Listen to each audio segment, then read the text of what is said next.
Chapter 1601. After another 90 long minutes, 10,000 units of pure soul essence were left. The enormous tornado compressed further and further until it shrank down to something no bigger than the size of a human palm. The entire space of the soul domain around it twisted unnaturally, bending under the crushing pressure, while the ground beneath caved in as though a giant hand had pressed it downward. That tiny cyclone, if released into the outside world, carried enough destructive power to erase half a planet from existence without the slightest doubt. Even with the tremendous assistance pouring into him from Arkalon and all of his soul creatures, the veins across Robin's forehead bulged and pulsed violently. His body trembled from the pressure, yet he refused to give in. In these few grueling hours, he finally understood why the number of royal soul lords scattered across the universe was so incredibly small, and why even monarchs and guardians treated them with such profound reverence. He himself could no longer deny it. He had begun to feel a deep, newfound respect for every single royal soul lord he had ever crossed paths with. Would he have been able to reach this stage without Arkalon's miraculous technique? Perhaps, but the price would have been brutal. Without a doubt, he would have required several years of rest, healing, and endless recovery before even attempting to stand again. 1,000 units of soul essence were left.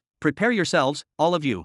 Neri's voice rang out like a war cry as she shouted to the gathered soul creatures. She pulled Evergreen tightly into her embrace. The girl's eyes gleamed with a mixture of awe, dread, and burning anticipation for what was about to unfold. And then, doom. The tornado collapsed and disappeared in an instant, and in its place appeared a single black dot, a void so dark and consuming that it drained every shred of color from the entire soul domain. The very moment Robin laid eyes on that black dot, his body reacted instinctively. He lowered his hands at once and stumbled several steps backward, his heart pounding furiously against his ribs. Terror gripped him against his will. It was as if a genuine black hole had torn open within the center of his domain for the sole purpose of annihilating him completely. He felt as though his end was standing right in front of him, ready to swallow him whole. Bam, bam. All 12 platforms collapsed and shattered to dust. The soul creatures fell one after another, their strength vanishing as if it had never existed. Panic seized them as they retreated in desperation, yet not a single one could sense the slightest trace of power within themselves. Even the other tornado spinning deep within the soul domain froze in place, as though all life had been drained away. But that dot, that dreadful void, did not remain empty for long. From its center, something new began to seep outward. Something dense, heavy, and vibrant with an alien presence. Something purple. The purple substance oozed out slowly at first, then in torrents, cascading like a river of fog. It descended gently upon the ground of the domain, spreading with purpose, until it rolled across the entire area like a thick, suffocating mist. The mist touched the forests, climbing up the ancient trees and merging with their trunks, permeating their roots and branches. It reached the ponds, sinking into their waters, encircling the fish and aquatic beasts lurking below, until it infiltrated their very bodies. And still, it spread further. The purple mist drifted into the land of storms and whirlwinds, the place where Robin had stored his immense reserves of excess soul force, and there it began to attack. Even the mighty cyclones themselves started to change, their dazzling silver hues darkening and shifting shade by shade into deep purple. Ah! The soul creatures tried desperately to escape, but it was hopeless. In the blink of an eye, the purple mist had saturated every corner of the domain, leaving not the faintest path for flight. It coiled around their legs, climbing higher with terrifying speed, before forcing its way into their mouths and filling their insides with its suffocating presence. The only one who did not move was Arkalon. Unlike the others, he simply sat cross-legged in deep meditation, his body utterly still. His mouth opened willingly, and he allowed the purple fog to pour into him freely, embracing it without the slightest hint of resistance.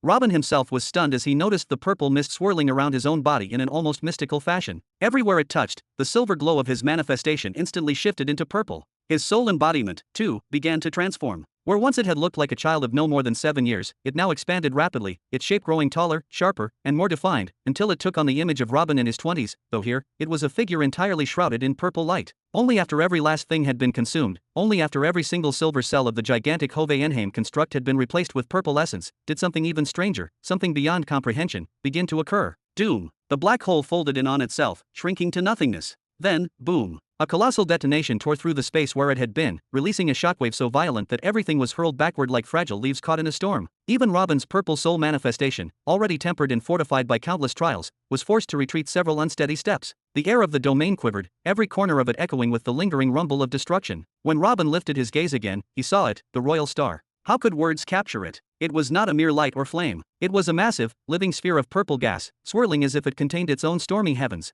From its body trickled that mysterious purple mist, no longer the overwhelming flood that had burst from the black hole earlier, but still dense, heavy, and filled with unearthly majesty. Slowly, deliberately, the star began to rise into the sky of his domain. Higher and higher it ascended, swelling in size with every breath, as though the heavens themselves were making room for it. At last, it reached its place among the stars, positioning itself beside Evergreen's radiant star and Nihiri's luminous star. Together they shone like a trinity, weaving a spectacle so breathtaking it seemed to rewrite the very definition of beauty and power. This, Robin whispered, his voice shaking. His purple eyes reflected the newly risen star, and he could feel waves of pure strength rolling over him simply by gazing at it. Congratulations, owner. A familiar, warm voice flowed from behind him. The galaxy spirit, Neri, appeared with a bright smile in her tone. You have crossed the threshold. You are now a royal soul master. Every single soul unit in your domain has been transformed into purple essence. She gestured toward the glowing sphere above. That royal star will not vanish. Instead, it will forever produce purple matter, endlessly. Its duty is simple yet absolute, to transmute any new soul units you absorb into purple royal units. Moreover, it will alter the structure of any newly born soul creature so that it carries the purple essence. With this eternal current, you have secured the royal soul force for all time, endlessly producing purple matter.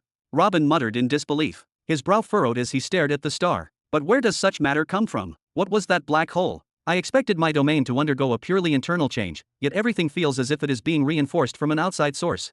His expression hardened, eyes narrowing. This almost feels like the million-unit compression was not an ending, but merely the price, the requirement, to trigger some kind of reward. There is no record of where the purple matter originates, Neri admitted, though her voice carried no worry. Instead, it brimmed with excitement. But there are extensive teachings on how to harness it and how it behaves. What matters most is this: the more royal stars you form, the faster ordinary soul units you absorb will be converted into royal ones infused with purple matter. Each star multiplies your growth.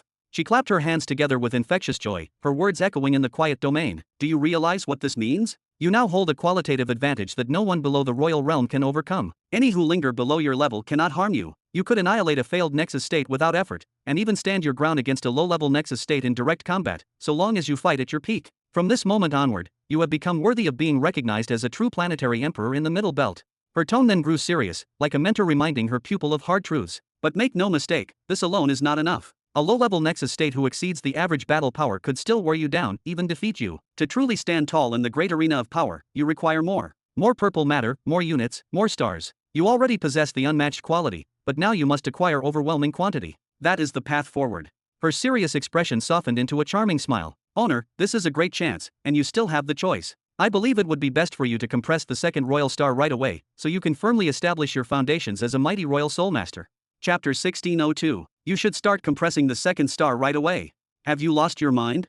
Robin stepped back in disbelief, his hand flung outward to gesture at everything surrounding them. I don't even know what I've actually gained yet. How can you expect me to leap forward blindly? By this time, Robin's soul domain had undergone a transformation so drastic that it could hardly be recognized as the same place anymore. It was not merely that the colors had shifted to a more regal violet hue, the very essence and internal architecture of the domain had been remade. Its size had swelled, its structures had become more elaborate, and its atmosphere carried a sense of profound reality and overwhelming majesty. The bark of Father Tree Hovenheim no longer looked like wood. Instead, it gleamed as though layered with interwoven plates of shimmering metal, a sign of unimaginable resilience. Arkalon's features, once stiff and pale like a frozen mask, now pulsed with vivid vitality, as though he had been brought back from the dead. His expression breathed with such realism that it was impossible not to feel his presence looming once again. Even Pythor's wild hair writhed and shifted like living serpents, his booming laughter rolling across the domain with the same vigor it had the very first time they had clashed. That purple matter, it was not just an external enhancer or a simple strengthening fuel. It had reached down into the deepest layers of their being, altering the very fabric of their souls. It was rewriting them. What's the problem then? Just think about what you'll gain after you forge another star. Neri insisted with a mix of excitement and urgency. Right now, that single star can only process about 5,000 soul units per day. That means if you absorb 50,000 units, whether from outside sources or from drilling into a primal soul, only 5,000 will be transformed with purple matter over the span of a day. The rest, they'll remain in a weakened, ordinary state, waiting in a long line for their turn, and you won't be able to use their potential in battle the way you should.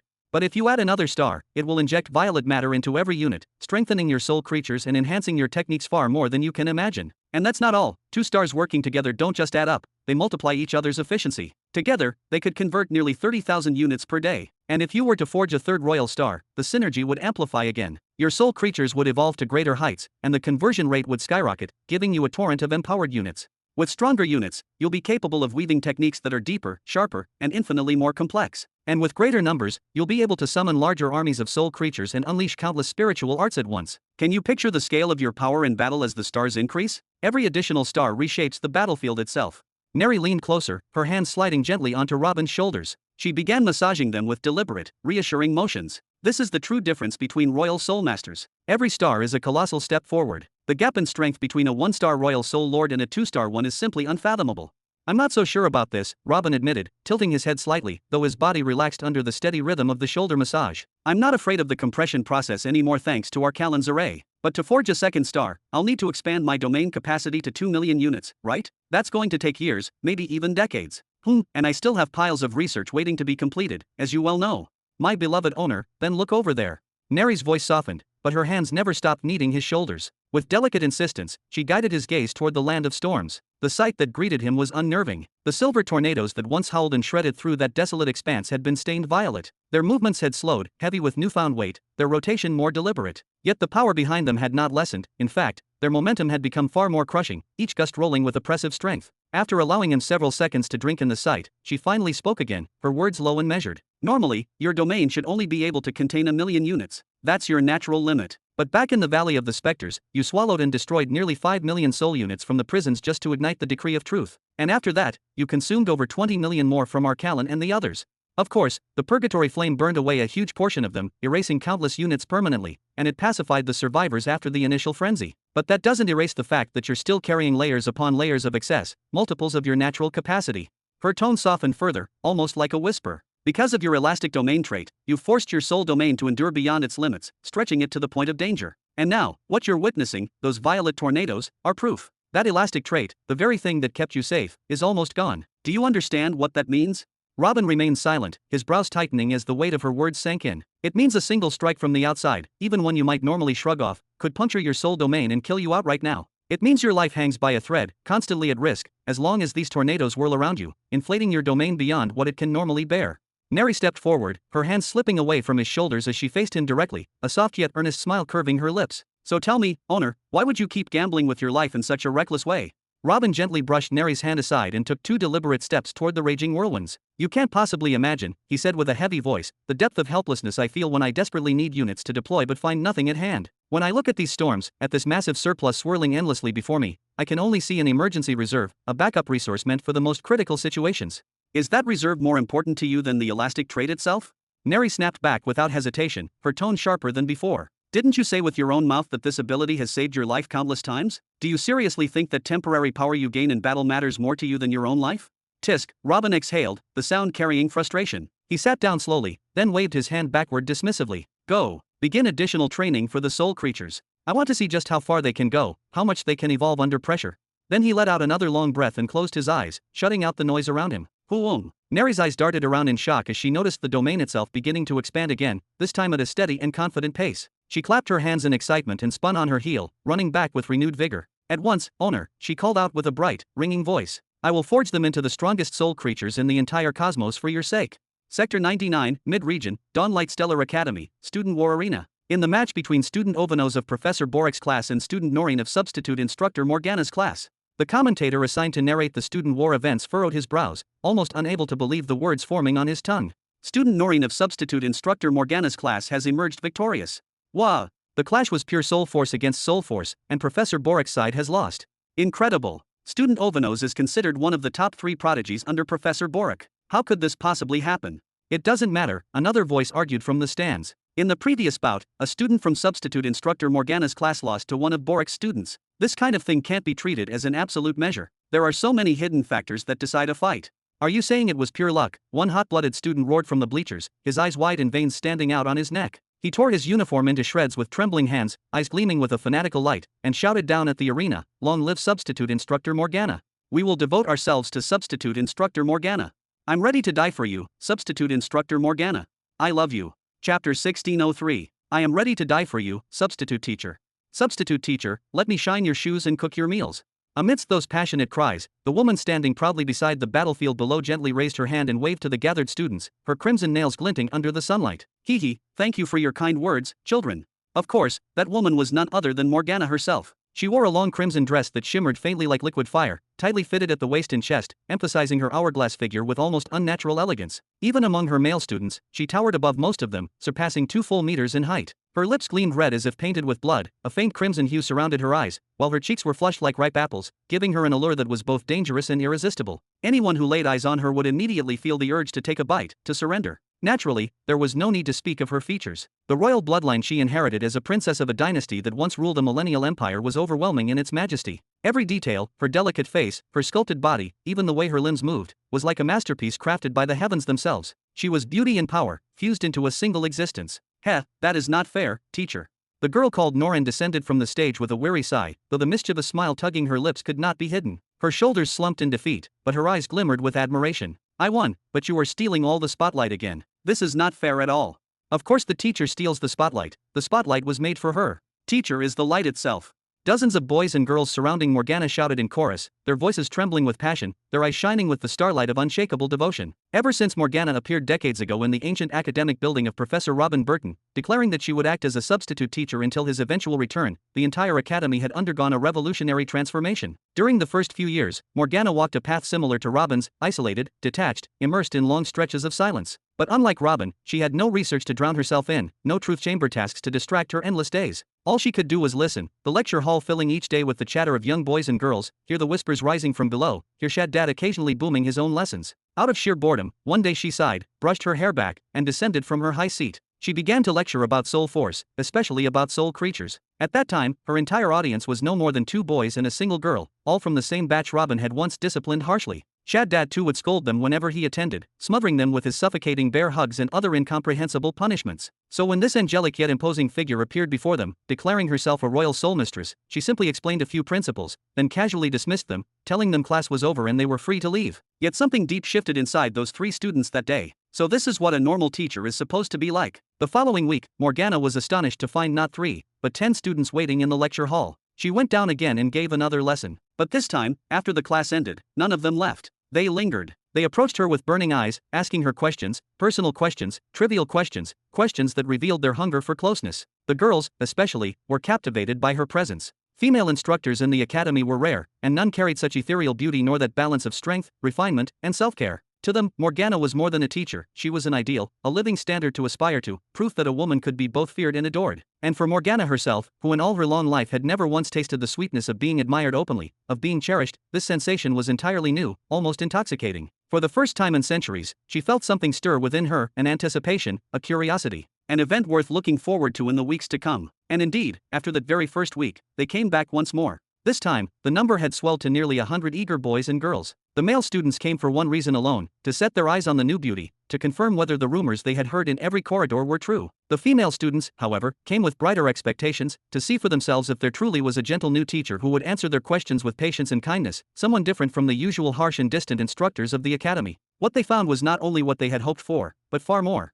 Morgana was not just beautiful, her presence was overwhelming, her aura was intoxicating. And yet, her lectures were surprisingly practical. She offered valuable advice, spoke with a clarity that cut through the usual dullness of technical lectures, and, most astonishingly, she opened almost half of every session for questions. For these students, it was the first time in their lives that they had seen a royal soul mistress show such humility and grace, lowering herself to the level of ordinary students without arrogance. It was no wonder, then, that the following week nearly 1,000 students flooded the hall. The situation escalated so wildly that Eldora herself was forced to intervene. The free admission to Morgana's lectures was immediately cancelled, and a steep price was set for anyone who wished to attend from that day onward. These restrictions did slow the flood somewhat. Now, attending Morgana's classes came at a cost. The other teachers in the academy breathed sighs of relief, glad that the chaos would finally settle down. To them, the uproar had been frustrating, even demoralizing. But to their absolute shock, the very next week, more than 800 students still crowded into Morgana's lectures. And week after week, the number continued to grow, like a tide no wall could hold back. By the end of the first year, her class had reached nearly 2,000 students.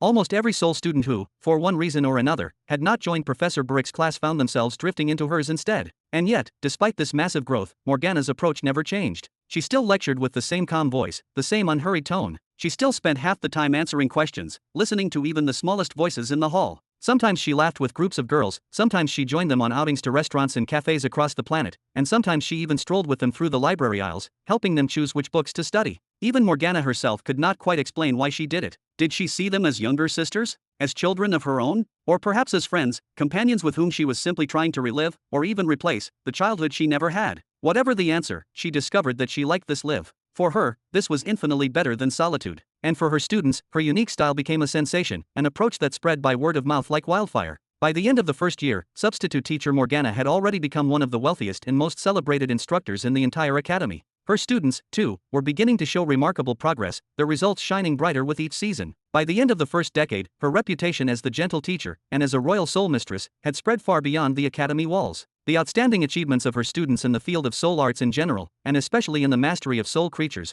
brought her fame across planets. Many new students joined the academy not for its prestige, nor for its heritage, but for one reason only, to learn under Morgana. By the end of the second decade, her class had risen to compete for the very top positions in every academic field. In the student war arena, her students secured 3 of the top 10 ranks. As for the rest, every single one of them was placed within the top 10,000 out of 100,000 students in the academy. The outcome was undeniable. The third decade of her tenure was not even over yet, and already Morgana's class had swollen to nearly 5,000 students, most of them having come from outside the academy itself, drawn across worlds for a single purpose: to sit at the feet of Morgana. Chapter 1604. Alright, whose turn is it now? Morgana clapped her hands with a gentle smile, her voice ringing like a soft bell across the training grounds. It is mine, teacher. One of the male students stepped forward from the dozens standing in formation. He was an imposing figure, towering close to 2.5 meters tall, one of the rare few who could stand above Morgana in height. Yet as soon as he approached her, that intimidating bulk and raw power seemed to melt away. His expression softened, his shoulders hunched in respect, and he even bent slightly, trying to make himself look smaller before her. Do you have any special instructions, teacher? His voice trembled with both eagerness and nervousness. Go and do what we have practiced. Morgana reached out with both hands and pinched his cheeks playfully, a gesture that contrasted sharply with his enormous frame. I will stay here and watch every step you make. Do not disappoint me. The young man's eyes glistened, the whites shining like polished stone. Then he raised his head and shouted at the top of his lungs, his voice booming across the arena like thunder. I will devour him alive for you, teacher. Substitute teacher Morgana. The sudden call came from beyond the edge of the combat arena. The voice was clear, steady, and carried authority. At the entrance, a man stood, neither teacher nor student, his cloak catching the faint wind. Morgana turned her head slightly, her golden hair swinging, as he continued, the head of the academy wishes to see you in her office. Morgana arched her eyebrows with faint curiosity, then gave the messenger a graceful nod. Alright, I am coming. She turned back to her students with a wide sweep of her hand. Do your best, okay? Pour your whole soul into it. We will review every detail of your battles together in the next lecture. Her voice, warm yet commanding, lingered like an enchantment in their ears. Then she took 2 slow steps toward the messenger, and in the blink of an eye, her figure dissolved into shimmering motes of light. Oh, why did they have to summon her now? The groans of disappointment burst out all at once. Whether it was Morgana's students or her fans scattered across the stands, frustration washed over them like a tide. Some threw down their weapons, others smacked their foreheads, and a few fans in the higher seats went so far as to rip their precious tickets apart and storm out of the arena. Whoosh! Inside a softly lit room adorned with shelves of crystal scrolls and faintly glowing orbs, Morgana materialized, her long robe swaying gently as if she had simply stepped through a curtain of air. Immediately, she turned toward the source of the strongest presence in the room and bowed her head slightly. Hello, Mrs. Academy Head. I was told you wanted to see me. Morgana. Aldera's calm, composed voice filled the chamber. She sat with an air of effortless authority behind her desk, a massive table carved from black soulwood that seemed to drink in the light. With a faint motion of her hand, she gestured ahead. Have a seat. In that direction, beside the desk, sat another man. His expression was as sharp as a drawn blade, his jaw tight, his gaze filled with irritation. It was Barak. Tisk. Barak clicked his tongue, his lips curling as he glanced at Morgana. Then he turned back to Aldera, his voice dripping with restrained anger. Could you not have waited until our meeting was finished before summoning someone else? Am I supposed to move according to your convenience now, Barak? Aldera tilted her head slightly, her eyes narrowing just enough to reveal her disdain. I wanted her summoned, so I summoned her. Besides, our meeting is already over. Did I come at a bad time? Morgana approached with measured steps, her heels making no sound against the polished obsidian floor, until she reached the seat opposite Barak. No, sit, I will be with you in a moment. Aldera gestured, her tone leaving no room for argument. How can it be over when we have not reached an agreement? Barak's voice rose, resonant with frustration. His broad chest heaved as he clenched his fists. My request is simple for you. Why will you not grant it? How many soul borrowings have you given the Academy in the last century? No, the last millennium. Aldera's tone sharpened as if cutting through the air itself. Even if you have not been stingy with the Academy lately, for every single one of your borrowings you get a price greater than the market value. You have been bleeding us dry for ages, Barak. Why should I grant you exceptions now? Especially one of this magnitude. And who else deserves it more than me? Barak slammed his fist against the desk, and though he tried to restrain the blow, the entire soulwood table shuddered under his strength. Your Majesty, you know I have been trying to compress the third star for the last 10,000 years and failed at the last step many times. Now, as I try again, 100% sure of success this time, I have failed to gather the needed soul emerald. Even after countless journeys, scouring every known and unknown specter farm across the spiral, I have come back empty-handed. His voice cracked with both fury and desperation as he continued, to the point that I was forced to descend into the cursed Spectre Valley planet and confront that which they call the Spectre Shepherd, and because of her sorcery, I was contaminated. His fangs ground together audibly, a sound like stones being crushed. That witch, if only I could catch her away from her Spectre army, I would tear her apart with my bare hands. Morgana, though silent, let her eyes drift over the chamber. That is not my problem. Aldera leaned back in her chair, her long sleeves sliding like dark rivers over the armrests. She lifted her shoulders ever so slightly. You are demanding to take soul emeralds from the treasury equivalent to 650,000 units of soul essence. You know what that means. Even if you had 650 million pearls, you might not be able to gather that much emerald even if you searched the cosmos for decades. Why should I waste decades scouring the stars, and why squander such an outrageous fortune? Barak's voice thundered louder this time, his chest rising and falling with barely contained fury. The sound of it rattled faintly against the polished shelves of the chamber. Everything I desire, the soul emeralds, in all the amounts I could ever need, already lies safely in the Academy's treasury. With just a flick of your hand, with a single gesture, you could grant them to me. Regardless, Aldera replied coldly, her words cutting like winter steel. The chances of success drop with every star you attempt to reach. Less than the one before it. You have already failed several times at the second star. Do you expect me to believe that now, after all these failures, you will suddenly succeed if I hand you such a fortune? Tell me, what exactly would I gain from giving away that much? Especially when you do not even intend to pay for it. The owl at her side cracked open its golden eyes, their glow filling the silence like a warning flame. The Academy would have a 3-star soul master. Barak's answer came instantly, raw and desperate, his teeth flashing as if he were delivering a final argument. Is that prize not enough for you? The honor, the prestige, the power it would bring to your halls. And Aldera leaned her head to the side, her expression calm, her voice dangerously unimpressed. That only means you will become even busier. You will vanish into endless dealings, forging ties with more academies and countless empires, grasping at influence far away while neglecting your duties here. When that happens, the number of soul borrowings you provide us every year will shrink even further. I see no great benefit, only loss. Then raise the price of the borrowings. Barak lashed out, one hand slicing through the air, his robes fluttering at the motion. Raise it as high as I want. That way I will not need to waste my time negotiating with others, nor will I have to sell in the Soul Society auction halls. As for the Academy's treasury, do we even need to speak of prices? You already charge double the fair value. For the first time in the exchange, Aldera's composure cracked. Her palm slammed down on the desk with a sharp crack that echoed across the chamber like a whip. How far do you intend to bleed this Academy dry? You are demanding soul emeralds worth 650 million pearls as if they were a gift from the heavens. Have you lost your mind? Beyond their market value, emeralds themselves are a currency of rarity beyond measure. If I gave you this much, there is every chance the Academy may never recover such a quantity again. Titch, Barak leaned back against his chair, a thin, dangerous smile curling across his lips as though he had expected resistance but not the force behind her words. Unexpected, Your Majesty. To haggle with me as if these were trifles. Think carefully. What will you do with such a treasure if you do not grant it to me? Who else could claim to be more worthy? Give it to me, and you will secure a powerful ally. Perhaps. Aldera shrugged her narrow shoulders, the movement slow and deliberate. Her gaze did not soften, though. It hardened, glinting like sharpened crystal. But Morgana has been diligent of late. If she continues her hard work, perhaps I will give them to her instead. She leaned forward, her eyes locking with his, her voice pressing down like a heavy weight. Rewarding a dedicated teacher is far better than squandering them on one who shirks his classes and withholds his borrowings. Barak's jaw tightened, his nostrils flaring. Is that how it is?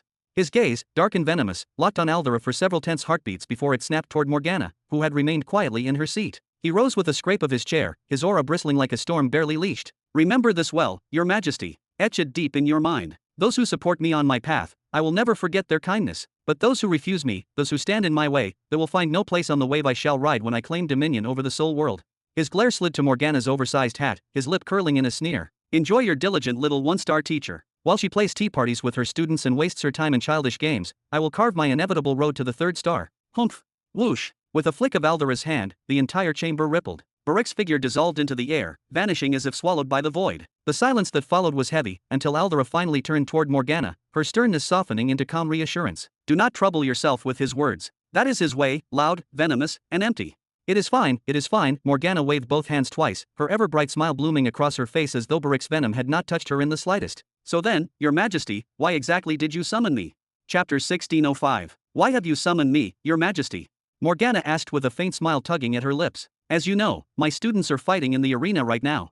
I am well aware, Aldera nodded with a weary sigh. The truth is, Barak angered me so greatly that I acted without much thought. I ended up sending a messenger to bring you here. Only afterward did I realize that today is none other than the students' war, and Barak chose this very day to chase after his own petty interests, abandoning his disciples to fend for themselves. Typical of him, really. Does such a man truly deserve to upset you, Your Majesty? Morgana's smile deepened, calm yet edged with disdain. The gulf between a royal soul master and a monarch is not one that can be bridged with ease. Even if he managed to climb to the 3rd star as he desires, he would still be unworthy of polishing your boots, let alone standing in your presence. Relief softened Aldera's features. She exhaled a long breath, then rose from her chair, pacing slowly around her desk as if gathering her thoughts. You truly are a charming girl, Morgana. Being in your company eases the strain on one's heart. It is no wonder students from across the entire sector admire you and travel long distances just to study under you. Turning back, she deliberately sat in one of the guest seats directly opposite Morgana, leaving no barriers between them. With a playful glint, she leaned forward and winked. By the way, I can clearly see that you remain untouched. Do you perhaps have a secret fiancé no one knows about? It is hard for me to believe you have not ensnared at least one poor soul in your web by now. Morgana's cheeks flushed a deeper shade of red, her composure wavering for the first time. Your Majesty flatters me far too much. The truth is, I simply have not yet found the partner who feels right. That is all. Then her crimson lips curved into a teasing smile. But tell me, could I not ask you the very same question? Perhaps one day, Aldera breathed out, leaning back in her chair with evident comfort. It was clear that Morgana's presence gave her rare ease. But not before I achieve what I seek. Not before I reach the heights of strength I have set my heart upon. You still wish to become even stronger. Morgana laughed lightly, the sound melodic yet filled with sincerity. I fear that by the time you arrive at your summit, not even a behemoth would be worthy to stand at your side. Heh, maybe so. For once, Aldera allowed herself a genuine, small laugh, an expression almost never seen on her stern face. Her gaze sharpened, fixing firmly on Morgana's eyes. But I will not take too much of your time. There is something I want from you. Of course. Speak, and it shall be done. Morgana inclined her head with practiced grace. Do you want me to hold another open lecture for the visiting guests? Those always seem to leave an impression. Indeed, this had been one of Aldera's more brilliant ideas. An open lecture that Morgana delivered had once drawn an audience of more than 20,000, its recording spreading like wildfire throughout the sector. I want you to take on the official title of professor, no longer merely a substitute teacher. Along with it, you will receive your own academic building, a home base worthy of your stature. But more importantly, Aldera's tone hardened into its usual directness. I want you to replace Buruk. I want you to become the Academy's official Royal Soul Master. This. Morgana turned her gaze aside, clearly conflicted. Do not let it trouble you too much. The position itself does not carry unbearable weight. Even that charlatan managed to hold it for years without issue. Aldera waved a hand dismissively. You were right about one thing, when it comes to raw power, he cannot even dream of reaching my level. But in terms of position, Royal Soul Masters always hold a prestige that transcends mere scales of strength.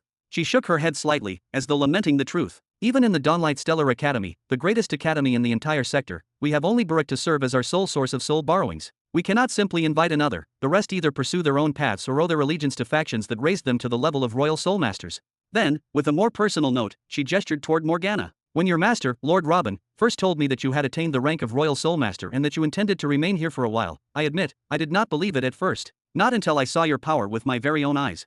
I do not know about that. Morgana's gaze drifted again, soft and uncertain. I am only here to pass the time until my master returns. Soul borrowings are, at their very core, intricate constructs, curses, incantations, and refined techniques that a soul master painstakingly forges and then entrusts to another. They are weapons and shields alike, capable of protecting the bearer from rival soul masters, or striking back with sudden ferocity, or even bending the flow of battle itself. Every major power, be it an empire or an academy, inevitably craves the presence of a royal soul master who can rain down such soul borrowings upon them. That single figure becomes a pillar of the entire force. He does not need to step into battle personally, nor reveal his identity to the world. His mere existence, his ability to distribute those soul borrowings to the elites and decision-makers, is enough to multiply the might of his faction manyfold, turning them into a force that others dare not provoke. At the very least, the warriors of such a power would no longer tremble when faced with enemy soul masters. Even if outright victory were impossible, those armed with citations could still carve out a path of retreat, preserving their lives and soul domains before the enemy had the chance to shatter them entirely. But the truth is, crafting soul borrowings is no simple task. It demands that the Royal Soul Master devote endless hours to converting raw units with the elusive violet matter, then pour time and precision into weaving the incantations, then painstakingly separate and seal them. A cycle of patience, concentration, and sacrifice. Is it profitable? Without question, beyond imagination. But is it dull? More so than words can convey. It is the kind of monotonous work that can drain the spirit even as it enriches the coffers. Listen carefully, Morgana. I have observed your methods. The way you strengthen soul creatures with spells is without equal, and your handling of incantations is nothing short of breathtaking. You may wear the badge of a single star, but your methods are not a shade weaker than Buruk's. Aldera released a long, frosty sigh. I am well aware that your master possesses immense stature. If shielded and nurtured, his future could indeed be dazzling. Yet for now, he remains within the limited sphere of a martial emperor. And every time I lay eyes on him, I sense his level slipping, his flame dimming little by little. His future is far from guaranteed. Morgana's brows knitted together in confusion. Even a monarch such as Aldera addressed that young man as lord, speaking of his lofty stature with such weight? Could it truly be only because he was a truth chosen? No, there had to be layers of knowledge hidden from her still, truths she had yet to uncover. What do you say? Aldera's voice broke through her thoughts. Join the academy completely, without half measures. It is obvious you enjoy teaching, and the students cling to you as though you were their guiding light. I will grant you the title of first professor, a salary that Buruk could only dream of attaining, and triple the fair market price for every single soul borrowings you deliver. Does that not tempt you? Morgana lowered her eyes to the ground, hesitation weighing heavy in her gaze. There is no need to let doubt gnaw at you. Your future, your stability, your happiness, they would all be secure at my side. Aldera leaned forward slightly, her tone laced with both promise and command. And as for Lord Robin, nothing would prevent you from aiding him, offering him soul borrowings if he so requested. You would not lose him, only gain a broader foundation. My hesitation has nothing to do with Lord Robin's reaction, Morgana finally breathed, her voice quiet yet firm. It is because I do not wish to anger you. She shook her head gently, strands of her hair brushing her cheeks. Forgive me, but my live is bound inseparably to Lord Robin's. I will follow him, whether the path leads into death's abyss or into the brilliance of live. Aldera fell into silence, her eyes drifting to some far-off horizon only she could see. I will remain a substitute teacher in the same academic hall until my lord returns and points me toward the next step, Morgana clarified softly. But, her lips curved into a small, unyielding smile, I see no harm in delivering a number of soul borrowings to the academy each year. Truly. Aldera's icy blue eyes brightened, a glimmer breaking through her usual composure. Would not your master be angered if he learned you were supplying us with such power? I will simply offer him the profits when he returns. Morgana lifted her shoulders with a graceful shrug. He never placed shackles upon me. He told me to do as I wished until the day he comes back. Thank you. I will remember this favor. Aldera nodded gravely, her voice edged with sincerity. Then remember the favor for my lord, not for me, Morgana replied with a faint smile, then rose smoothly and bowed low. Now, please allow me to return to my students. Whoosh. Chapter 1606. After 5 additional years, the year 440 after the coronation, the middle sector, Unit 100. Caesar narrowed his brows slightly. Inside a vast, dim, and hollow hall, no one was present but him and Leonid. Caesar's gaze was fixed on one of the colossal walls, as if nothing else in existence was worthy of attention. Upon that wall a strange vision unfolded, shimmering like fragments of a forgotten epic. Among the figures moving inside that shimmering scene stood someone he recognized, Rhaenyra. You are saying this happened today? Caesar asked, his voice low but firm, pointing toward the flowing vision before him. Correct. Just a few hours ago, to be exact, Leonid replied with a solemn nod. The rituals and ceremonies are still ongoing even now. Caesar exhaled slowly, his tone carrying the weight of restrained fury. That girl, she has truly lost her mind. Step.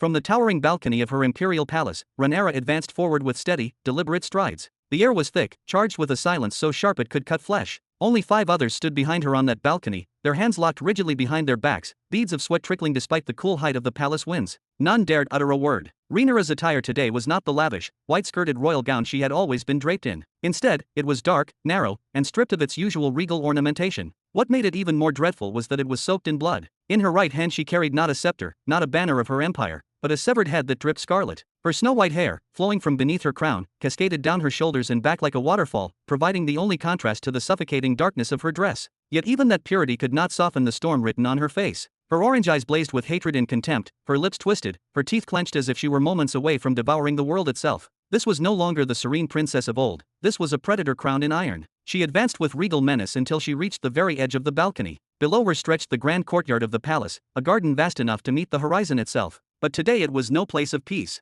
It was filled with an ocean of soldiers, armored legions standing shoulder to shoulder, war machines gleaming with deadly purpose, and colossal battleships arrayed in formation. The air trembled with the silent tension of 100,000 blades awaiting command. Rhaenyra's gaze swept over the silent masses below, sharp and merciless. Then, with deliberate slowness, she raised the severed head high until every soul in the courtyard could see it. Aho! Aho!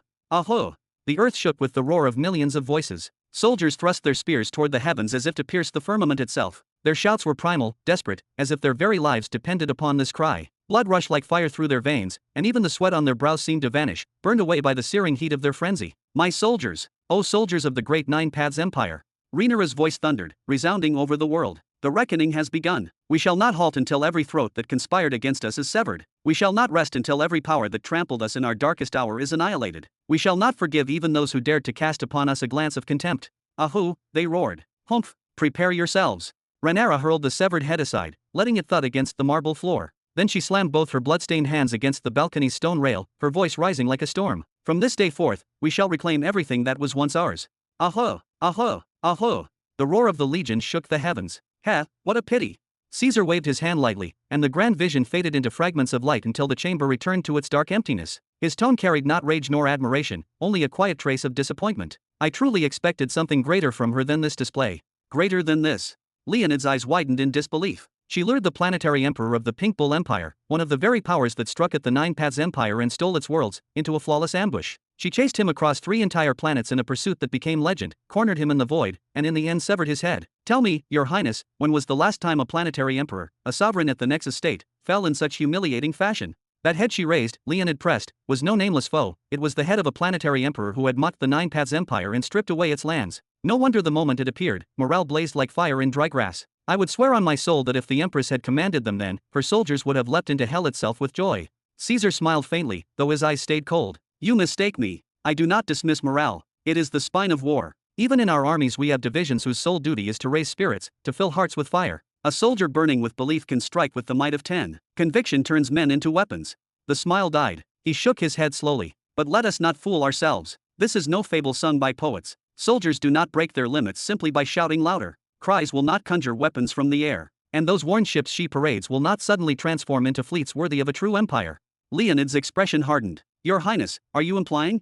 Think back, Caesar replied, tapping his chin. 3 decades ago, when she barely survived the snare laid by the 3 Nexus states of the Twilight Spectrum Empire, the world thought her story was over. Yet she crawled back to Xianxia, broken and bloodied, to shield herself and nurse her wounds. Even then, survival alone could have been her crown. From that miracle she could have rebuilt legitimacy, forged a dynasty anew.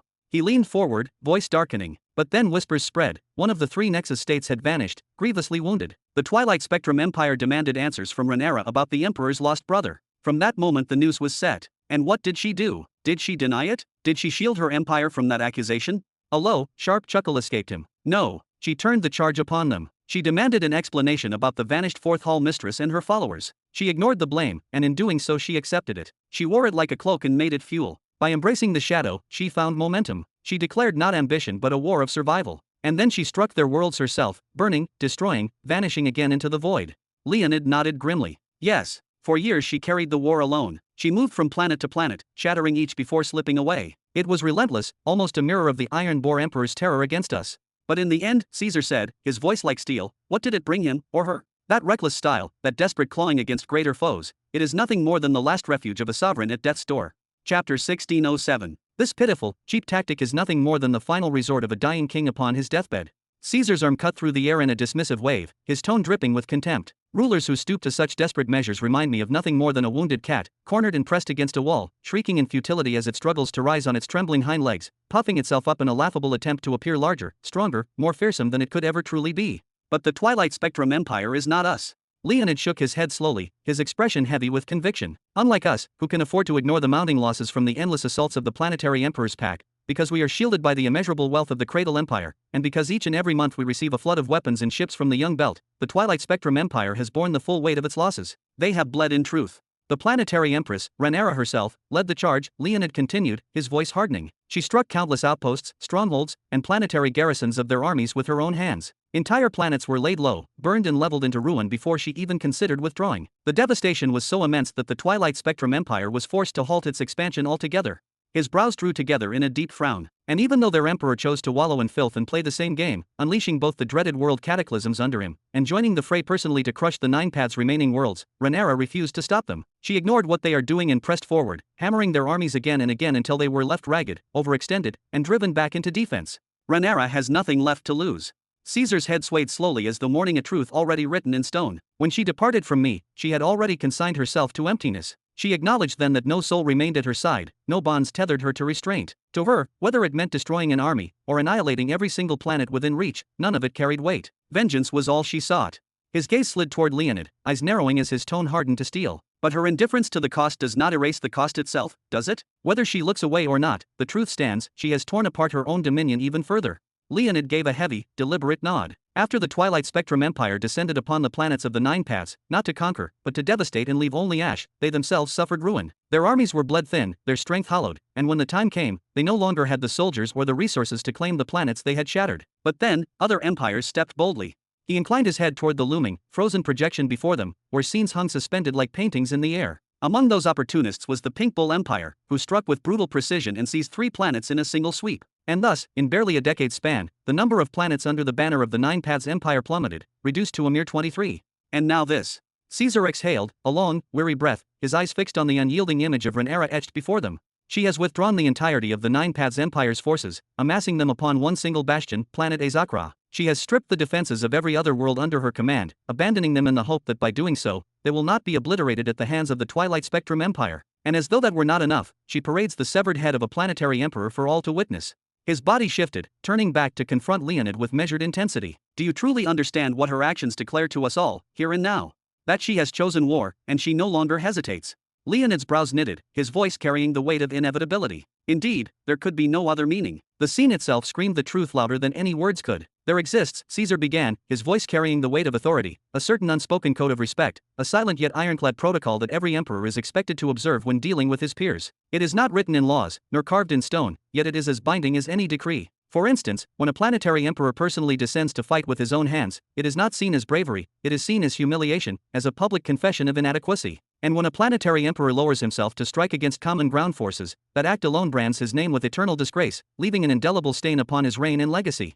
He leaned back, his expression darkening. And in battles between planetary emperors, there is another code just as sacred. The victor almost always takes the defeated alive, turning him into a prisoner, not a corpse. But should death be inevitable, then the victor shoulders the responsibility of preserving the fallen's body, either to return it intact to the family, or to bury it with honor, or at the very least to cremate it. Even her grandfather, even her father, after their deaths on the battlefield, their bodies were not desecrated. Their kin, at the very least, were allowed to reclaim them, to mourn them properly.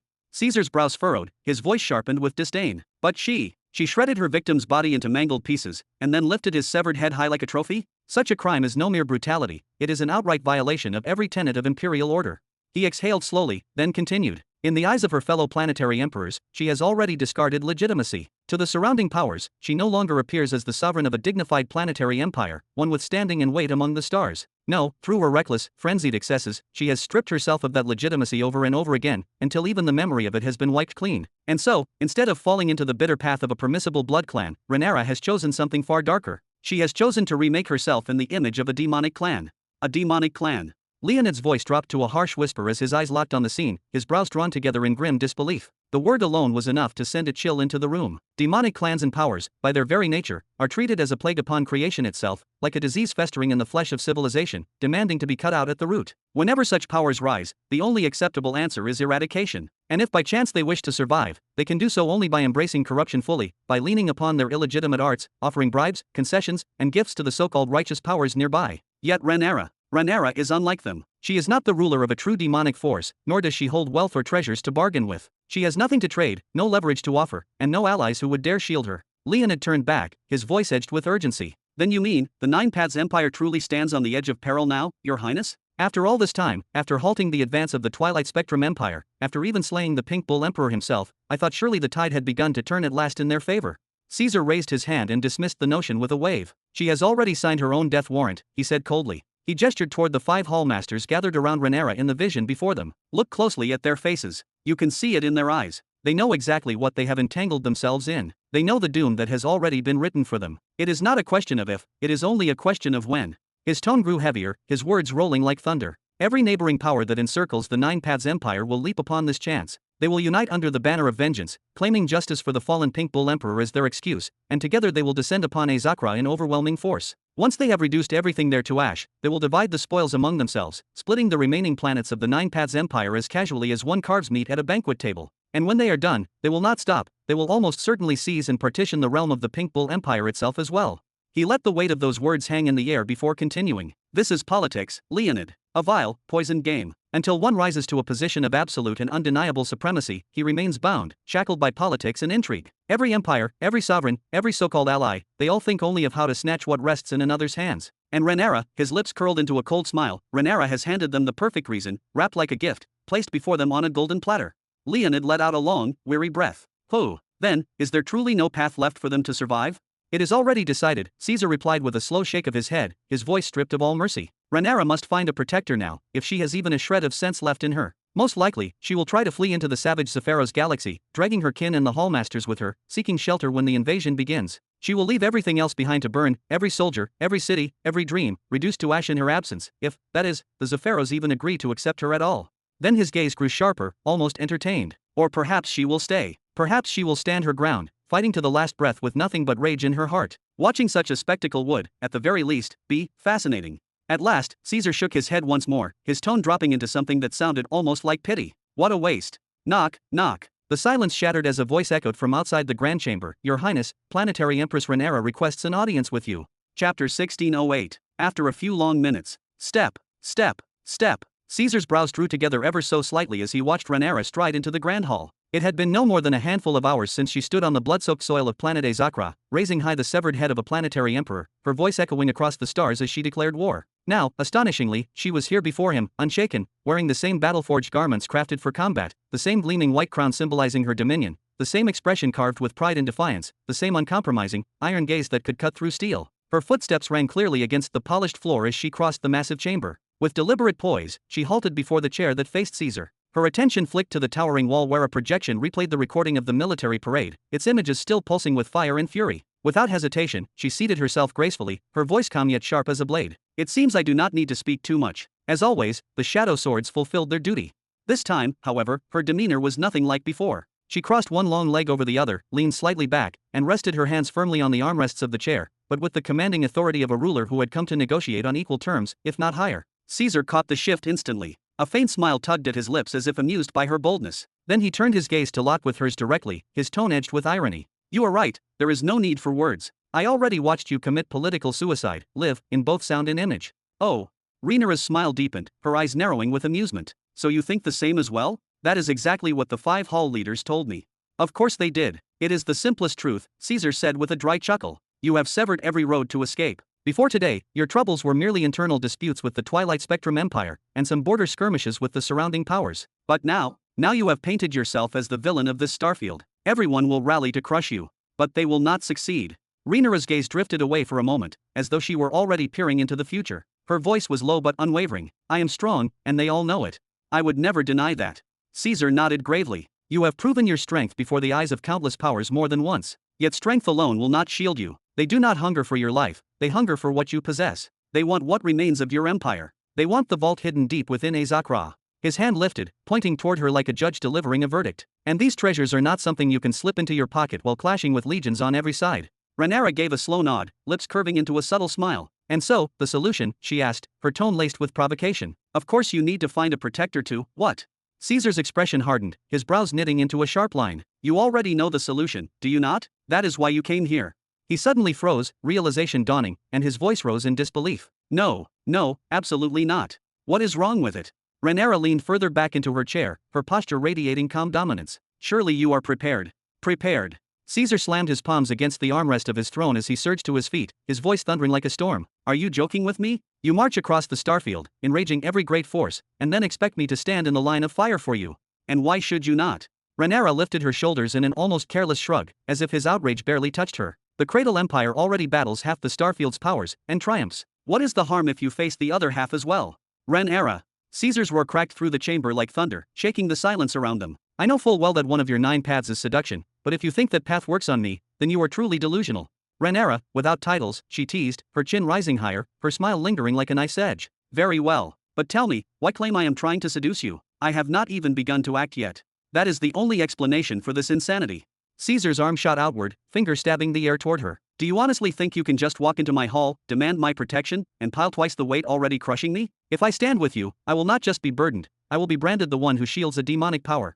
His hand sliced violently through the air. I do not care what treasures you are dangling before me, and I do not care about the vault in Xianxia. The 9 Paths Empire has no ties to us. The best I can offer you is a promise that we will not join the alliance rising to tear you apart. But you would not be protecting a demonic power, Rhaenyra replied smoothly, her tone calm, measured, and yet cutting like cold steel. You would be protecting yourself. What do you mean by that? Caesar's brows furrowed again, confusion sharpening into suspicion. Rhaenyra held her silence for almost a full minute, her fists tightening so harshly that her knuckles whitened, the veins in her hands straining as if they might burst. It was as though she were crushing all the weight of 3 decades into her palms. At last, with a sharp breath, she lifted her trembling hands, pulled off the radiant white crown, the symbol of her throne, her heritage, her burden, and hurled it toward Caesar. The crown spun through the air with a flash before landing in his grasp. The 9 Paths Empire, she declared, her voice cold and resolute, no longer exists. Ha! Caesar's features twisted in shock, his composure shattered. Even as the crown rested heavily in his hand, his mind seemed disconnected from the moment, as though reality itself had slipped beyond his reach. That day, Rhaenyra continued, her gaze shifting away into the distance, after you revealed the truth to me, the truth of what had been happening behind my back, I left this very hall and withdrew from the world. I spent nearly a year in seclusion, burying myself in thought, searching endlessly for a path forward, a way to preserve what remained of my empire, a way to shield its name and hold it together. But no matter how many times I turned it over in my mind, I found nothing. She let out a faint, bitter breath. Perhaps the only path was to rally the 5 hallmasters to my side, to forge a hidden faction, to press quietly against the other 4 elders and against my sister, never revealing to the public what I had learned from you. Perhaps, if I had succeeded in such a dangerous balance of secrecy and manipulation, the empire might have remained intact, its reputation spared. Perhaps then the illusion could have survived. Her eyes hardened, her voice turning low. But those 4 corrupted elders, their strength was overwhelming. Nearly all of the empire's lifeblood and authority was already clenched within their fists. And my sister, she stood with them, they raised her and she upheld them in return. If I had chosen to begin that game of daggers in the shadows, it would have been my ruin. I would have lost everything before the first blow was struck. A humorless, self-mocking smile curved her lips. I know my own limits well, Caesar. When it comes to politics, to schemes woven in silence, to the arts of subtlety and manipulation, I am not made for that world. So your answer was to tear it all down? Caesar's brow furrowed sharply, his voice carrying both disbelief and sorrow. Everything was already collapsing, Rhaenyra replied, her tone steady, almost mournful. The corruption had seeped into the empire's heart and spread like a rot, choking its veins. That truth was laid bare when I seized the first hallmaster and forced her to speak. She confessed everything, that they had orchestrated my father's death. Tell me, Caesar, what was left of the empire worth saving after that revelation? Caesar exhaled slowly, his words emerging heavy with gravity. So that is your answer. From that day until now, nearly 30 years have slipped by. When you told me you may join us one day, but only on your own terms, is this what you meant? This ruin, this deliberate collapse? Rhaenyra's smile returned, thin and cutting, almost cruel to herself. Is it not to your advantage? If I had listened to you back then, if I had accepted your offer, the Nine Paths Empire would have lingered as a shadow, intact in appearance only. I would have been a puppet dressed in imperial robes, a planetary empress in name but nothing more. She spread her hands wide, as though releasing the ashes of something long burned away. But now I am ready to dissolve it all. There will be no pretenses, no hollow throne, no Nine Paths Empire left to shackle me. We will join you completely, with nothing held back. After today, the Nine Paths Empire will cease to exist in every sense. I cannot understand. Caesar shook his head slowly, confusion written deep across his face. His arm extended toward the great wall where the recording of the declaration still burned like a scar. You just stood before the stars and proclaimed war upon your enemies. You declared with fire and steel that you would rebuild the empire and reclaim what was rightfully yours. Chapter 1609. You just declared the rebuilding of your empire and the restoration of what is rightfully yours only hours ago. That was nothing but a political cover for the next step. Rhaenyra nodded calmly, her tone steady. What unfolds behind the curtain, the web of alliances secretly woven to destroy us, remains hidden from my lay people. They are blind to the maneuvering in the shadows. But I am not. And after that speech before my citizens, I made it appear as though I were ready to march forward without hesitation, that nothing could stand in my path. When the time comes for me to announce that I am joining you, under the crushing pressure we face from our enemies that will soon start to appear, my people will not think of me as a traitor, but as someone forced by circumstance, someone sacrificing her crown to protect them. And so, they will merge with the Cradle Empire willingly, with hearts at peace, rather than bitter and resentful as if dragged in chains. And what of those who do know the truth? What of the 5 hallmasters? Caesar leaned back, settling into his seat once more, his voice probing. We spoke after the military parade, Rhaenyra replied, a faint smile curling her lips. Every one of them accepted my vision. They told me it was the only path left. Had I revealed my decision before the military parade, they would have rejected it outright. They would have risen against me again, and I would have lost the last of my followers forever. But fear changed everything. With only a few subtle hints from me, they were the ones who began urging me to join you. They even tried to persuade me themselves. Did you do this with the planetary emperor of the Pink Bulls as well, just to secure the approval of the hallmasters and the Elder Council for our union? Caesar's brows furrowed sharply. Rhaenyra smiled knowingly. Of course, under a few conditions. I do not understand you, Caesar muttered, his brows still drawn tight. Would it not have been far easier to accept my offer from the beginning? Why go through all this elaborate struggle? And you think the other 5 hallmasters would not have noticed that I was secretly working for you, she asked, her voice firm. Imagine the hypocrisy, accusing my sister of treachery, calling her a servant of an outside force, while I myself served in the exact same way. How long would that have lasted? Even if I won a shallow political victory, removing my rivals with your gold and your power, perhaps even replacing 4 elders with men of my own choosing, do you think I would have gained true control over the Nine Paths Empire? She shook her head slowly. Never. They would always see you as the master and me as the subordinate. The empire would exist in name only. The 9 hallmasters would crawl back to you with schemes, one after another, seeking your favor over mine. Then they would turn those schemes against each other. And of course, you would welcome such chaos, so long as it ensured we remained bound as your subjects forever. Rhaenyra lifted her head, her eyes cold but resolute. I despise such games. I despise conspiracies. I did not endure the manipulations of the 4 elders and the betrayal of my beloved sister only to fall into the same pit within the Cradle Empire. I am exhausted. Either I join you fully, without masks or half measures, or not at all. And here I stand. She opened her hands slowly, as if offering the weight of 30 years in her palms. 3 long decades, spent gathering enough public trust and political stability to make this step possible. All of it was so that my people would not be torn apart by endless internal feuds, so that I would not be consumed by the filth of rule I was never meant to carry. If you accept me, my people will live under your protection. If you refuse. Her voice dropped lower, bitter and resigned. Then my people will simply follow the fate that was written for them long ago, into the abyss. You. Caesar's brows knotted again. He lowered his gaze to the ground at his feet, words escaping him for several moments. At last, he exhaled heavily and raised his head again. A moment ago you mentioned conditions. Tell me what they are, one by one, before I decide. We are left with only 23 planets, Rhaenyra said, each word deliberate as if she counted losses on her tongue. They will be absorbed under the banner of the Cradle Empire, but under no circumstances will we tolerate the displacement of our people from any of those worlds or the confiscation of their lands. After the loss of roughly 70 other worlds and the arrival of countless refugees, those 23 barely suffice to feed and shelter what remains of our population. She raised a finger to mark the gravity of the claim. We will permit citizens of the Cradle Empire to migrate to our territories, to open shops, to build lives, but not for at least a century. My people must learn, slowly, that they are part of a greater polity. Otherwise, the backlash will be catastrophic.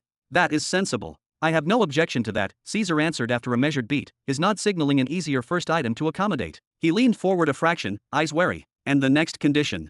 You will treat my people as a distinct branch within your empire, Rhaenyra said, lifting a second finger. Any request to the Kyomeiji must come first through me. If I am unavailable, it shall pass through the 9 new hallmasters I will appoint. Orders affecting my race and our lands will be routed through our chain. We will administer those affairs in our manner. She added with quiet intensity, our people carry a history 7 million years long. They will never accept humans or other races arrogating the right to issue commands over them.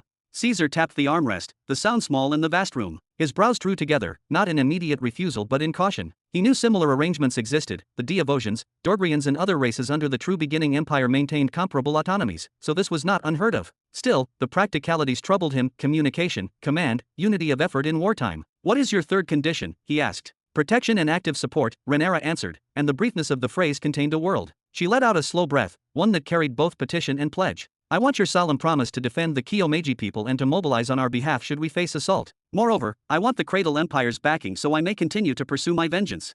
Caesar's face tightened as he considered the request. The first part is straightforward. Those planets will fly the Cradle banner, he said, waving a hand almost reflexively. They will be under our protection. Then, the hesitation crept in. But supporting your campaign of vengeance, what exactly do you ask of us?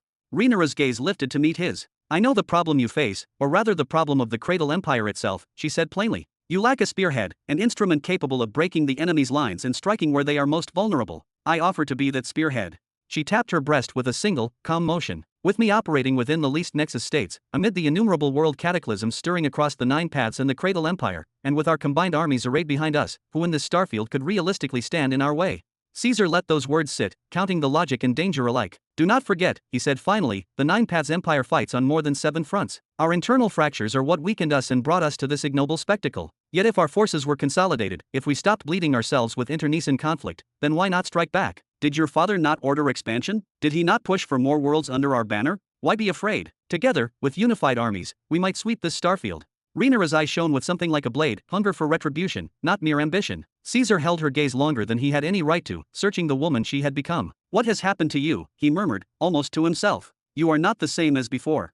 She did not flinch. So, will you accept us, Caesar? She asked, the single question blunt and unavoidable. These are my terms. Accept them, and within a month I will throw open Azakra's vault and formally place my people under your flag. Refuse, and I will take my case elsewhere. For a long moment Caesar closed his eyes and exhaled, allowing the tension in his shoulders to drop. Then, with a dry, almost incredulous smile that carried more weariness than triumph, he opened his eyes and said, from this day forward, call me Marshal Caesar. Chapter 1610. After a month, mid-sector 99. On the 3rd floor of a grand palace, its balcony yawned open as though one of the very walls of the mansion had been torn away and discarded. Arrow and his wife sat together in heavy silence. The open space let the wind sweep through, carrying with it the scents of moss, water, and flowering vines. Flora absent-mindedly nibbled on a bowl of snacks while her eyes wandered outward, drinking deeply from the planet's natural beauty. The palace itself had been raised on the edge of a hidden paradise, one that looked as though it had been stolen from the dreams of the gods. A glistening waterfall thundered down at its heart, mist curling like silver smoke, while lush emerald banks stretched outward in every direction. In such a scene, rainbows never seemed to fade from the horizon, and the atmosphere itself seemed forever colored with cheer, untouched by grief or shadow. Arrow, however, was still. His back rested against the cushioned chair, his broad shoulders relaxed, but his eyes remained firmly closed. Only after several long minutes did he open them. That son of a bitch did it. He muttered, his voice low yet sharp, like a blade drawn halfway from its sheath. Flora turned quickly toward him at the sound of his tone. Her brows arched with curiosity. Who are you talking about? Did a message just arrive? Yes, Arrow answered flatly, then leaned forward, resting his elbows on his knees. Do you remember the woman, the nine-tailed who appeared at the coronation? Caesar has subdued her. And not in the usual way, not as some subordinate queen or a mere vassal ruler, no, he has absorbed her entire empire into his own. Just like that, he has leapt ahead of me once more in total planet count. He rose to his feet, the flowing folds of his loose, comfortable robe swaying with his measured steps as he began pacing toward the balcony's edge. His tone grew quieter, almost as if he was speaking to himself. I wonder how he pulled it off. She is, on our side now. Flora's lips parted in astonishment before curving into a radiant smile. Was not she a Nexus state? And a strong one at that, if I recall correctly? That is, incredible. Incredible, indeed, Arrow admitted, his side both impressed and troubled. She is the very first Nexus state to join willingly without attacking or pressing her first. And her strength is not theoretical, it has been proven on the battlefield more than once. Do you know what she did only a month or two ago? She tore the head clean off another Nexus state and walked away with barely a scratch to show for it. He shook his head, then ran a hand across his face. Oh, it seems it is time I stepped up my game before I fall too far behind. With her standing beside him, Caesar will no longer be shackled by the planetary emperor's pack. That old alliance that has been hounding him, they will crumble before her claws. Using her as the spearhead of his forces, he can expand at a rate that defies precedent, like wildfire raging across dry fields. Arrow's expression darkened, then shifted into a slow, thoughtful smile as he rubbed his chin. Of course, that is assuming he can even survive the wave of attacks brewing against him as we speak. A wave of attacks. Flora tilted her head gently, confusion flickering in her bright eyes. Would not her presence at his side deter any assault? Who would dare to challenge him now?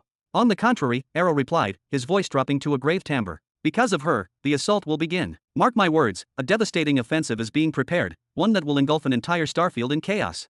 His eyes glittered with cold amusement as he continued. They will seize upon the excuse that Rhaenyra and her empire have become a demonic force, an abomination too dangerous to be allowed to grow. Under that banner of righteousness, they will launch their strike upon the Cradle Empire, claiming fear of its rapid expansion. Their aim will be simple, destroy both powers in one swift blow and divide the spoils among themselves. The Nine Paths treasury is too tempting, it draws greed like blood draws predators, and the Cradle's weapons are so hated they inspire vengeance wherever they are spoken of. This, Flora, this is their perfect chance for them to take everything. That is, awful.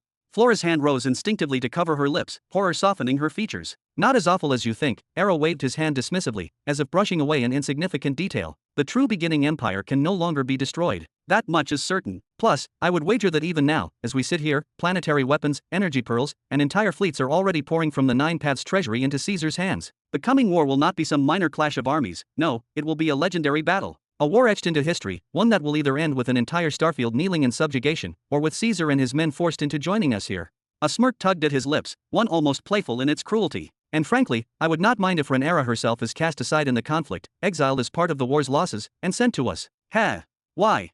Flora asked softly, tilting her head with genuine innocence. She is already on our side, is not she? We could summon her to help us whenever we please. She is a transformed like us, not a human. Should not she remain here, with us, permanently? That is just wishful thinking, Arrow replied, shaking his head. Perhaps before His Grace announced his promotion to Mid-Sector 99, I might have dared to petition Caesar for temporary use of her strength. But now. He chuckled bitterly. Now he will surely refuse. He will hide behind the excuse of the Great War that looms only a few years away. His hands and teeth are already busy tearing at every world he can reach, desperate to widen his lead, desperate to prove to his father that he did not err in choosing me. That son of a bitch wants nothing more than to eclipse me. He stepped forward and tapped the balcony's stone rail with his knuckles, the sound sharp in the quiet air. And as for her being a mutant, he will not see that. He will strengthen her bloodline instead, find ways to deepen her bloodline, to sharpen her claws. Perhaps, if the First and Third Armies ever march as one in some great crusade, she might be wrested from his grip and come to stand beside us. But as things are now, Caesar will never give her up. Never. That son of a bitch is far too clever to share such a weapon with anyone. Would you stop cursing him already? Do you have the faintest idea what might happen if His Grace overheard you? Flora's voice carried a sharp edge of worry as she flicked a piece of snack toward Arrow's back, the crumb bouncing off his loose robe before tumbling to the floor. And why should I? Arrow bent down lazily, plucked the fallen piece from the tiles, and ate it without hesitation. It is not as if he is Lady Mila's son. Have not you heard the story of his first encounter with His Grace? I am not insulting him at all, I am just stating a fact. He is a son of a bitch. Ugh, just stop already, what is wrong with you today? Flora huffed and flung 2 more pieces at him, her cheeks puffed with frustration. He never opposed us taking the Imperial Guards in the first place. And let us not forget, was not it him who sent that special gift to aid us? His Highness Caesar thinks of nothing but the Empire's best interests. I honestly believe we ought to find a proper way to thank him. If words like yours ever slipped through and reached his ears, do you realize the disaster that would cause? All right, you are right. Arrow chuckled softly, his laughter rolling like a quiet drum, then turned his gaze outward. For a long few seconds he allowed his eyes to drink in the breathtaking panorama before them, the glittering sky, the endless greenery, and the cascade of the waterfall below. Still, we must accelerate our pace. Time is not on our side. Even faster than this. Flora's tone rose in disbelief. She carefully set the dish aside, rose to her feet, and paced toward him with deliberate steps, her long dress brushing against the balcony floor. I understand that you feel trapped in a race against time, or rather, a race against Caesar himself. But must you burn yourself out like this? Cannot you ease the tempo, even a little? The Imperial Guards will not simply obey your command on a whim.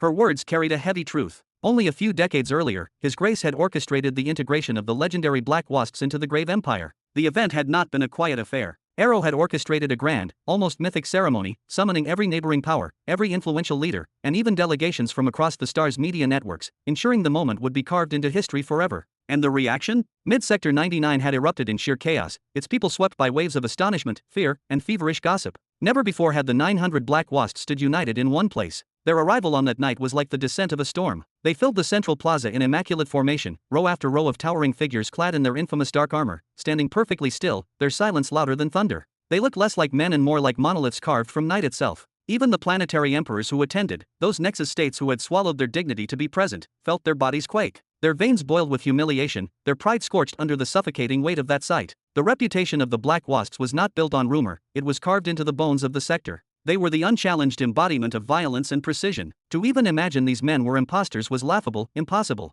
Every scarred face, every notorious figure once printed on wanted posters across the sector now stood here in the flesh, their presence undeniable. And yet, who would dare to step forward? Who would be the fool brave, or foolish, enough to try and apprehend even one of them? It was whispered, as legend more than fact, that only 3 of these assassins had once toyed with the Emperor of the ancestral blood multiple planetary empire, driving him to a madness. 3 of them, just 3. That night, after the announcement thundered across the hall and settled into the bones of all who witnessed it, none of the guests closed their eyes to sleep. Fear, envy, and awe gnawed at their hearts. And from that night onward, Arrow had kept his promise to his grace. Without losing a single arrow, without raising a single blade, he had subdued powers, broken their resistance, and bent the Starfield's will. Chapter 16:11. On the very same day of the grand ceremony, 3 planetary kingdoms, without pressure and without coercion, stepped forward and voluntarily merged into the Grave Empire. Their decision sent ripples across the sector, for rarely did entire realms bow so willingly. And within the span of just a single year of negotiations, 2 minor planetary empires followed as well, one ruling over 3 worlds, the other controlling 5. This alone stood as undeniable proof of the dreadful reputation of the Black Wasps. With nothing more than a single celebration, Arrow had managed to bring 11 planets under his banner, almost half of his holdings at that time. It was a feat no one had expected, yet it carved his name deeper into the hearts of allies and enemies alike. Within only 5 years after the ceremony, several great powers began to connect the scattered dots, or to put it more accurately, whispers and rumors began threading their way among the courts. Rumors that the allegiance of the Wasps was no coincidence at all. They remembered that the Grave Empire itself had been born atop the ruins of the ancestral Blood Empire by the Wasp sting. When those rumors spread like wildfire, that both the Grave Empire and the Black Wasps had risen in unison, moved by the same terrifying master lurking unseen in the shadows, panic and fear pushed the factions back to the negotiation tables. And this time they came not cautiously, but desperately, offering terms and tribute.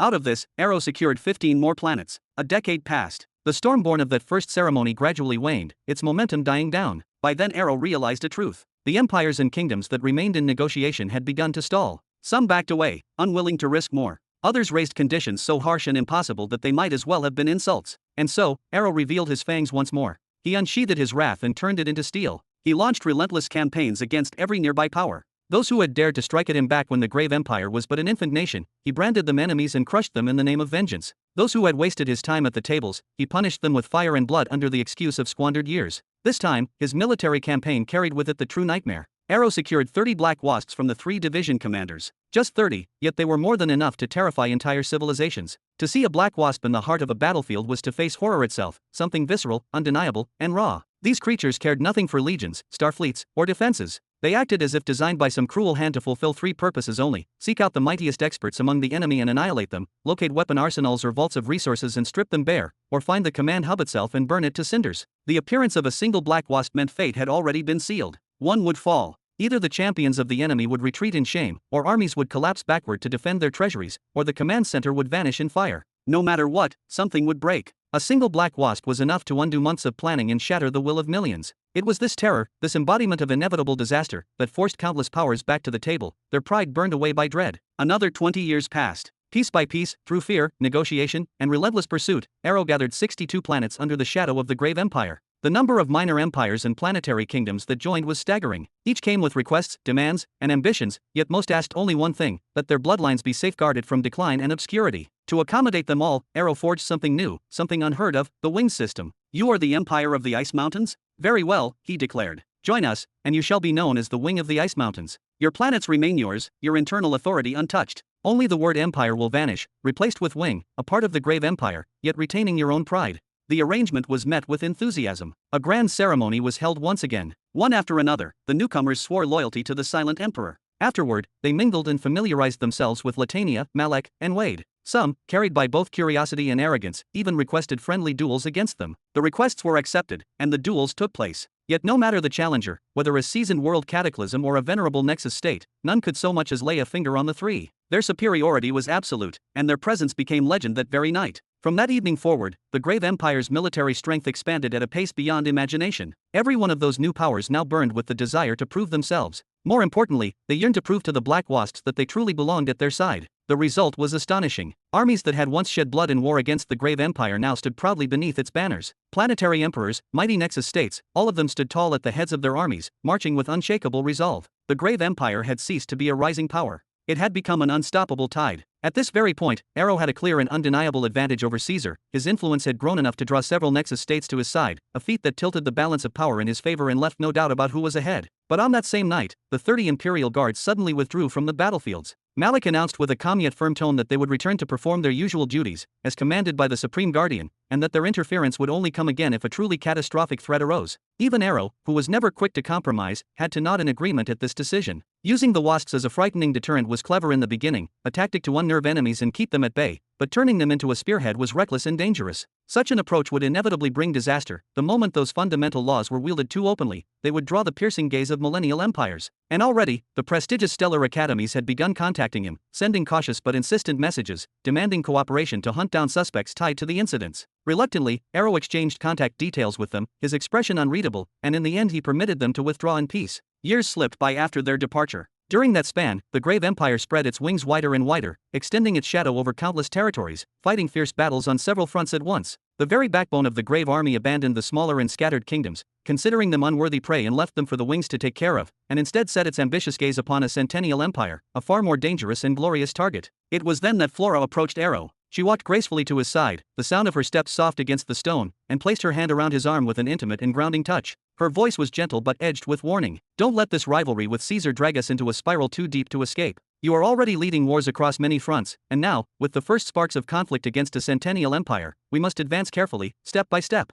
Tisk. The speed I desire will never be reached unless I have someone like Renara at my side, Arrow muttered, his eyes glinting with a sharp, determined light. I need to find a solution to this, a real one. Piffed, so you still envy Caesar for her? Flora chuckled lightly, shaking her head. He has nothing else but her. Meanwhile, you've already subdued several nexus states. If I'm not mistaken, the count has reached 5 by now. You don't understand. Arrow sighed and shook his head slowly. Those 5 joined us because they preferred comfort over combat. They want an easy life of luxury, not a life of glory and blood. Even if I commanded all 5 of them to strike at a single nexus state who clings fiercely to his principles, defending his homeland with all his might, they simply wouldn't be able to kill him.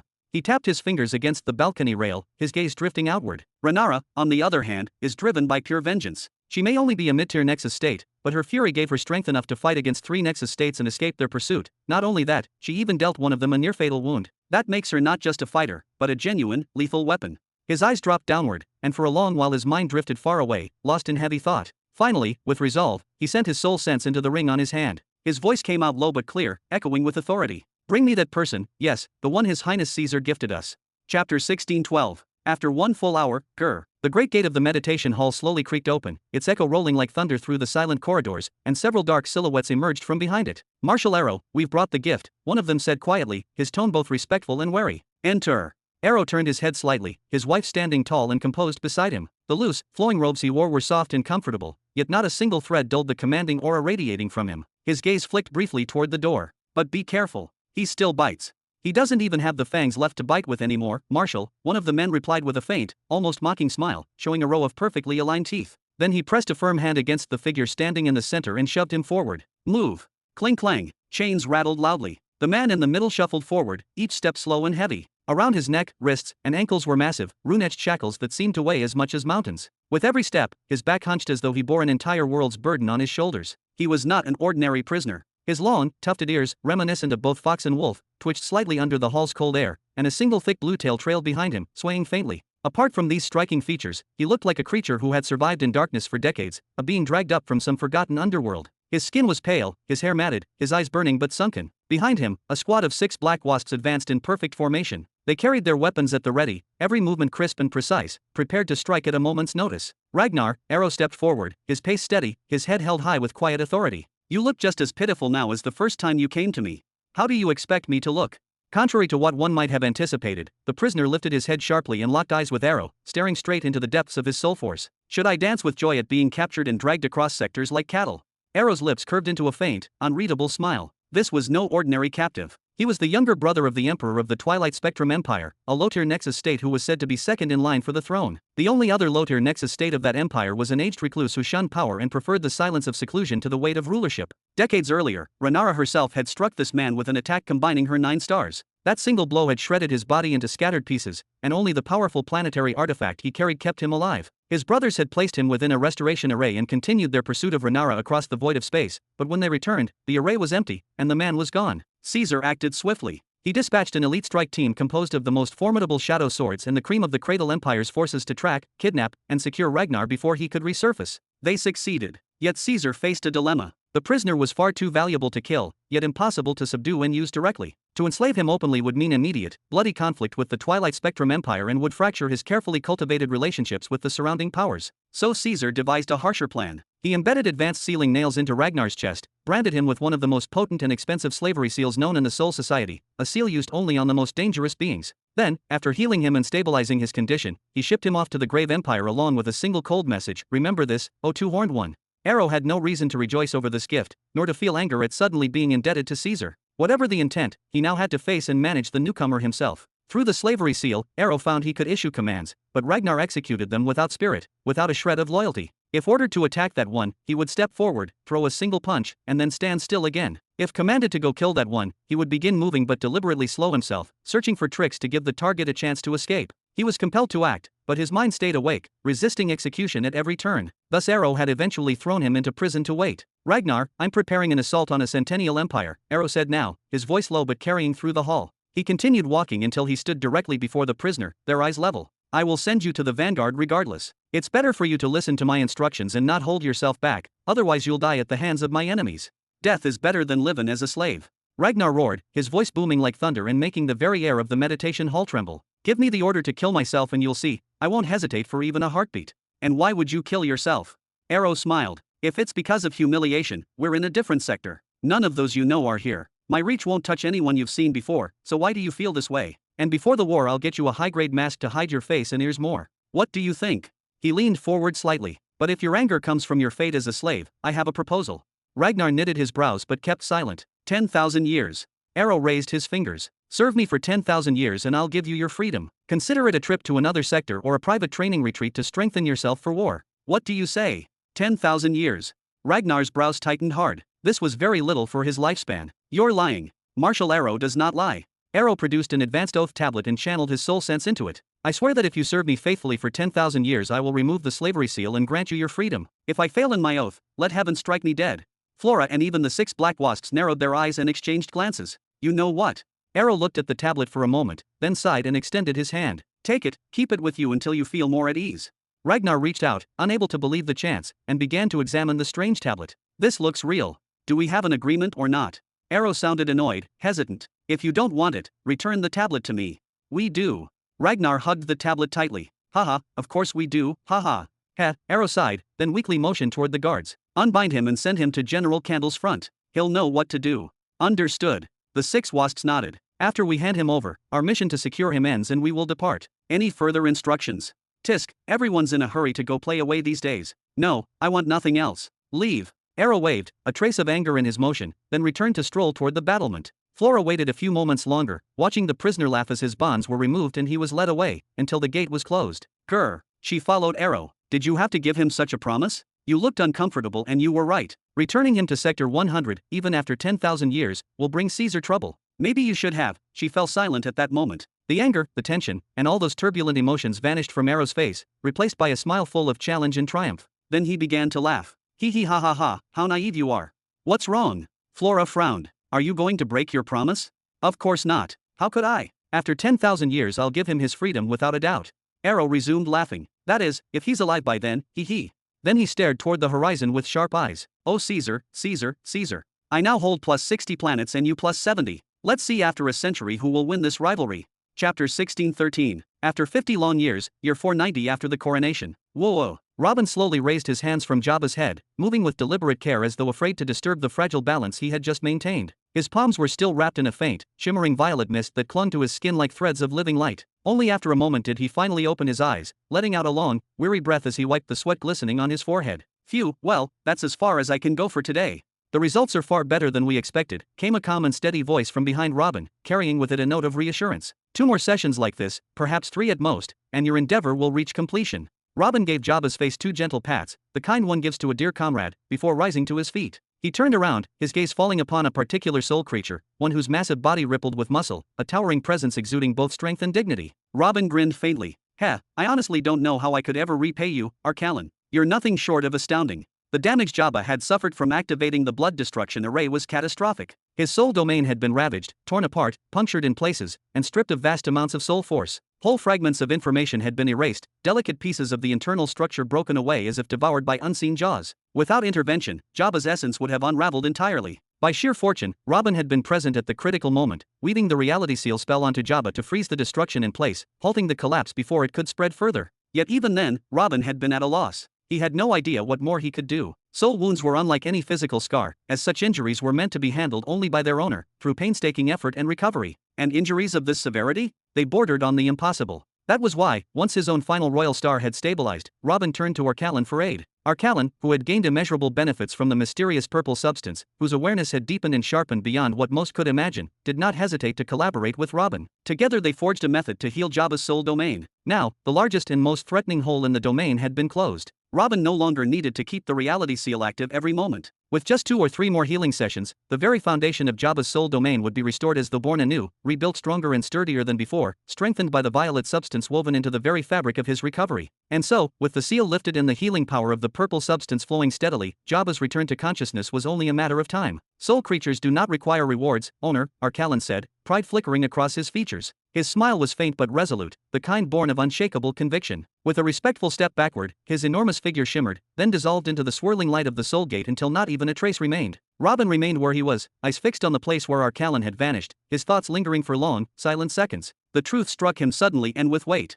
When he thought of the cheat-like gift he had acquired in the matters of souls, he realized that the torment he had endured at the hands of the specters and the purgatory flames of purgatory had not been meaningless suffering. The agony, the despair, the near-death, it had all been worth it. If time were rewound, he would choose the same path again, without a flicker of doubt, if it meant gaining Arkalon once more. A deep sigh escaped his chest, and Robin slowly turned, making his way to the mouth of the cavern. He pressed his back against the cool mountain rock, the rugged surface grounding him as his gaze stretched outward across the endless horizon. For hours he remained there, letting the silence of the natural world seep into him, lost in the meditative calm that only solitude before the vastness of nature could bring. At last, in a quiet, bitter murmur, he voiced his thought. Why in the hell is my fate always tied to caves?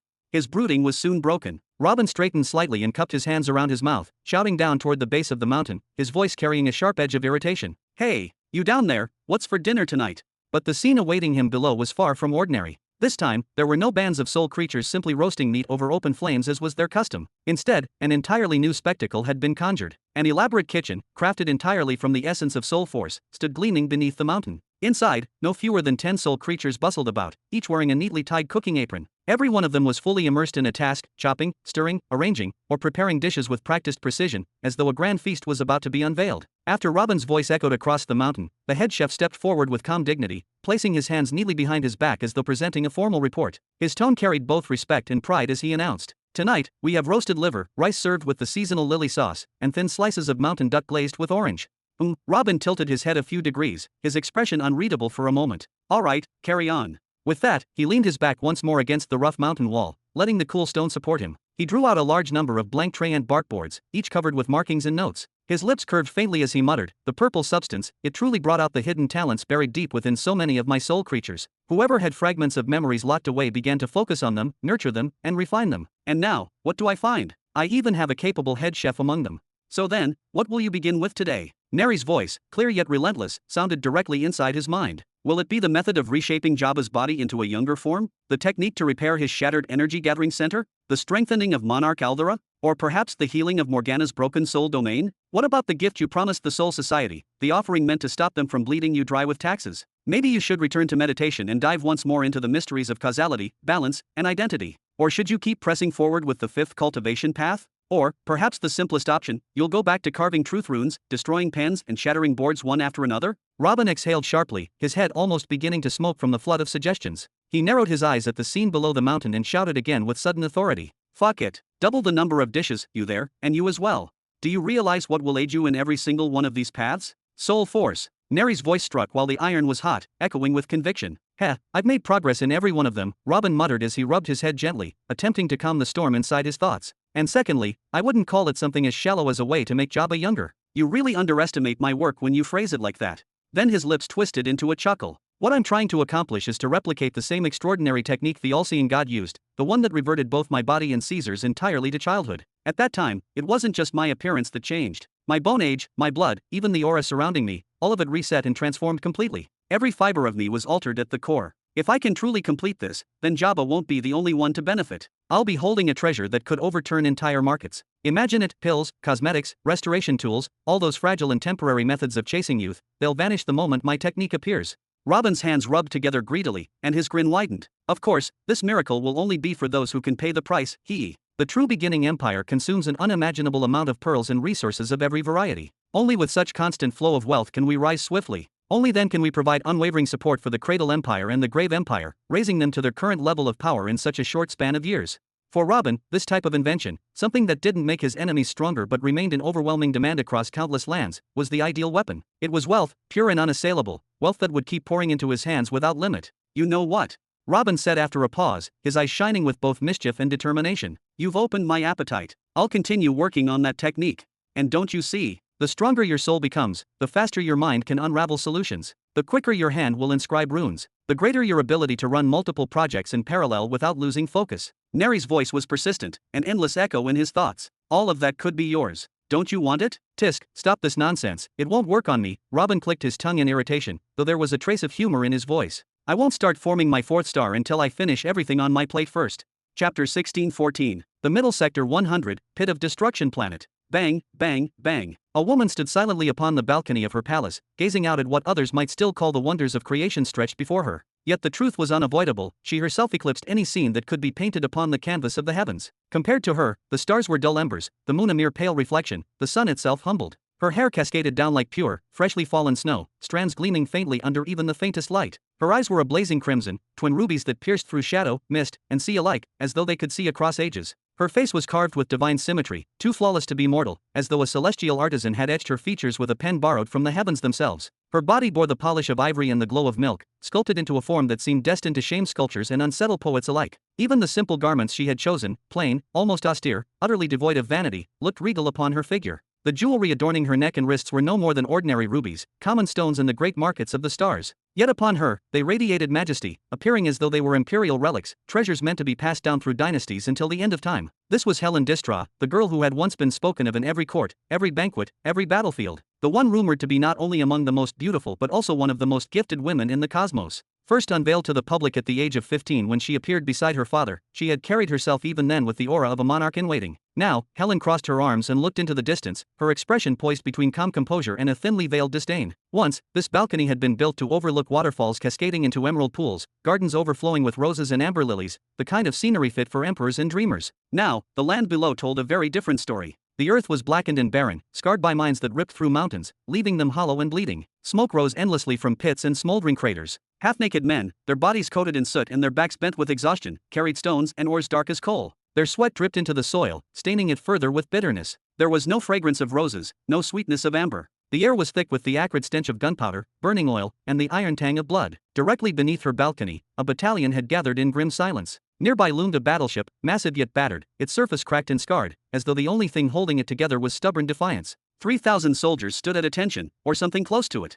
Before them, 13 officers had assembled, each one exuding an aura that pressed upon the lungs like lead. Their appearances were chaotic, almost absurd, one bare-chested with only a tattered cloak, another wearing straps of leather across his torso, another with mismatched scraps of armor pulled hurriedly over what seemed like his bedclothes. Yet despite the disarray of their attire, one glance was enough to silence doubt. These were not farmers forced into conscription, nor guardsmen drilled into order. They were killers. Their auras were thick with the scent of slaughter, cascading like crimson waterfalls. Each gaze carried a weight that could drown a man. Anyone who looked upon them would know instantly, these were men who had slain until the sun itself seemed dimmed, until seas were dyed red. The karmic burden of their killing eclipsed entire armies of millions. And now, they all stood beneath her balcony, not clamoring, not begging, but waiting. Some sighed, some closed their eyes, their bodies at ease yet coiled like blades. They awaited her command, one that had been withheld for far too long. The war against the Gassan Empire had entered a decisive stage. At the start, her enemies had faltered. Emperor Gassan and his generals had been unprepared for her brutal, overwhelming style, where Helen herself would descend upon a battlefield, or else send only her closest handmaiden, and annihilate everything in sight. Armies were crushed like insects, cities erased in hours. But slowly, bitterly, the enemy adapted. They no longer fought her head-on. Instead, they sent strike teams, darting like vipers, striking at her vassals, raiding her supply lines, tearing at the roots of her holdings. Whenever she herself appeared, they vanished, dissolving into shadows before her wrath could reach them. Or so they thought. For Helen's followers were not weak. Though they lacked good weapons or glimmering armor, many fought with bare hands alone, fists wrapped in blood instead of steel. They fought as though their children and kin stood just behind them, and their enemies were reaching out with blades. They fought until their last breath, teeth bared in defiance. Still, the war dragged on. The emperor did not relent. His empire was ancient, his armies disciplined, his generals skilled in patience. Year after year, raid after raid, the toll upon Helen's forces mounted. Her most trusted elites, the companions she relied upon most, were cut down one by one. Even the loss of a single soldier was a wound that she felt keenly. And so, Helen herself had been forced into the field more often. She struck down raiding parties with her own hands, sometimes for victories so small they felt like ash upon her tongue. For against an ancient empire, against a war machine fueled by centuries of conquest and cruelty, brute strength alone was not enough. Recently, her planetary holdings had dwindled further. Only 5 remaining. And even those are trembling on the edge, each one like a candle flame guttering in the wind, ready to be snuffed out at the next breath. Recently, Helen had begun overturning her remaining planets one by one, leaving no stone unturned. In her desperation, even the gardens of her palace, once a sanctuary of beauty and pride, had not been spared. The elegant flower beds had been uprooted, fountains dismantled, and ornate pavilions torn apart, all in the frantic search for veins of ore or any hidden treasure that might be buried beneath the soil. Anything that could be sold, anything that could be reforged into a weapon, anything that could keep her empire breathing a little longer, anything. Indeed, the rate of discovering ores suitable for forging weapons and other war-related uses had risen noticeably. But then the question arose, what next? Her followers were not famed blacksmiths or artisans capable of turning raw stone into epic gear. They had the strength to fight, but not the hands to craft. The harsh reality was this: all Helen could do was sell the raw materials for pitifully cheap prices, then spend the proceeds to acquire weapons. At the very least, she could scrape together enough to pay Antiras, the mercantile power that controlled the nearest network of gates, the exorbitant fees required to use them. Without those gates, neither she nor her elite warriors, those 13 figures waiting in silence beneath her balcony, could move quickly to defend her territories. Otherwise, they would remain stuck here, awaiting the slow arrival of reports, before dragging their battered and broken ship across empty space for days, sometimes even weeks, just to reach their next battlefield. Knock, knock. My lady, there is news. Would you like to hear it? The voice was soft yet steady, muffled by the wooden door, carrying the familiar cadence of Helen's loyal maid. Enter, Seraphina. Helen's voice was calm, though a faint weariness lingered in it. What news do you bring this time? Has that old fox Gazan finally decided to make his move? Creak. The heavy door opened, and in stepped a young woman with jet black hair tied tightly into a horse's tail, each strand gleaming like polished obsidian. She wore a set of gleaming white and blue armor, polished to a mirror sheen, with 2 sharp swords hanging at either side of her hips. Compared to the simple, almost ragged attire Helen's followers usually wore, this sight was striking. Armor of that quality, though still considered low-level in the grand hierarchy of epic gear, was rare among Helen's ranks. On Seraphina, however, it seemed almost tailor-made, as though her aura fused naturally with its luster. There is no news concerning Gassan for now, Seraphina reported as she advanced into the chamber, her boots clicking softly against the stone floor. His forces are still attacking planet S5 as they always do. There is nothing left for us to lose there. She moved until she stood directly beside Helen, her expression serious, her tone carrying the faintest tremor of urgency. But I have 2 pieces of news that may matter to you. The first is about Lady Rhaenyra. Helen's crimson eyes widened sharply, her brows knitting together as she snapped her head toward Seraphina. That woman, the one who squandered an empire 7 million years old? What of her now?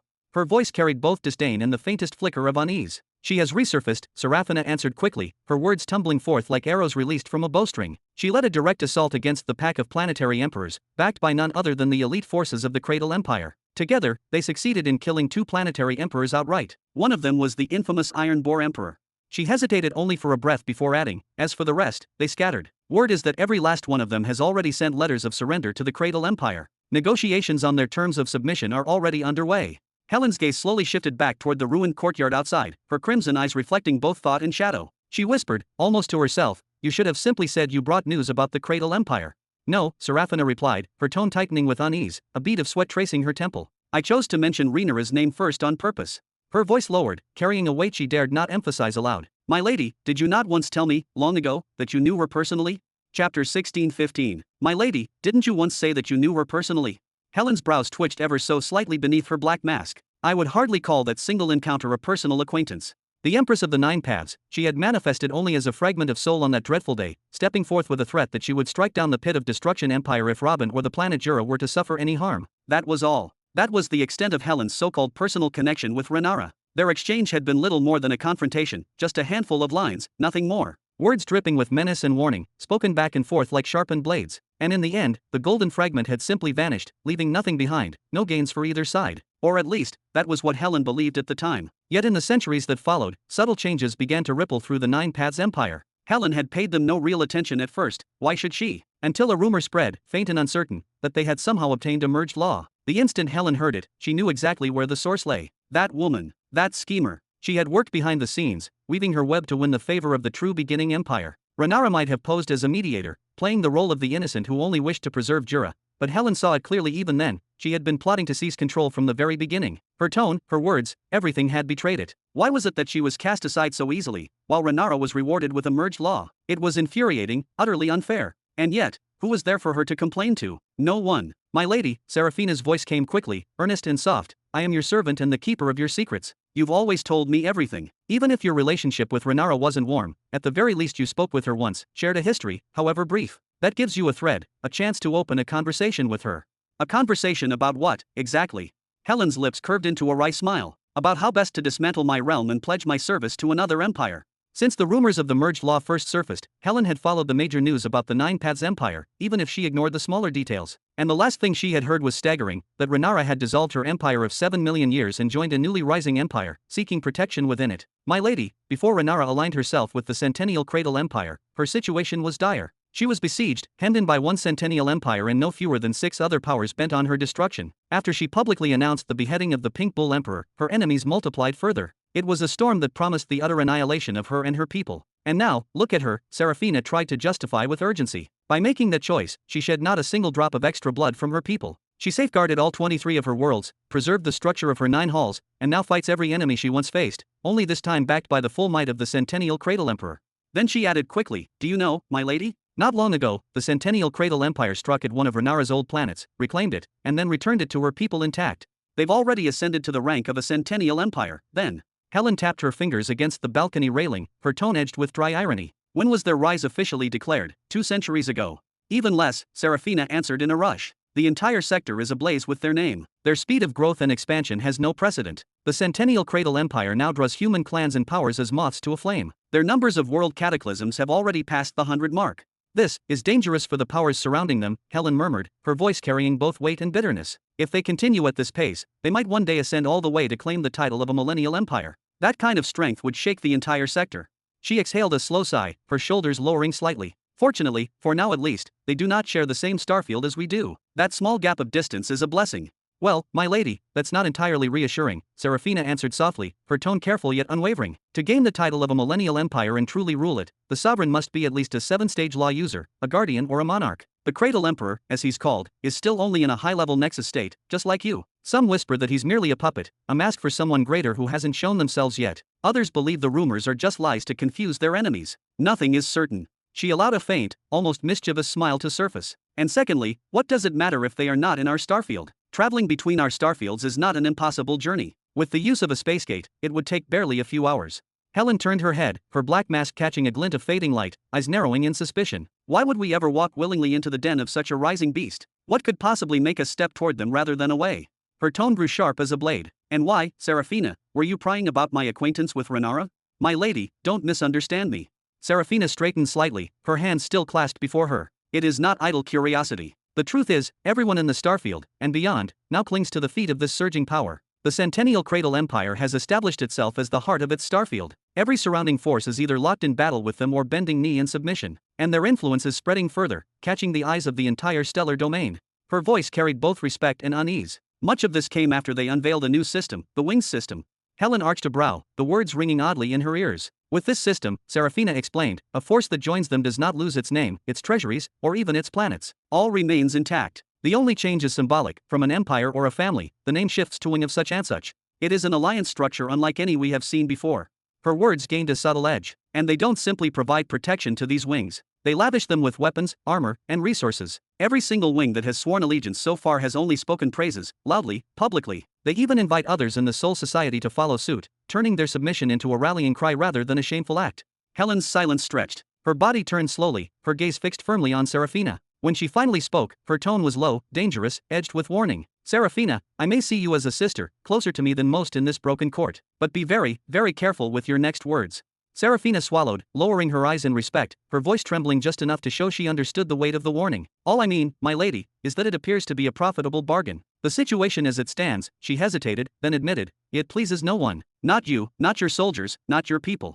Helen turned back to the balcony, her eyes sweeping over the ruined gardens, the scarred palace grounds, the weary soldiers below whose armor was so incomplete it barely deserved the name. Her lips curled in a bitter smile. Perhaps I truly made my greatest mistake when I lashed out at the Ghassan Empire. I was young, reckless, drunk on the illusion that my personal might could conquer anything. I dismissed the value of armies, of supplies, of resources. I thought everything could be seized by my power alone. That arrogance set the tone of my reign, and now, this wasteland is the fruit I must reap.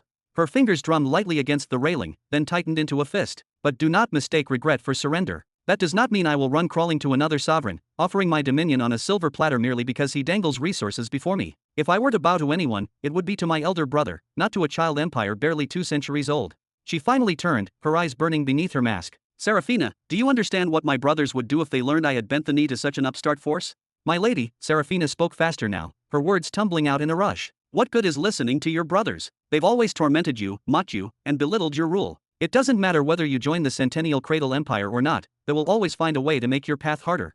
She drew in a breath, then offered a small, hopeful smile. And besides, we don't even need to fully join the Centennial Cradle Empire to reap benefits from them. Helen's eyes narrowed. Her body stilled. She tilted her head ever so slightly. Explain further. Chapter 1616. Sector 101, the middle. Richard sat in silence beneath the shade of a small tree, his figure almost blending into the stillness of the warm summer day. His posture was so steady, his breathing so calm, that even his eyelashes seemed frozen in place, as though he were carved from stone. He looked as if he had entered a state of meditation so deep that nothing in the world could disturb it. But here, in the height of summer, stillness never lasts forever. The world itself seems determined to bring movement and life. Even if one sits quietly, sooner or later something will stir, drift close, and play its mischievous game. Buzz! From the air came a long-tailed insect, its body slender and its tail curved upward like the sting of a scorpion. It circled Richard's head slowly, deliberately, its many-faceted eyes glittering as they fixed upon the tip of his nose. With a faint hum, it tilted downward, preparing to land upon his nose, ready to sting this big prey. But suddenly, shoo! Shoo!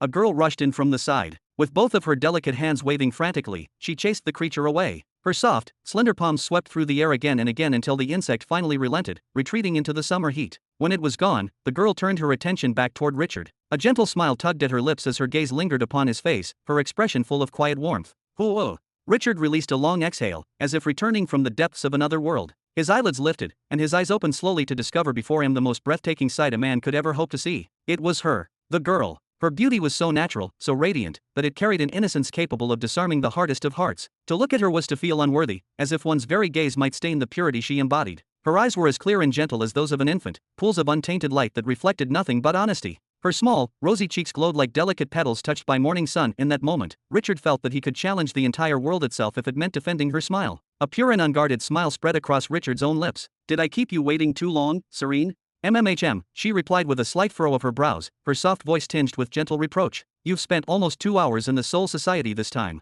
Richard nodded with a faint trace of guilt. "I'm sorry for keeping you waiting. A lot happened today. While I was preparing the yearly letter for my brother Theo, I discovered he was already online in Soul Society. Not only that, but he was in a meeting with Caesar, my eldest brother. Before I knew it, they had pulled me in to join them." Serene's face lit up, her delight impossible to conceal. "You met Theo and Caesar together? That's wonderful news. You've been dodging them for so long, avoiding their meetings just so they wouldn't pressure you into returning. Hee, looks like fate cornered you this time."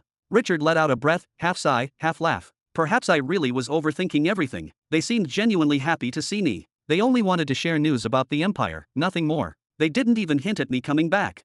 His tone shifted, excitement sparking in his eyes as he snapped his fingers. "And do you know? My brother Caesar now rules over an entire Centennial Empire."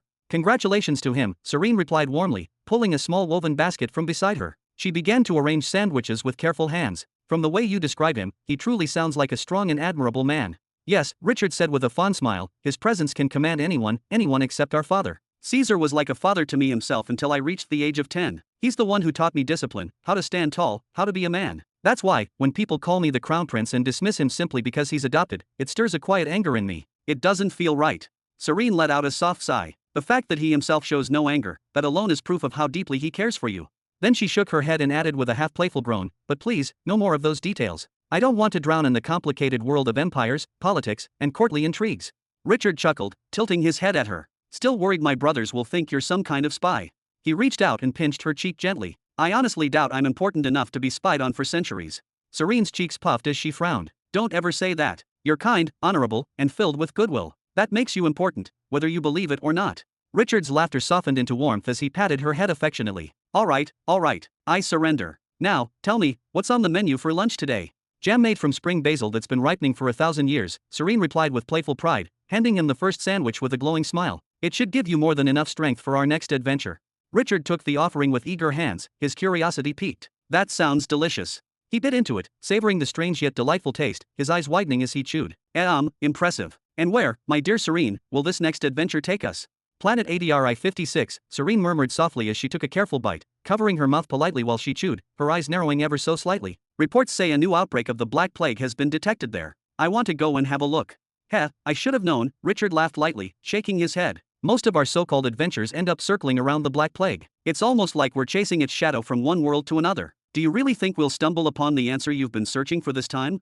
I can only hope, Serene said, her voice touched with both resolve and melancholy. She lifted her small shoulders in a delicate shrug, as if trying to lighten the weight of her own words. You see, I once made a promise to a dear friend of mine, a very long time ago. I swore I would find her a cure for her soul domain, which was being corroded piece by piece. I've always believed the Black Plague is connected to the solution somehow, and each time I follow its traces, I feel as though I'm drawing closer. Her voice grew quieter, tinged with sorrow. But I just hope she's still alive. I haven't seen her in so many years, and time can be cruel. Oh. Richard arched his brows in mild surprise, curiosity lighting his eyes. And what was her name? Serene fell into silence. Her lips parted as though to speak, but no words came. Her expression betrayed the struggle inside, eyes tightening, forehead faintly creased, as though she were squeezing her mind with all its strength, desperately trying to remember. Richard chuckled knowingly, nodding twice. I knew it. You don't even remember her name anymore, do you? His smile softened as he studied her face. It makes me wonder, when I'm finally summoned back and we're separated, will there come a day when you forget my name as well? When you look at me as just another project from long ago, something you've already moved past? That would be more disappointing than I can put into words. Richard, Serene's voice was faint, yet steady. I told you long ago what I do, and what fate awaits us. You've always known that day is inevitable. She lifted her gaze and met the young man's gray eyes with rare seriousness. But from the way you've described your homeland, it sounds more likely that you'll be the one to forget me once you return. You've painted it as a stormy, chaotic place, so full of conflict and upheaval that even memories themselves struggle to endure there. Maybe you're right. Richard let out a small, awkward laugh as he turned his eyes away, his expression growing distant. That place really never calms down, as my father's ambition never knows a boundary. The storms are endless, and the quiet never lasts. Then, deliberately, he shifted the topic, turning his gaze back to her. Still, don't you find it strange, Serene? I've been ready for centuries, prepared for the day I'd be summoned back. And yet, not once have I received even the slightest hint that the time is near. Not a whisper. Even though the world over there has reached a level of progress and conflict so intense, it's hard to imagine my presence not being needed. All I can tell you, Serene replied, handing him another sandwich with gentle hands, is that your father loves you far more than you realize. He carries guilt toward you, guilt that makes him hesitant. That's why he doesn't wish to burden you with direct commands. He doesn't want his will to weigh on your shoulders. You really think so? Richard fell quiet for a moment, chewing on her words. Then, almost under his breath, he muttered, or maybe he's simply forgotten me. A faint, sad smile touched his lips. It wouldn't be the first time. If he forgot, Serene said firmly, leaning closer, would your brothers also forget? The ones you constantly speak with, the ones who reach out to you again and again? No, Richard. It's clear they've been instructed not to mention the burdens of the Empire to you, not to ask you to return, not to speak of problems. They share only the bright and pleasant things, the parts they know you'd notice anyway. She tapped his forehead lightly with her finger, almost scolding. Richard finally nodded after a long silence, his voice thoughtful. So that's it. He sees me as a rebellious son. He'd rather I come back by my own will than force me with his authority and risk me defying him. In his mind, that's the better way. Isn't that exactly the truth? Serene tilted her head, her gaze soft but probing. No, Richard whispered. It's not the truth. I would never defy him if he gave me a direct order. He let out a long sigh, then smiled faintly, as though releasing the weight of his frustration. But since he's given me this chance, this rare freedom, then perhaps I should make the most of it while I still can. He set the half-eaten sandwich gently back into the small box beside them and straightened his back, resolve quietly forming in his eyes. So then, when do we set out? Chapter 16-17. Middle Sector 100. Sitting on a seat that resembled a throne, Caesar finally opened his eyes after hours of complete silence. Almost instantly, a faint yet confident smile stretched across his lips. The little adventurer seems to be in far better condition now, Perhaps allowing him the freedom to act as he pleased was not such a terrible idea after all. He then poured his soul sense into the ring on his hand and spoke calmly, "Leonid, come here." 5 minutes later, the heavy door creaked open, krrrr, and a young man in black walked in. His hood was pulled low, covering most of his face and hiding nearly all of his features. "Do you have orders for me, Your Highness?" "Congratulations," Caesar clapped his hands once with force, his voice sharp and commanding. "You are promoted, from being merely the second in command to now acting as the Lord of the Shadow Swords, though temporarily. Begin your preparations at once. You are to secure complete control over every branch in both sectors 99 and 100 for at least the next half-century. In addition, you will receive the entire file concerning the Twilight Spectrum Empire." "Ha!" Leonid's tone carried raw surprise. "What about His Highness Theo? Has something happened to him?" "Indeed," Caesar replied with a tap of his fingers against the throne's armrest. "He is already on his way to Middle Sector 101 for an urgent mission. Do not trouble yourself with the Shadow Swords stationed there. He will handle them personally. However, he may be gone for quite some time." His gaze turned sharp, and he rapped the throne twice more. "Take your time and seize the reins of power. This is your opportunity to prove your worth, young Burton. But if you wish to retreat from this position and instead delegate a representative on your behalf, I will not stop you." Leonid was no stranger to pressure. He was the same youth Richard had chosen to warn Robin of the invasion upon Jura. That day, he fled from countless Imperial guards, pursued endlessly for days, yet managed to cling to his life and keep his lips sealed until he finally reached Robin in the midst of a raging battle. From that very moment, both Robin and even Richard lent him their support, raising him step by step until, one day, he inherited the position once held by the late Charles. "I will do everything in my power." Leonid lowered his head slightly, his voice steady. "Thank you, Your Highness. You may leave now." Caesar rubbed his temples between his fingers. The weight of leading a centennial empire was no light burden, and fatigue pressed heavily against his spirit. "By the way, Your Highness," Leonid straightened his back again, hesitant yet firm, "there is a woman who has requested an audience with you. She has been waiting for over 2 hours already." "A woman?" Caesar's lips curled with amusement. "I am in the midst of managing the expansion of a centennial empire, yet I must still spare time to meet with unknown visitors as well? Why not speak with her yourself? Where is Pion?" "Your Highness, Pion was the one who referred her directly to you. He claimed the matter was beyond him." Leonid answered quickly, "And truthfully, it is beyond me as well." Caesar exhaled deeply, then gestured with his hand, his fingers lazily brushing the air. He returned to massaging his temples. "Fine, bring her in." Leonid bowed slightly once more, then turned. As he left, a small victorious smile tugged at the corner of his lips. Today was a pivotal day for him, one that could reshape his destiny. Several minutes passed. Step, step, step. A young woman with her hair tied in a high ponytail strode into the grand hall where Caesar sat. She wore a striking suit of blue and white armor, and at her waist hung 2 finely crafted swords. Her voice was bold, echoing against the chamber's walls. "Meeting with you is no easy task, Marshal." Caesar's eyes swept over her, taking in her figure from the boots on her feet to the swords at her side. At first glance, it was undeniable. This girl was no ordinary wanderer or common calamity of the world. She was, without a doubt, a Nexus state, albeit of a low level. And she made no attempt to conceal it. Instead, she deliberately released her aura, letting it swirl throughout the chamber so that Caesar would know exactly who stood before him the moment she entered. "I was in the middle of an important council." Caesar gestured toward a nearby seat, his voice calm yet edged with curiosity. "Please, sit. Now, tell me, who are you, and in what way can I be of assistance?" "Call me Serafina," the young woman said, her voice steady as she crossed one leg over the other with practiced elegance. The faint clink of her armor filled the chamber, echoing off the tall stone walls. "I seek an audience with the silent emperor himself. There is a matter that directly concerns him, and him alone. I do not understand why I was redirected, first to some youth before you, and now to you instead." She allowed her gaze to drift slowly around the vast hall, her sharp senses probing every corner. Her eyes narrowed. "I can feel it, a Nexus state presence observing this place. No, 2 of them. They are not far at all." Her focus snapped back onto Caesar, her expression calm but unyielding. "As the Marshal of the Ground Forces, as a wielder of the 4th rank laws, you command considerable weight. It's clear you are afforded a very special kind of treatment." Caesar chuckled, though his tone was edged with curiosity. "Is there truly someone in all of Middle Sector 100 who does not know who Marshal Caesar is? That, I must admit, astonishes me. Every single day, messages and envoys flood my halls, some seeking alliances, others issuing threats. All of them either beg for my favor or tremble at the thought of my retaliation. And yet here you are, standing before me, not for my sake, but to seek out the Silent Emperor? Fascinating, though I suppose he didn't earn the title Silent for nothing." He tilted his head slightly, his expression sharpening with disapproval. "You should have known who awaited you before daring to appear here. Coming unprepared leaves me with a poor impression of your intent." "Oh." Serafina arched an eyebrow, her lips curling faintly. "My lady and I have been consumed with pressing matters of late. Our attention is stretched thin across several fronts. We have only a general grasp of what transpires in this region of the sector, not the complete picture." She paused deliberately, as if weighing her words. "May I then ask, who exactly are you within the Centennial Cradle Empire?" "I am the Centennial Cradle Empire," Caesar replied without hesitation, his voice carrying the weight of unshakable authority. His posture remained steady, his presence filling the room like a tide. "Now, how may I help you?" Time is a luxury I cannot waste. I have many affairs awaiting me. Seraphina's brows furrowed deeply, her mind racing. To her eyes, he was nothing more than a fourth-stage law user, someone she could extinguish in the span of a heartbeat. And yet, in this moment, his aura did not pale in comparison to planetary emperors she had once stood before. The realization unsettled her. Very well, she said finally, her voice carrying more weight. I bring you an offer from my lady. She is no ordinary figure. She is a high-level nexus state. Oh. Caesar leaned back slightly, one eyebrow lifting. The oppressive atmosphere that surrounded him seemed to ease instantly, like storm clouds parting at the mention of sunlight. The words high-level nexus state had caught his attention. You have my ear. What is this proposal?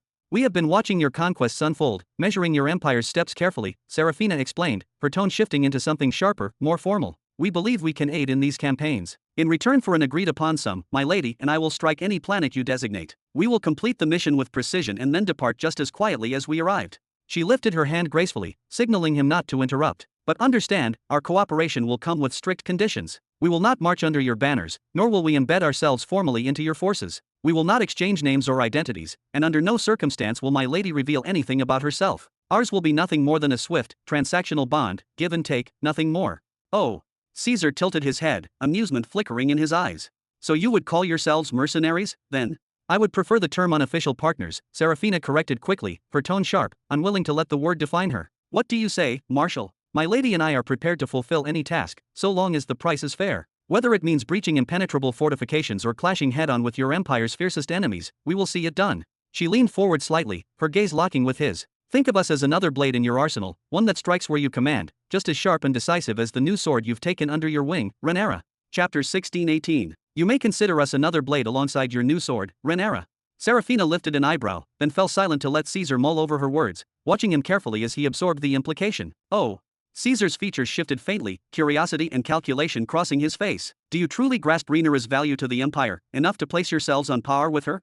He regarded her with an intensity that suggested the question was not merely rhetorical. The Cradle Empire had ballooned in recent years, its reach swelling so rapidly that it was forced to adopt Arrow's wing system to maintain control. Even now, Caesar sheltered 5 Nexus states directly under his wing, not counting the 2 mercenary, and, of course, Rhaenyra remained apart from them all. But who among those could he depend on in the heat of actual battle? Rhaenyra, and no one else. The 5 Nexus states under his protection were skittish and cautious, they could scarcely be coaxed into overseeing open battlefields or into connecting with a far-off Nexus state without risking an all-out collapse of the army's cohesion. You could not, in good conscience, hand them an order to assassinate another planetary emperor. They would balk. The old label, calling them cowardly Nexus states, had not been invented without cause. Their tendency to preserve themselves above all else made them unreliable as instruments of ruthless war. And the 2 hired ones? They offered little consolation. Like most contracted Nexus states, these 2 had fled from distant planetary sectors, escaping stains on their reputations and seeking a fresh start, employment, and safety. Yes, they would follow orders to earn their keep, but they would not stake their lives for a cause that did not personally secure their future.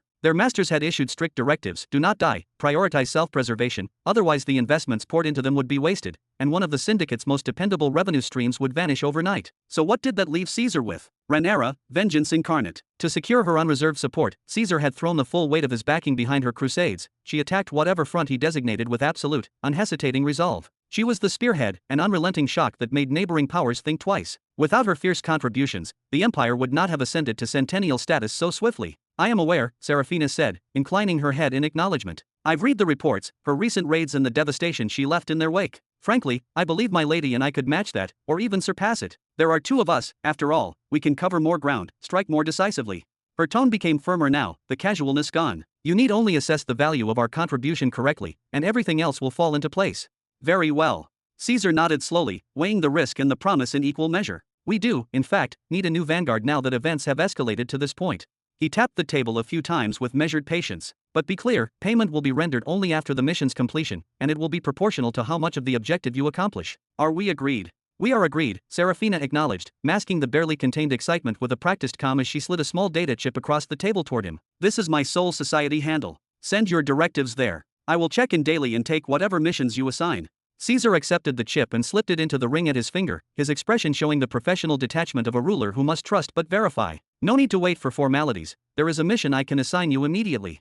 He rose and moved to the map table, calling Seraphina to his side. Placing his hand deliberately upon a point on the star chart, he indicated a world. This is Persin. Right now, 3 empires are quietly coordinating there, behind closed doors, to raise an army aimed at destabilizing and overthrowing me. Our intelligence indicates there are 20 world cataclysms and 2 Nexus states present on Persin at this exact moment, and those numbers are liable to increase. He looked up at Serafina, a hint of a smile crossing his face as if testing the mettle of his prospective allies. I had intended to send Rhaenyra there next year, supported by a regimental force, to break their preparations. But I think this presents a perfect trial for you, to see if you can shoulder the responsibility. The minimum objectives are clear: demolish the military infrastructure, eliminate 5 world cataclysms, and inflict a grievous injury on one Nexus state, one that will incapacitate him for at least a decade. Serafina's brows drew together in a thoughtful crease. The scale of that demand gave even her pause. That is an enormous ask for merely the two of us to undertake alone. It was your condition that you would operate alone, Caesar said, voice sharpening. I didn't make that a strict requirement to punish you, but I won't have you conduct a token assault that only scatters them to regroup elsewhere. We must send a message with real impact. Are you prepared for that level of responsibility? If not, I will attach a battalion to your operation. And if you still refuse the assistance, then there is no point in wasting more words. Temper your tone, I'm thinking out loud, Serafina replied coolly, though her attention remained fixed on the map. She considered the logistics, the possible routes of attack, the intelligence gaps. After a long breath, she faced Caesar once more. What compensation do you propose if we achieve the minimum objectives? Caesar extended his hand and opened all 5 fingers deliberately, the gesture both simple and symbolic. Serafina's eyes widened in immediate calculation. 5,000? 50,000 energy pearls, she murmured, the numbers spinning in her head. Long years had passed since she'd seen such sums concentrated in one place. 5 million.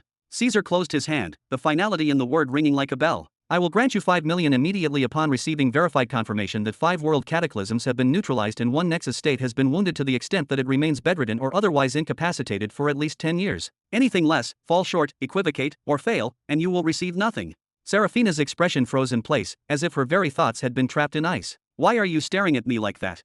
Caesar leaned forward slightly, his tone carrying the weight of unshakable certainty. I am perfectly aware that mobilizing 2 Nexus states is not something that comes cheaply, but mark my words, you will not find a better price than this in any empire or syndicate. Nowhere. His brows knitted together, his voice sharpening like a blade. And if you crave more, then earn it. For every additional world cataclysm you bring down, I will raise your reward accordingly. And if you manage to eliminate one of those 3 Nexus states outright, crippling them permanently, I will hand you 50 million pearls without hesitation. Serafina's body went stiff, her thoughts spiraling into chaos. She didn't even know how she was supposed to respond. Had she not sealed her lips tightly, she was certain drool would have spilled freely. 50 million pearls? Her mind screamed in disbelief. Numbers of this magnitude were enough to topple alliances, to purchase armies, to fund entire empires. The temptation pressed on her chest like an iron weight. What kind of deal is this? By all that is tempting and forbidden, has the world gone mad? Caesar gave a dismissive wave of his hand and turned, striding back toward his throne with the casual indifference of someone who had tossed aside a mountain of treasure. If the offer doesn't please you, then let's not waste more time. Forget it. Wait. The words tore themselves from Serafina's throat before she even realized it. She exhaled a long, trembling breath, steadying herself. Fine, I'll inform my lady at once, and we'll depart immediately. Oh. Caesar's lips curled into a faint smile as he settled onto his throne once more. His voice carried both amusement and command. Hold for a moment. He dipped his hand into the depths of his spatial ring, the glow of ancient runes flickering briefly as he searched. At last, he pulled forth another spatial ring and tossed it toward her with effortless grace. Take this with you. Use it during the assault. Serafina's brow furrowed at the cryptic instruction, yet discipline restrained her from questioning further. She caught the ring and immediately sent her soul sense within. The instant her awareness touched what was inside, her eyes widened in shock until they nearly burst. Within the small glimmering world of the ring lay a full set of armor designed for women, magnificent, its design elegant yet terrifying, colors shifting fluidly between obsidian black and radiant gold. No, not 1, 2 sets. Each set surpassed the treasured armor her lady had once given her upon reaching the Nexus state, armor she had once thought unrivaled. Now, before her, rested mid-tier epic armor sets, flawless in construction, brimming with protective formations and hidden power. But that was not all. Dozens of talismans radiating faint light, formation scrolls humming with energy, vials of recovery pills, and rare stimulants, all perfectly arranged, lay within. The kind of provisions entire armies would fight for. Since you won't be taking a battalion, you must wear the regalia of the Centennial Cradle Empire. Let the world see and tremble, let them know beyond doubt whose banner you fight beneath. That is the purpose of this strike, to burn our authority into their hearts and carve it upon their souls. Caesar's explanation rolled out slowly, every word heavy with dominance. He leaned back against his throne, eyes glinting. Second, you mentioned remaining hidden, yes? Then this armor shall serve you well. Each comes with a helmet that will obscure the face, conceal the aura, erase your scent, and even distort your voice. Tell me, does that cause you any objection? No, not at all, Serafina nodded quickly, a flicker of excitement breaking through her composure. This will hide her lady's identity perfectly. Not only that, but it will cloak her in strength beyond what she currently bore. Refusing was unthinkable. Suppressing her rising exhilaration, she lowered her head slightly, her voice calm yet carrying restrained eagerness. You will hear good news before the day's end. She pivoted sharply and strode toward the glowing portal at the far end of the hall. But halfway through her steps, her breath caught. Her heart skipped a beat. Wait, did I just bow to him? Chapter 1619. 1 year later, Sector 101 Mid, Planet Shazar, capital of the Crumbled Dreams Millennial Empire. Until today. On a towering throne, Hedrick muttered in a voice that was low yet carried through the hall like thunder muffled by distance. A restrained fury pulsed in his ruby-like eyes, as though he was forcing himself not to erupt. Then his tone sharpened, rising like the crack of a whip. I granted you decades. Decades to search freely, to use every resource you wished. And yet, here we stand, and you still bring me nothing of worth. With a sharp motion, his palm struck the carved armrest of his throne. The sound echoed like a hammer against stone, reverberating through the vast chamber. He leaned forward, his eyes narrowing, and pointed his finger at the figure trembling below him. What kind of intelligence service are you? Why should I continue to feed you, clothe you, and fund your existence, if this mediocrity is the culmination of your labor? The figure standing beneath the throne felt his knees weaken. Words failed him, his throat dried, and sweat slid down the ridges of his skin. He dared not speak, dared not even lift his head. He was no human. His skin carried the shade of dark bronze, his legs bent backward in an unnatural, jointed curve, and the sides of his head were smooth, bereft of ears. His aura alone betrayed him as a being of great power, a high-level world cataclysm at least. Yet even so, faced with Hedrick's wrath, he was reduced to silence. At last, forcing himself, he croaked out words. Your Majesty. His voice was strained, but he knew that Hedrick's silence would only breed greater rage. He had to speak. The data, the information given to us was never reliable. The report you handed us was vague from the start. You said it came from a faction calling themselves the Shadow Swords. They claimed there were suspicious activities stirring in the southwestern Aurora starfield, including the disappearance of several warships. But that was the entirety of it. His words tumbled out faster, desperate to justify himself. Do you understand, Your Majesty, the immensity of that starfield? We are not speaking of a solar system. The southwestern Aurora starfield spans a galactic cluster containing no less than 13 natural galaxies, with their sprawling arms filled with uncountable stars and wandering planets. The number of worlds accessible through functioning spacegates alone exceeds 70,000. And beyond those, uninhabited wastelands, war-ravaged spheres, fractured worlds, numbers too vast to measure. Even with unbroken centuries, even with fleets of agents working without pause, it would not be enough to sweep through the whole of it. That does not concern me. Hedrick's voice lashed out like fire, his eyes burning until they seemed twin coals seething with flame. I am finished with your excuses, with your endless delays. Tell me clearly, without twisting your tongue. Are there movements, armies, enemies forming in that starfield against us? Or were these shadow swords nothing but tricksters seeking my wrath? The throne room grew colder at his words, though his anger burned hotter. More than 80 years before, one of those so-called shadow swords had appeared before him. The stranger, wrapped in silence, introduced himself as a subordinate of Lord Robin Burton and handed Hedrick a sealed message. Its contents were brief, little more than scattered fragments of observation about nearby starfield movements. And then, he vanished without explanation, leaving Hedrick with nothing but uncertainty. That moment had struck Hedrick like a bolt of lightning cleaving through a clear sky. At the time, the Horned Crimson Elite Corps had not yet reached planet Verilion, and the state of affairs there was grim, teetering on collapse. Hedrick had already begun preparations to send more weapons, to acquire additional artillery and entire fleets to reinforce their hold. But then that report landed in his hands, unraveling every calculation he had carefully made. If danger truly brewed in the neighboring starfield, it meant disaster, an existential calamity. It meant his empire, his throne, his very flesh, could be annihilated in a single strike. It meant that instead of securing the seed, instead of expanding his dominion, he would be forced to worry about his own survival. Reason whispered that he should ignore it. If such military stirrings were real, they would spread rumors, whispers, shadows of panic. If no rumors arose, and none of his agents detected even a flicker of change, then surely the threat was minor, limited, insignificant. Logic urged him to cast aside the message. And yet he could not. For the name attached to that report, Robin Burton, was enough to anchor it in the deepest chambers of his mind. Anything related to Robin Burton could not be treated as idle. So he acted. Reluctantly, he froze the vast shipments of aid intended for Verilion. He summoned his entire intelligence division, binding them with oaths and threats. His command was clear: uncover what was happening within the Aurora starfield, and return within a single year with a complete, irrefutable report. But the year passed. Then 10, then 50, then 80, and still, nothing but silence. Every time Hedrick demanded a proper report, the answer was always the same, repeated like a broken chant: we are working on it. And every time he considered putting an end to this fruitless mission and returning his focus to Verilion, where aid and weapons were desperately needed, the head of intelligence would insist, do not abandon it, Your Majesty. Wait, just wait a little longer. So Hedrick waited. 80 years of uncertainty, of gnawing doubt, of watching shadows move across the horizon without ever knowing if they were real enemies or phantoms conjured to torment him. Finally, on this day, the silence broke. We have new information, Your Majesty, the Chief of Intelligence whispered, his voice so low it almost vanished in the vastness of the throne hall. His words trembled as if they carried the weight of 1,000 failures. But it is still not enough to compile into a full report. Hedrick leaned forward, his gaze sharp as blades. What is it? Speak plainly. Is something truly happening in the Aurora starfield, just as I was warned all those years ago? The short answer is yes.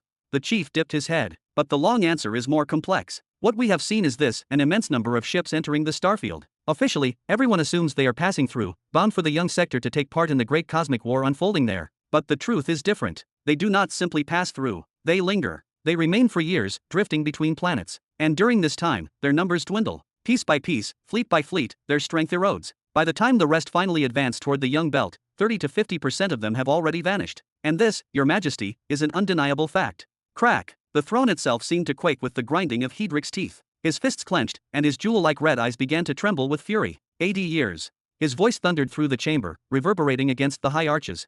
It took you 80 years to tell me nothing more than what was already written in the message. Where are those ships now? How many fleets remain? Who commands this hidden movement, this silent war? Tell me. Drop. A bead of sweat broke free from the intelligence chief's temple. It rolled down his skin, heavy with dread, before falling to the marble floor below. The sound of that tiny drop striking the ground echoed like an explosion. His lips quivered as he forced the words out. We still do not know, Your Majesty. And instantly, as though struck by lightning, he raised both hands high, pleading, his entire body trembling, terrified that in the next breath Hedric's wrath would erase him from existence. But no blow came. Puff. Instead, Hedric collapsed back against his throne, his massive frame seeming to shrink as the weight of despair pressed down on him. His voice, when it came, was low, hoarse, almost broken. For hundreds of thousands of years I have honed my generals, forged my fleets, armed my knightly legions. For hundreds of thousands of years, I believed that brute force alone was sufficient, that sheer strength was the one answer to every challenge, the one wall no enemy could breach. His tone shifted, the iron in it turning to poison. And now I stand on the edge of the worst threat I have ever faced, and my armies are worthless. My weapons useless, because I do not even know where to aim them. I cannot wield my power blindly, not when I don't even know from which corner of the stars the strike will fall. And why? Because I have shackled myself to incompetence. Key. Hedric surged to his feet, the veins in his neck burning red, and he thrust a finger downward at the chief of intelligence. The shadow swords under Robin Burton stood where you now stand 80 years ago. 80 years. A mere intelligence organization, barely 1,000 years in existence, humiliated you, made fools of you, and worse, it has made me appear a fool. His rage coalesced into his hand. A gray, metallic layer spread across his fist-like armor, swirling with killing intent. His voice shook the entire hall. What should I do with you? Tell me. What use do I have for an intelligence core whose presence is equal to its absence? You are nothing. You are less than nothing. Perhaps the only way to cleanse this failure is to erase you utterly. I will. Knock. The titanic doors of the throne hall opened. Light spilled inward. A woman stepped through, stunningly beautiful, her every movement like flowing silk. She bent deeply, pressing herself into a complete bow, reverence radiating from her form. But more than beauty clung to her. From the aura surrounding her body, it was unmistakable she was in an nexus state. Slowly, she rose from her bow, her spine straight, her eyes bold. She gazed directly into Hedric's burning rubies without flinching. Your Majesty, she said, her voice clear, carrying like a song through the chamber. A shadow sword has arrived. I have brought him in instantly as per your command. Shall I permit him entry? Chapter 1620. Bring him in, quickly. Hedric's voice boomed with such force that the great hall itself seemed to tremble at his command. The woman gave a sharp nod. Understood. She pivoted on her heel and hurried out, leaving the heavy doors ajar behind her. This was the very first time in over 80 long years that a shadow sword had made direct contact with them. Hedric, seizing the moment, had already scattered his men, guards, and personal attendants in every direction, all ordered to hunt down anyone who could utter even a single word about the elusive shadow swords. I shall take my leave, Your Majesty. The head of intelligence began to step backward cautiously, his composure cracking, his position becoming perilously weaker by the second. Stand your ground. Hedric barked, thrusting a finger toward him while releasing the full weight of his aura. You will not slip away so easily. The intelligence chief froze instantly, one leg stuck forward, the other bracing behind him, terrified that the smallest movement might provoke Hedric's wrath further. Step, step. The echo of measured footsteps filled the chamber. It was the return of Lord Hedric's personal aide, moving with deliberate calm to shut the towering doors once more. But when the spymaster's gaze shifted instinctively toward the entrance, his blood ran cold. Someone else was there. A figure had silently entered, not only crossing the threshold unnoticed but already advancing halfway toward the throne itself. It was a young man. Long black hair framed his face, and his eyes, black as pitch, as the kind of moonless night that devoured all light, bore no flicker of life. His expression was empty, unreadable, impossible to discern whether he thought or felt anything at all. A jet-black armor clung to his frame, so dark it seemed to consume the light that touched it, its details erased by sheer void. Draped across his back hung a heavy black cloak, falling broadly across his shoulders and arms, obscuring even the simple lines of his body. His every movement carried the illusion that he was not a man but a fragment of the night itself, a shard of darkness slowly advancing into the heart of the hall. Even his aura was terrifying, so thoroughly concealed beneath veils of secrecy that not even Hedric, a world cataclysm with refined perception, could pierce it. To look at him was to feel as though the unknown itself had taken shape. Hedric narrowed his eyes, frowning slightly. Who are you? You are not the shadow sword who delivered me the message. I offer greetings to Lord Hedric. The young man halted at a respectful distance, raising his head to meet the throne with solemn dignity. My name is Theo, I am the Supreme Sword, head of the Shadow Swords organization, and the adopted son of Lord Robin Burton. The head of the Shadow Swords, and Robin's adopted heir. Hedric leaned back a fraction, then slowly lowered himself onto his throne. So matters are truly this dire. What are you doing, fool? Do you not realize before whom you stand? Kneel this instant. The intelligence chief, seizing a chance to assert himself, rushed several steps toward Theo and thrust out his hand, trying to force him into submission. Theo merely turned his gaze upon him. KKHH. The head of intelligence stumbled to a halt, his body locking in place once more. It was as if the very air collapsed in around him. The ground beneath his feet vanished into an endless abyss of shadow. And those eyes, those fathomless, obsidian eyes, swirled with unseen vortices, as though they might drag his very soul screaming from his body. Could he move forward still? Perhaps, yes. His cultivation told him it was possible. But deep within, a primal voice shrieked, commanding him not to try. After that fleeting exchange, which had lasted no more than the blink of an eye, Theo steadied his gaze forward once more, his voice calm yet unwavering. We, the sons of Lord Robin, live by a law that binds us all. We do not kneel to anyone, no matter their title or throne. I ask Lord Hedrick to understand this principle. A heavy breath escaped Hedrick. The boy had only just stepped into his hall, yet already, this was the second time Theo deliberately implied that Robin stood on equal footing with him. But in truth, Hedrick had no one to blame but himself. He was the one who had extended the hand of partnership all those years ago, and as long as they called one another partners, then whether he liked it or not, they stood as equals. Forget the matter. Hedrick waved a hand, though his expression betrayed the storm beneath. Tell me, then, what brings the master of the shadow swords to me in person? Theo clasped one hand behind his back, the other resting loosely at his side. His expression remained utterly still, but the words he chose carried weight, every syllable like a stone dropped into still waters. Then allow me to ask first, Your Majesty. Decades ago, we delivered to you extensive and carefully prepared intelligence. Why, after all this time, have you yet to act on it?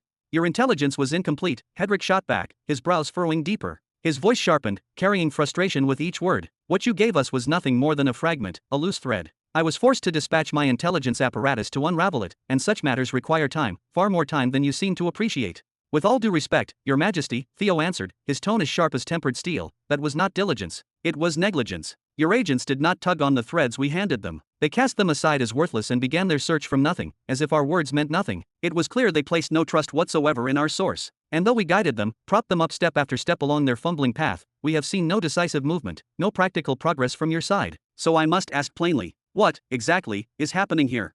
Guided us? Supported us? What nonsense are you spitting out? The intelligence chief burst forward, his face reddening, his voice ringing with indignant fury. He spun to face Hedrick, desperate for approval. This is the first time I have even laid eyes on this man. I have never, ever had dealings with these so-called shadow swords.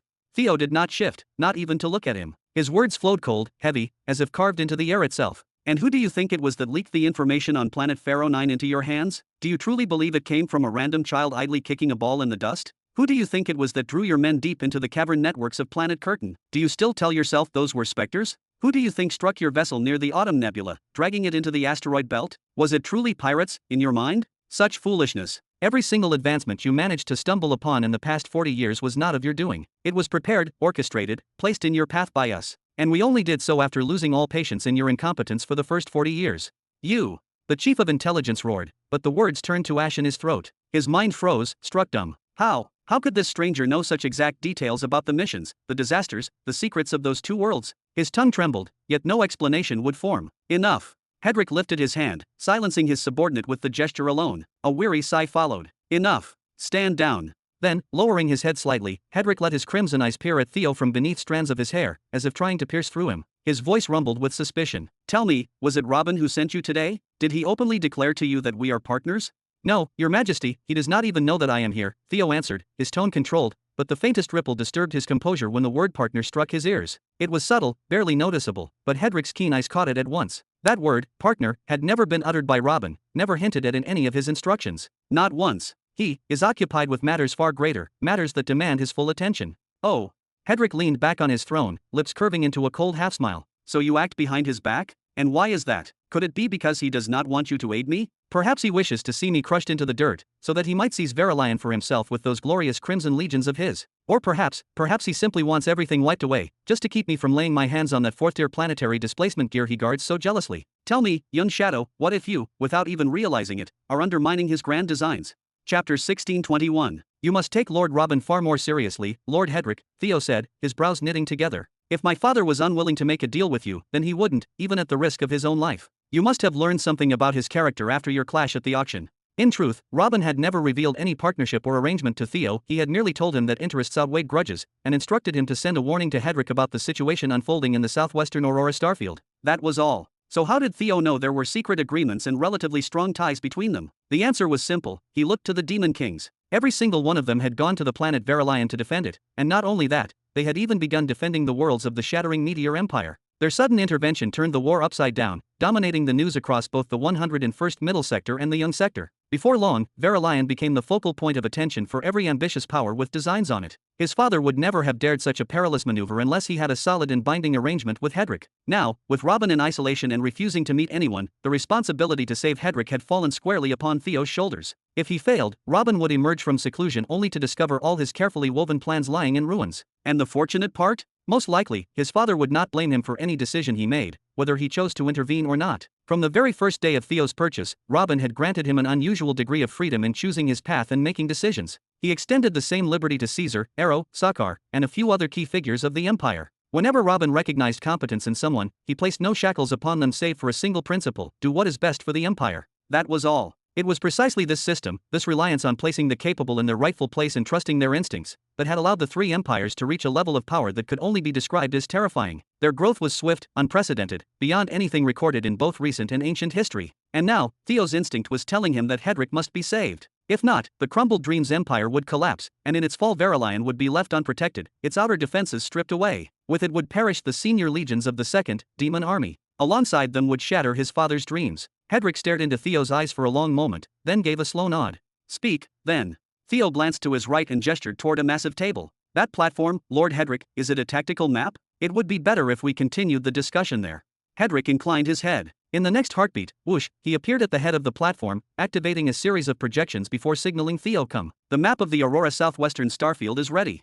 Then he turned toward his chief of intelligence, gesturing curtly. You as well. One with his head raised high, the other with his chin lowered, the two men advanced toward the platform. Without delay, Theo began his explanation. 80 years ago, I had already confirmed the truth of hidden armies in that region, as we mentioned in the message sent to His Majesty. But the problem we faced was that we had no complete record of their exact hiding places. In reality, the Shadow Swords had never cared much for this matter. They had only gathered intelligence on these hidden armies incidentally while observing Richard, with the intention of selling that information later. Only after Robin expressed interest, after the demons withdrew from Verilion, did Theo tighten surveillance and fortify security in the region. It was not long before he acquired what he sought. But today, the situation has shifted dramatically. Theo expanded the star map, magnifying it until it focused on a particular point. For a start, there are no fewer than 30 fleets stationed in the skies of this planet, and an army of 3 million soldiers entrenched within its core. They have been in hiding for nearly a century, and their numbers continue to grow. What? Hedrick and his chief of intelligence both jerked upright. That's absolutely impossible, the intelligence chief roared, his voice echoing against the chamber walls. That planet glows with its eerie, brilliant violet hue only because of the toxic membrane that covers it. Its entire surface is drenched in corrosive fumes and suffocating heat. There isn't a single drop of water to drink, not a single root or sprout to cling to life. No army, no matter how resilient, could endure such a place for more than a few hours, let alone for decades. Forget the idea of legions hiding there. The very notion is absurd. Tell me instead, how in the world did you manage to set foot on that cursed sphere yourselves for an investigation? Are you certain of this? Even Hedrick, usually composed, could not stop his brows from knitting together. His tone, quiet but heavy, betrayed the fact that he too knew of that world and understood its reputation. How we entered is none of your concern, Theo replied evenly, his voice carrying no tremor, no hesitation. Then, with deliberate calm, he lifted his gaze and locked it on both men. As for how they endure? That is simple. Have you both forgotten the legendary array, said to have ignited the dawn of the second great era of conquest? An array, the array of colonizing the uncolonizable. The chief of intelligence all but staggered, his eyes widening as shock rippled through him. Slowly, almost unwillingly, he turned back toward the projected planet, his eyes trembling as though staring into a nightmare come alive. Hedrick, however, kept his silence, but only for a breath longer. His voice, when it came, was bitter. So, are we to thank your father for dragging us into this catastrophe? You cannot blame a merchant for being too skilled in his craft. A rare, almost unsettling smile crept onto Theo's face before vanishing as quickly as it had come. He shifted the star map again, his fingers moving with absolute precision. And here as well, the numbers are strikingly similar. There are more. The chief of intelligence leaned closer, his voice strained, his composure cracking. The sheer magnitude of the force on the first planet alone had already been enough to shatter his confidence. To hear of others unsettled him to his core. But Theo offered no answer, not even a glance. He simply continued to manipulate the map with measured movements, his words dropping like weights. Here, and here, and here.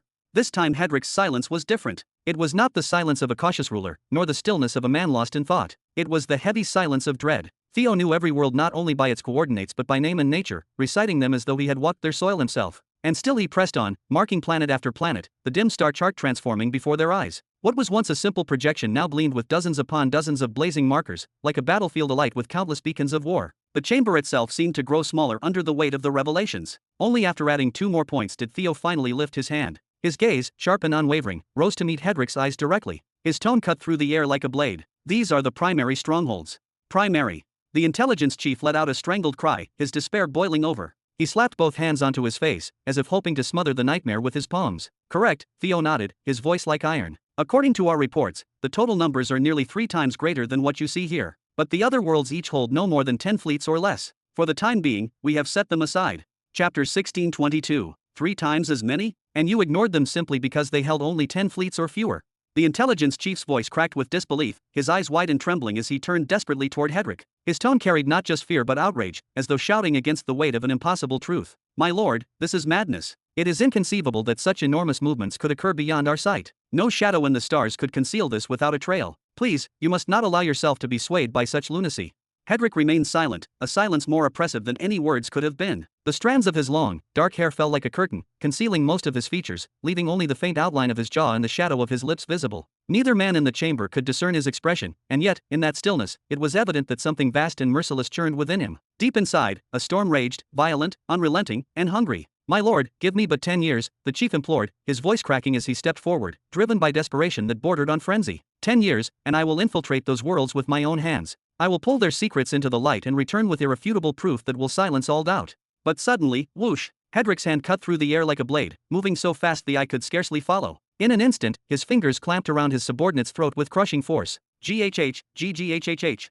The chief's body convulsed violently, his eyes bulging as rivulets of blood trickled from their corners. It was not only flesh that strained beneath the pressure, it was his very soul, trembling on the edge of being torn from its vessel. Even then, even as death's shadow coiled around him, he dared not raise a hand in defense. Loyalty and terror held him frozen. Bang! At last, Hedric flung him away as though discarding refuse, his body slamming into one of the towering black pillars of the chamber. Arg! The cry echoed through the hall, and as the man slid to the ground, blood painting his lips, it was clear that bones had cracked, organs had ruptured. Yet still, by some grim mercy, life clung to him. Slowly, Hedric raised his head from the sprawling map upon the table, the strands of his hair parting just enough to reveal his eyes, cold, sharp, merciless. His gaze locked with Theo's, piercing him as if to strip his very soul bare. You identified 47 planets, Hedric said, his voice carrying the weight of judgment. You claimed each one harbors no fewer than 30 fully armed fleets, complete with soldiers, war engines, and reserves. Do you truly grasp the meaning of such numbers?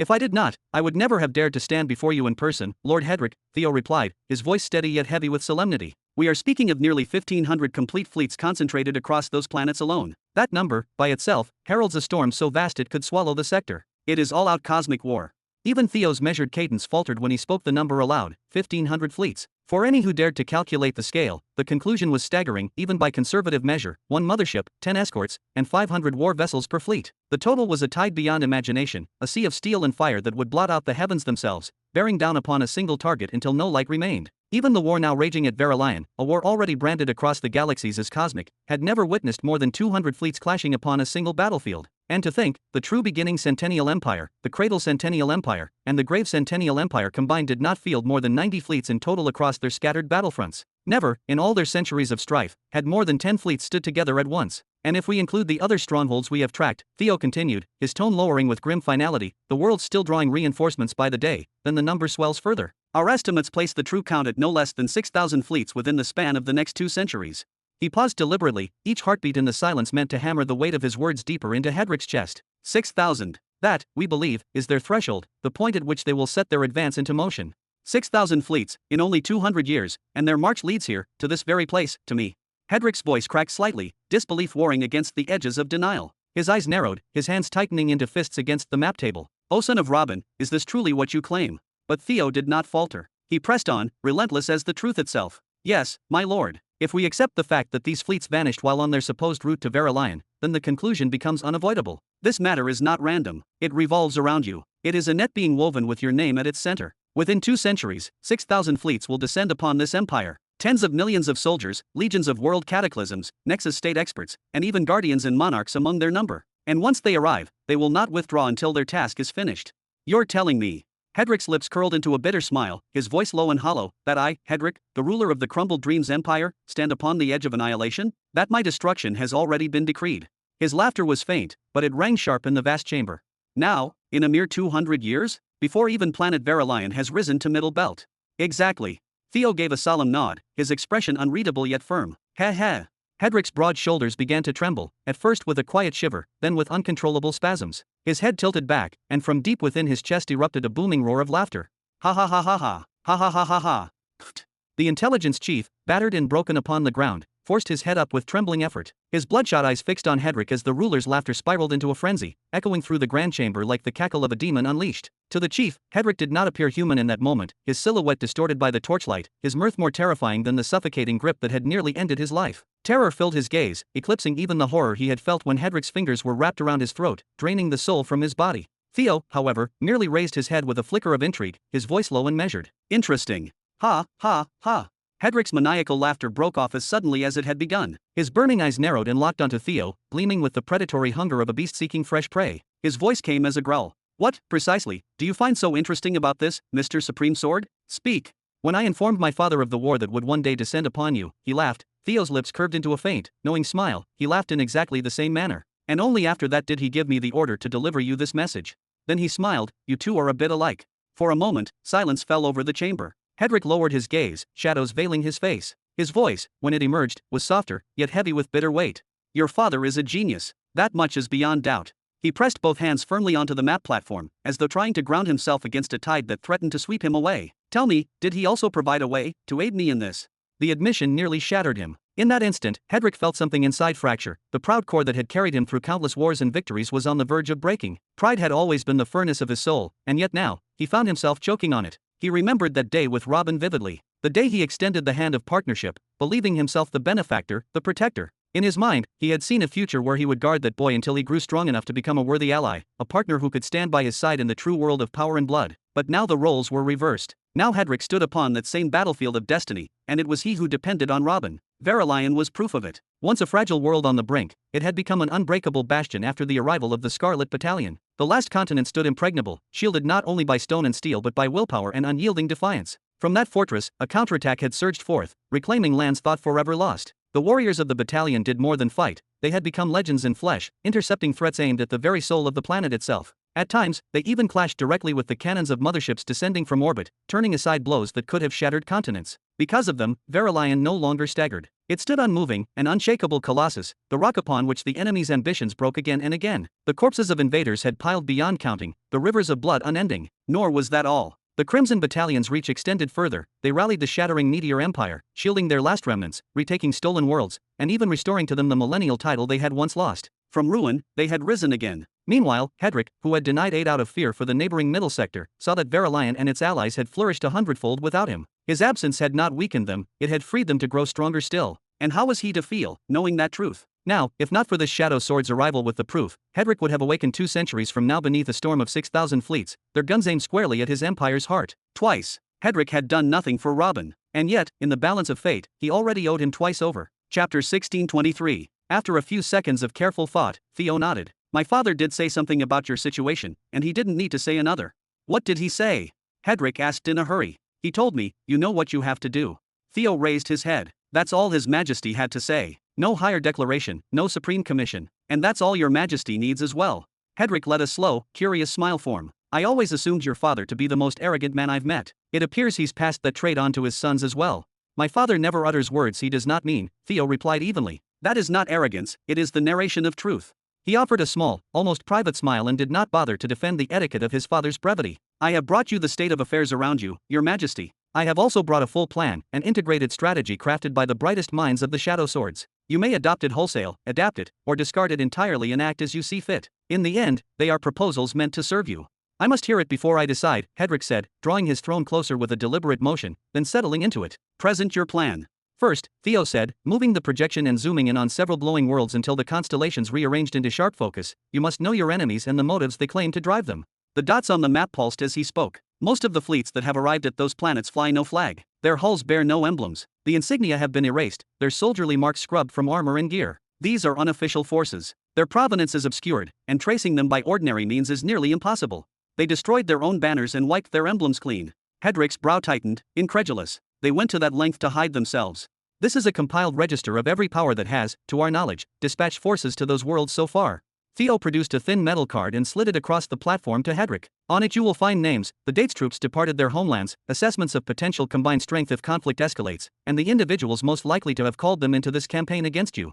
Hedrick's breath caught. He nearly choked on the surprise. Hadn't Theo just said all traces were erased? Where had this data come from, then? There is nothing missing from here but their underwear measurements. Hedrick's eyes flicked toward his intelligence chief for confirmation, seeking dissonance in the man's face. Key. The chief, caught between hope and despair, collapsed back into his previous, painful posture, part pleading, part performance. The reason they conceal their identities is simple, they hide humble origins, Theo continued. The plan is this, they openly send a fleet or two to wage war on Verilion as a proxy war. They curry favor with their masters, and even if they provoke you, your wrath will not fall upon them, but on those who pull their strings. Theo's voice hardened as he leaned in slightly. But the campaign aimed at you directly is different. If they raise the crumbled dreams millennial empire but fail to kill its head, if you survive, then you are likely to repay them in full. Your name, your majesty, is remembered by many for what you did alongside the Destra family, and your deeds since. The epithet son of destruction clings to you, history remembers what you are capable of. If you live, you will single them out and erase them methodically, one by one. So your conclusion is this, when the war breaks for you, those anonymous forces, those fleets with no clear origin, will surge forth and strike under the colors of one or two visible banners, Theo explained slowly, his finger resting on the metal card. Flags that will not fear you, they will placate their patrons and divert your wrath. The card lists 330 distinct powers, empires, sects, and noble families that serve as the wellspring for these fleets. We estimate that number may decline by roughly 50 more entities over the next 2 centuries, as alliances shift or small houses are absorbed. For now, those forces are distributed across 6 sectors, the mid and young sectors of 100, 101, and 102. Crack. Hedrick's hands curled as if to crush bone. Even the vermin and vassals from the young belt will come out to toy with me, he spat, disbelief and fury coiling together in his words. Theo's eyes narrowed, unblinking. Forgive me, continue. Hedrick rubbed the bridge of his nose. 6,000 fleets drawn from some 380 different powers across 6 sectors. Was he truly so notorious? So many hands had reason to strike at him? What rumor, what provocation had spread to gather such a host? If the academies or the great councils had proclaimed even a whisper of a demon stronghold, those forces would never have mustered so many ships, nor would they commit such resources without a grave cause. How could he possibly face them? Hedrick Millennial Empire had spent an age forging a force meant to rival his father's own, the Behemoth. Yet now his armada numbered no more than 500 fleets, scattered thin across the thousands of worlds that answered his name. Never mind, Theo said, serene but stern, turning once more toward the star map. From what we can verify, there are 2 banners that still fly openly, without any attempt to erase their emblems. They show no sign of concealing their colors. The first is the banner of the Behemoth Zavaros, the Savages Galaxy. I believe your majesty knows well who commands them. Of course.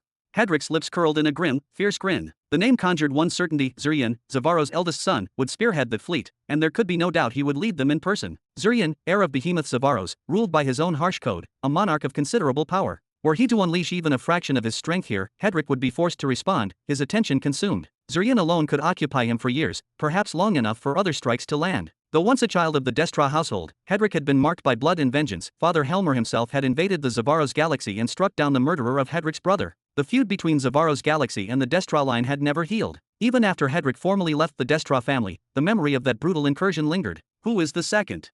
Hedrick asked, brow tight with anxious calculation. Don't tell me it's the Bright Galaxy. His voice carried a thin edge. Kayleys and I hold no direct enmity at present, there is respect between us. If they strike, it would have been preferable if their ships remained shadowed as well. Theo's gaze hardened. He lifted his eyes with measured gravity. The second banner openly raised is not bright. It is. He let the pause stretch, the name like a blunt instrument when it came, the banner of the cursed behemoth, Darvian. Chapter 1624. Are you talking about that man? Darvian, the cursed behemoth, master of curses and spells. Hedrick's rough voice rose bit by bit, the edge of panic showing through. His hands clenched at his sides, and his breathing grew quick. There is no doubt, the one and only, Theo answered, calm but firm. Their banners are carefully stored in locked vaults inside the ships, but those flags are surely the banner of the cursed behemoth Darvian. We also checked the soldiers. Every one of them is a warrior from that galaxy. Their training, their marks, even the way they move, everything points to Darvian's forces. The banners are kept in vaults inside the ships. Hedrick muttered, astonished, running a hand through his hair. How in the world did you get in? He struck the map table with his palm so hard the sound jumped. You know what? I don't want to know how. He ground his teeth. Damn it. He turned to Theo again, eyes burning. Do you know Darvian is one of Kayleys' closest allies, maybe the closest? Even though he rules the neighboring mid-sector 102, he never tried to move against Kayleys. He helped her build her own galaxy nearby and has been her strongest supporter. I have seen Darvian more than once when I attended events as a follower of Behemoth Kayleys, Hedrick added, forcing a bitter smile that did not reach his eyes. I would not lie if I said I have something like a personal connection with him. Why would he send an official army against me? He pushed his palms together until his knuckles showed. Damn you, Kayleys. Are you afraid to face me directly, so you send Darvian to do your dirty work? What did you give him to make him move against me? Theo kept silent and watched Hedrick mutter in panic. You could not blame him. He had just been told that in 2 centuries he would face open war against the forces of 2 behemoths. Any ruler would be shaken by that news. After about an hour of tense silence and soft muttering, Hedrick steadied himself and let out one long, slow breath. He looked older in that moment, as if the air itself had grown heavy. Okay. You may clear what I face, unannounced forces from 6 neighboring sectors, Darvian's official forces from Sector 102 Mid, and Zavaros's forces coming all the way from Sector 105 Mid. What next? You said you brought a solution. Hedrick's eye shone now with a small, dangerous glimmer of hope. Not because the situation looked good, he already knew it was bad, but because Theo still had a plan after telling him all this. It felt strange that an emperor, in his great hall, would listen closely to a military leader from the young belt for a plan. Yet here he was, listening with all his weight. The solution is simple, strike first, Theo said. He pointed to a tight cluster of 10 planets on the map and tapped each one in turn. First, the military side, led by you. Because these forces are unofficial, they fly no flags and have not announced any reason for being there, you can act first. Claim that you are destroying the evil hiding in the southwestern Aurora starfield. Call them gangs trying to occupy that starfield and enslave its people. That puts the blame on them and makes them look like the invaders. It could win you the support of powers that have not yet chosen a side. Theo paused and let the words sink in, then added more detail. Strike fast at the bases we marked. Use sharp, focused strikes against supply hubs and shipyards. Do not waste your main fleets in long fights at first. Hit where it hurts, fuel stores, repair docks, local commanders. Quick wins will slow their build-up and make others hesitate to join them. And your enemy's forces are not yet fully organized, Theo added. Even if we count all the other planets that are still preparing, the number comes to about 3,000 fleets, half of what you would face if you waited and let them finish. Also, many powerful fighters, guardians, nexus states, and world cataclysms have not arrived yet. If you start now, you can force the timing. You can act when they are weakest, not when they are strongest. Hedrick's face changed for a moment, a flicker of hard thought passing over it, then he shook his head with a long, tired sigh. 3,000 fleets is still 3,000 fleets, he said, voice rough with weight. That brings us to the second part of the plan, Theo continued with a small, steady smile that did not feel warm. We must make them withdraw before or during the war. Over the next 2 centuries we will run a counter-mobilization. Instead of letting them send all their forces to those planets, we will force their backers to pull their troops away without a full battle. How would you do that? Hedrick narrowed his brows, leaning forward as if trying to squeeze the answer from the air. That is our work, Theo said, straightening his back and speaking with steady calm. Over many years, we, the Shadow Swords, collected a great number of scandals and hidden secrets about the powers involved in the coming war. We focused on the forces moving in Sector 100 Mid, Sector 100 Young, Sector 101 Mid, and Sector 101 Young, 4 of the 6 sectors that matter most. With those scandals and secrets in hand, Theo continued, his voice firm, I can pressure those powers to fall back, or I can set them against each other. At the very least, I can promise that 50% of them will withdraw within a single century. They will do so quietly. No open battle, no huge losses. They will simply pull back and most likely you will never see them again. Theo paused, letting the weight of that promise settle in the room. This was the kind of strategy the Shadow Sword had become known for, not only direct fighting, but hidden strikes on reputation and power. They did this by their own skill, and by buying secrets from other groups. Theo had ordered his people to build files on every major power near their borders. The Eleanor scandal and the fall of the 4 elders that toppled the 9 Paths Empire was only one example of the material they had gathered. You can do something like that, Hedrick said, stunned. His voice was low and full of disbelief. Taking down 50% of the forces of 4 sectors. You can remove almost a third of the enemy forces from the field without a single battle. At least a third, Theo corrected. He met Hedrick's stare. The rest I leave to you. You can deal with them quickly and severely. He hesitated for a moment, then added, but not for free. Hedrick blinked, surprised. What do you mean by not for free? Theo chose his words carefully. Until now I have used what I found in ways that helped your majesty. I share the information we already have. Normally, my agents would collect and then sell most of these files. They are valuable. If the Shadow Sword forced those powers to withdraw, we will be spending precious files we had saved for the time of greatest need. Those files have real price. I hope you understand. Hedrick's face hardened. He looked at Theo for a long moment, as if measuring the truth of his words. Then he asked, name your price. Hedrick said the word quickly, thinking of the currency that mattered most to him. How many energy pearls do you want for this work?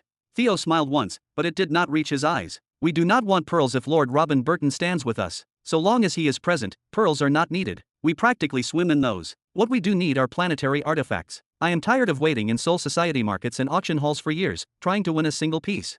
Then he lifted 3 fingers slowly, as if the number had weight. 3, he said. I want 3 pieces of planetary artifacts for every hostile power we destroy or force to withdraw. Chapter 1625. 3 pieces of planetary artifact? Are you out of your mind? Hedrick roared, his hand crashing down on the map table so hard that the strong wooden frame creaked beneath the force. His face flushed with anger, the veins on his forehead standing out. 3 pieces, Theo repeated firmly, his tone calm but unyielding. And I am not asking for scraps or broken junk. I want second-tier artifacts at minimum, or first-tier if the items carry great value, like a beast-taming artifact or a jar of greed. His eyes narrowed, sharp and focused. We, the Shadow Swords, are recognized across sectors 99, 100, and 101 as the largest secret intelligence organization, and that is not just our claim. It is confirmed even by rival groups. Only the Syndicate stands above us. And yet, until now, we have never once involved ourselves in a direct clash with any major force. Our actions have always been confined to paid assignments, detached and impersonal. Theo's brows tightened, his voice carrying a heavy weight. But if the Shadow Swords step into a cosmic war like this one, we will no longer be seen as just another group. We will be marked as the side that openly dares to oppose not one, but two behemoths. And think carefully. If you, Lord Hedrick, fall in direct battle after we intervene, what will become of us? We will lose our neutrality forever, our reputation will be shattered, and the side we supported will also crumble. Everything we have built, all the foundations of our power, will collapse into dust. From that moment on, every enemy we have ever made will come for us with no restraint. Hedrick's fury eased a fraction, though his face was still tense. Even so, 3 planetary artifacts for every empire you force to retreat? And each one must be at least second tier. That is too much. You are talking about 300 pieces in total. You want to strip me bare, to bankrupt me completely.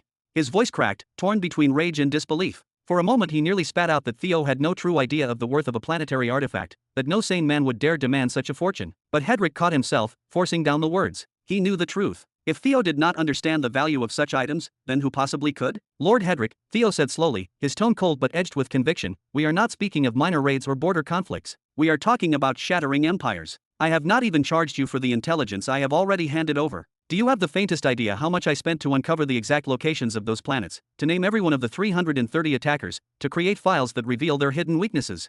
His eyes gleamed like sharpened blades. Do you know how much I could profit if I chose to use this information against them, to blackmail them directly, or worse, to sell it to a rival power hungry for their downfall? The truth was that the Shadow Swords were no longer content to sit in silence, waiting for contracts. Under Theo's leadership, they had embraced a new reality, initiative. Hunting down secrets, then selling them to enemies, had become their most powerful source of income. Not long ago, Theo had even demanded an entire planet as payment for one piece of critical intelligence, and once he owned it, he had turned around and sold that planet to the Cradle Centennial Empire. Even through the long strands of hair that covered his face, Hedrick's expression shifted, darkened, hardened. His voice lowered into a growl. Did you just threaten me? How could I ever threaten the side chosen by my own father? Theo replied smoothly, brushing the thought aside with a slight wave of his hand. I am only presenting costs and potential profits, so your majesty can see clearly that 3 planetary artifacts per retreating empire is a small price compared to the scale of this war. With deliberate calm, Theo shifted the star map until it highlighted another cluster of worlds, one Hedrick recognized instantly. His face tightened. In no more than 2 centuries, Theo explained, the storm will break. 6,000 fleets will move into formation, advancing without pause. At their head will march no fewer than 5 guardians and multiple monarchs, all driving straight toward the cosmic hammer starfield. And you, Lord Hedrick, hold almost half of that starfield under your authority. Can you imagine the devastation if you face such an assault without our intervention? At that moment, will you not wish you had sacrificed 5, or even 10, planetary artifacts to force each enemy to retreat? Hedrick slowly raised 2 fingers, his expression stone. That makes the second threat you've given me in less than 5 minutes.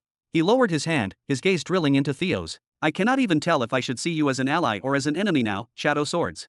See us, Theo said softly, his voice calm like still water, as friends bound by mutual interest. I know my father struck some deal with you, but I do not believe he did it out of the power of friendship. There was surely a clear contract between you. If you wish, we can expand that contract, reshape it to meet the demands of your coming war. But if you do not wish to. Theo then stepped back with a polite gesture. Then take the information I have shared as a gift from Lord Robin Burton, and with that, I will excuse myself. Hedrick hesitated for long minutes, his jaw tightening and loosening before he finally forced himself to speak. I do not have the power, nor even the proper authority, to give you those numbers, not even if I truly wish to hand them over right now. The Crumbled Dreams Millennial Empire possesses exactly 1,218 planetary artifacts, Theo replied with calm composure, his tone carrying both confidence and weight. They are carefully distributed among generals, commanders, and special forces whenever wartime erupts, so you should understand why I speak with certainty. You even broke into my empire's deepest records. Hedrick's face hardened, and veins bulged on his neck. Damn it all, do you expect me to hand you a third of what I have gathered by sheer force and ruthless wars over millions of years? To strip my followers of their weapons and leave them to fight wielding frying pans, kitchen knives, and charcoal skewers instead? Hedrick's deep, rumbling voice rose like thunder. We will take our payment only in case of victory and in the aftermath of the plan's success, never during or before the war itself, Theo added, his words calm yet cutting like steel. We know, with absolute certainty, that planetary artifacts will matter more than anything else in the coming war. He leaned forward slightly. So what do you say, Lord Hedrick? You will not hear, nor ever receive, a better offer than this one. Hedrick's gaze locked with Theo's, holding his eyes for long, suffocating seconds. I cannot read you at all. I thought you had cultivated and rooted yourself in the path of darkness, but what I sense from you is different, strange, almost alien. Tell me, what law did you build your pillars on exactly? Void darkness, Theo answered without hesitation, his honesty deliberate. Anyone who had made a pact with his father and received the aid of the demons would surely know what his father was capable of. It is a perfect merge born of both major heavenly law of darkness and major heavenly law of space. A law that dares to merge the essential darkness with the fundamental space itself. Hedrick's eyes widened in open shock. Unbelievable, astounding, no wonder you were prepared to risk your life for your adoptive father. Without him, I would not be. I'm a mere mirror of his greatness, it's as simple and absolute as that, Theo replied with a smile that carried both pride and certainty. And he who places all his eggs into Lord Robin's basket will, without doubt, emerge victorious. My father has proven that fact, time and time again, in every battlefield in every era. Hedrick stayed silent for a little longer, his thoughts weighing heavy on him, before he finally gave a slow nod. Fine. If we survive the storm of the coming war, then I will pay you exactly what you ask. No wonder you have reached such great success, Lord Hedrick, Theo said with a small, deliberate step forward and a polite yet piercing smile. Firm and immediate decisions like this are what separate true kings and rulers from all the rest who merely sit on thrones. He tilted his head. Now, with that settled, we can finally talk about the further details and expand the boundaries of the offer. What details, and what new offer?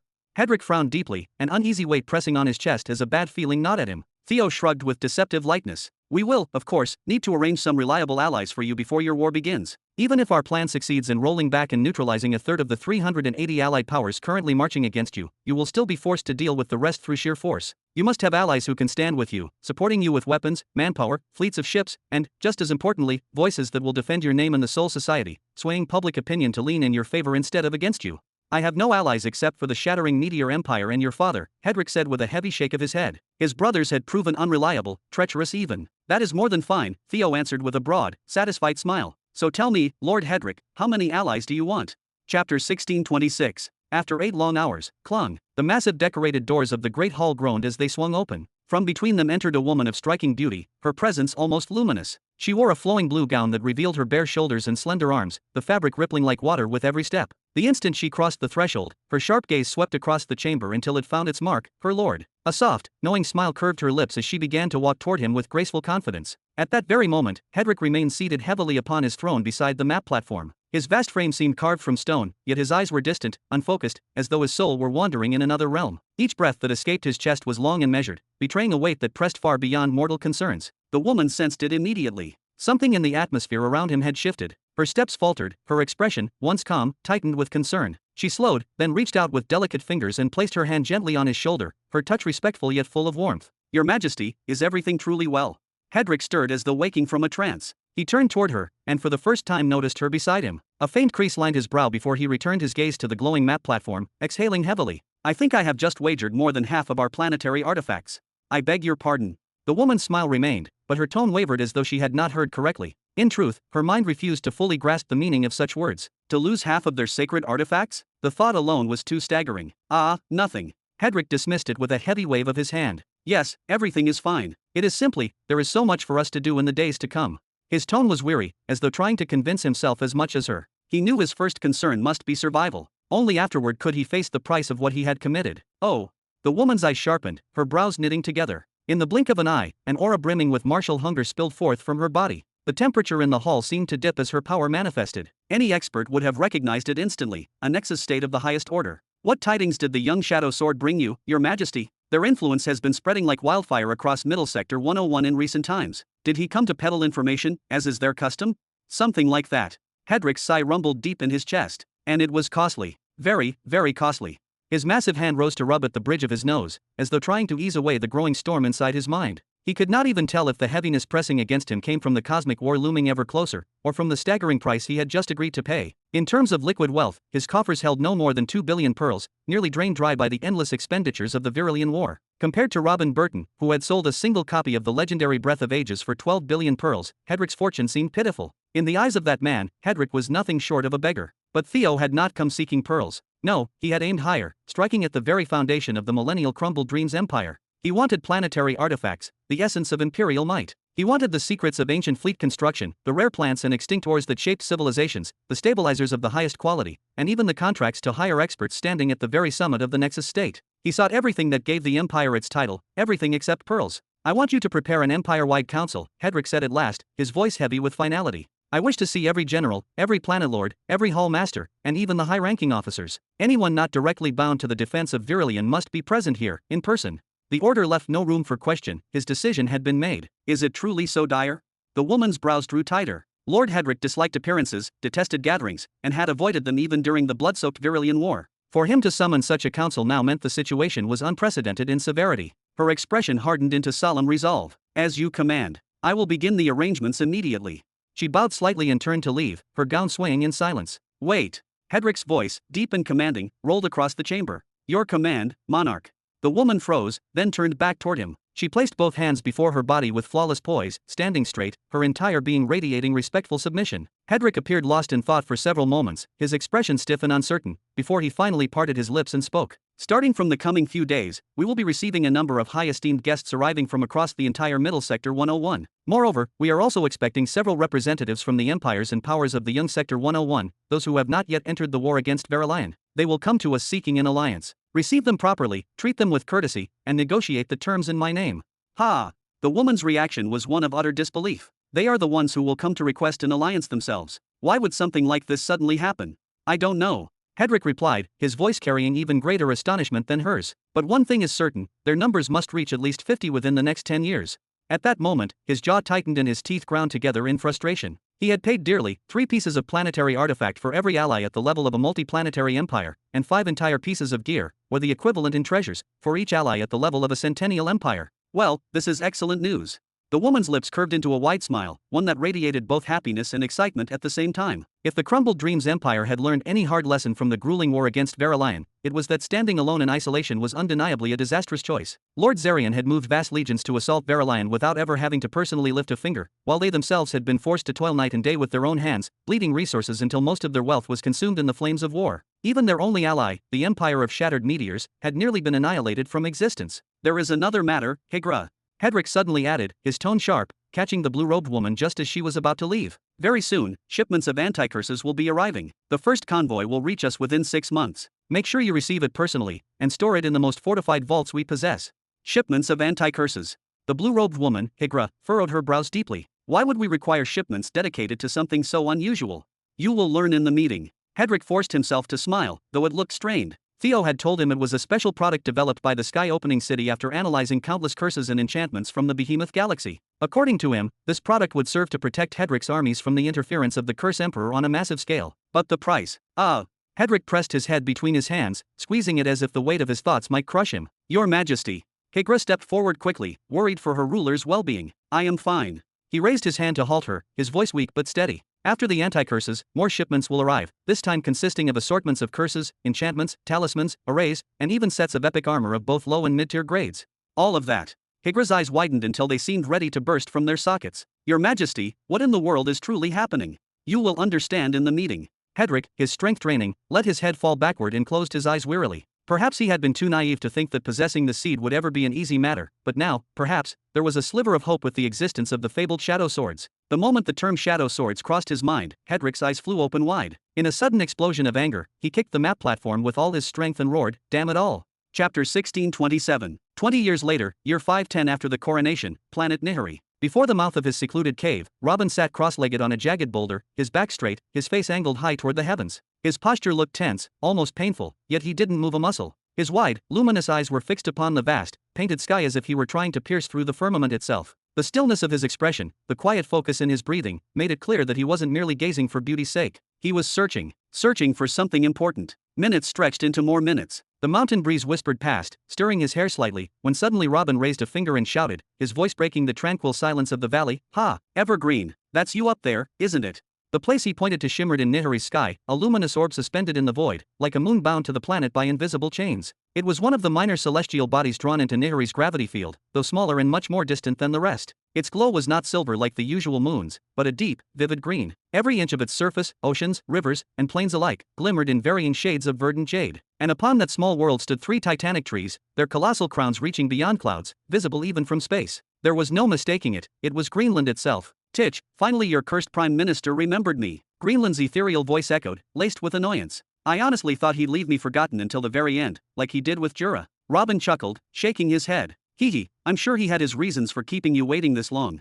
His smile deepened as he watched the green planet drift slowly across the horizon, its light dimming as it vanished behind a distant mountain ridge. Only when it disappeared did he lower his head, rolling his neck with a few audible cracks. During the transfer, he intentionally made things complicated for me, Evergreen muttered with a softer tone now. He said he wanted to hide me within Nihiri's second belt as a sort of decoy. You see, the closest belt will draw everyone's attention, they'll assume it holds the most vital worlds. The outer belts, though, will bear the brunt of enemy attacks. That guy is an asshole but kind of smart. She paused briefly before adding with a playful sigh, besides, he mentioned leaving a space for Jura right next to me in the second belt, so I'm not that angry anymore. Oh, not bad at all, Robin nodded approvingly. Kristen's mind really is dangerous. That's precisely why you must always place the right person in the right position, and then sit back and simply watch the game unfold. Speaking of watching, Robin clapped once, the sharp sound echoing faintly. His gaze snapped toward a glowing object floating directly before him, a radiant golden sigil, humming softly, vibrating the very air around it. It looked, at first glance, like one of the countless runic engravings Robin had created before, but something about this one was utterly different, alive in a way that defied explanation. It occupied a space roughly equal to Robin's own height. At a casual look, it seemed like a beautiful pattern, intricate yet ordinary, the kind any talented artist might reproduce. Yet when Robin blinked, the entire design shifted. When he tilted his head slightly, the lines rearranged themselves. When a soft gust of wind brushed past, the whole engraving changed again. And the deeper he stared, the more he felt it, as though the mark was drawing him in, layer by layer. He could sense depth where there should be none, worlds hidden within the golden lines. It was as if he were staring not at a drawing, but at a living universe of his own making, one that he had somehow painted, yet did not truly understand. Incredible! Robin whispered, eyes wide, voice trembling with quiet awe. It's alive. Whoosh! A breeze rippled through the air as Evergreen materialized beside him, her form glowing faintly with soft green light. What's so incredible about this thing? She asked, folding her arms, studying the floating mark with a half smile. Sure, it's bright and fancy, but that's all. You can't see it. Robin blinked in disbelief, pointing toward the sigil. The transformations, the constant shifting. I spent 10 years of my life completing this. Transformations. Evergreen tilted her head left, then right, squinting hard. After a few moments, she sighed and shook her head. Nope, looks exactly the same to me. Robin stared at her silently, confusion washing over him. When he turned back to the engraving, he froze. It had changed again. The pattern was new, foreign, impossible. Was it possible that he alone could perceive these continuous, reality-twisting changes? What is this thing anyway? Evergreen floated around the sigil, inspecting it from different angles. You poured years into it, sacrificed a ridiculous amount of your foundations to draw it. The entire process was maddening. Big Sister Neri nearly lost her mind because of this thing, and because of you.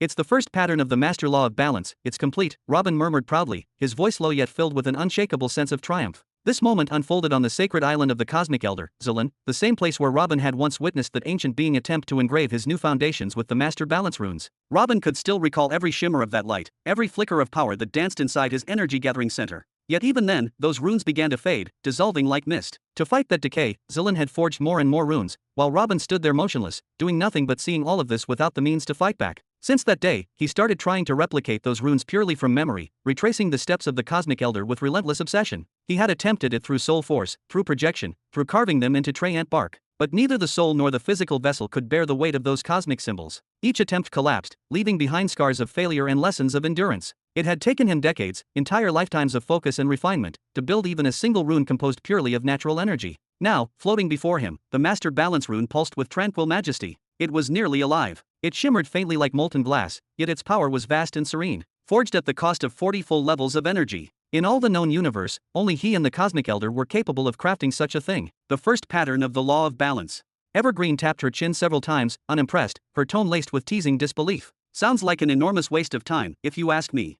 Not for me, Robin replied softly, a quiet laugh escaping him, warm and genuine. He raised his right hand, guiding the glowing rune aside with deliberate care, moving it from before him to hover serenely near the cave's entrance. Then he exhaled a long, steady breath. The time just isn't right yet, that's all. You've got to be kidding me. Evergreen's shrill voice broke the calm. She zipped up to his face, wings fluttering rapidly as she pressed her nose to his. Are you seriously going to climb all the way back to level 40 again? And then start drawing those truth patterns all over again? What's the problem? Robin's smile deepened faintly. During this early phase of reconstruction, he didn't need complete isolation. I've already achieved one of my big goals years ago. The balance rune is complete. Don't you think I've earned the right to play with the truth patterns a little? They were my first passion, my real path. You could say this is my version of a peaceful break. A break that lasts for years. Evergreen threw her arms in the air, groaning dramatically. Unbelievable. With a flick of her small hand, a shimmer of emerald light appeared, forming a tiny portal. Without another word, she darted through it, vanishing back into Robin's soul domain with a final exasperated, ugh. Robin chuckled quietly, the sound echoing softly in the tranquil cave. He could already imagine her complaining to Neri about him again, probably calling him insane or hopelessly obsessed. But he didn't mind. Not now. He drew in a slow breath, feeling the cycle begin anew. After so many rounds of destruction and rebuilding, the first 11 levels of his foundation formed almost effortlessly, as if his very soul remembered the rhythm of creation. Then, letting his awareness sink deeper into his energy-gathering center, he opened himself to the silence within. And there, deep inside that radiant space, a faint, satisfied smile curved his lips. He could see the patterns within were clearer than ever before. Chapter 1628. Sector 100, Mid-Region, the Destruction Pit Planet. Bang! Damn it! Helen came crashing down from the sky, landing directly on her balcony with enough force to make the structure tremble. Without a breath's hesitation, she ripped off her black and gold helmet and hurled it downward with all her strength. The moment it struck the floor, the impact shattered the marble tiles, leaving behind a deep, smoking hole before the helmet itself disappeared into the lower levels. She stood tall upon the fractured balcony, surrounded by drifting dust and the echoes of her own fury. Her magnificent black and gold armor shimmered under the dying light of the twin suns, every line of its design radiating power and authority.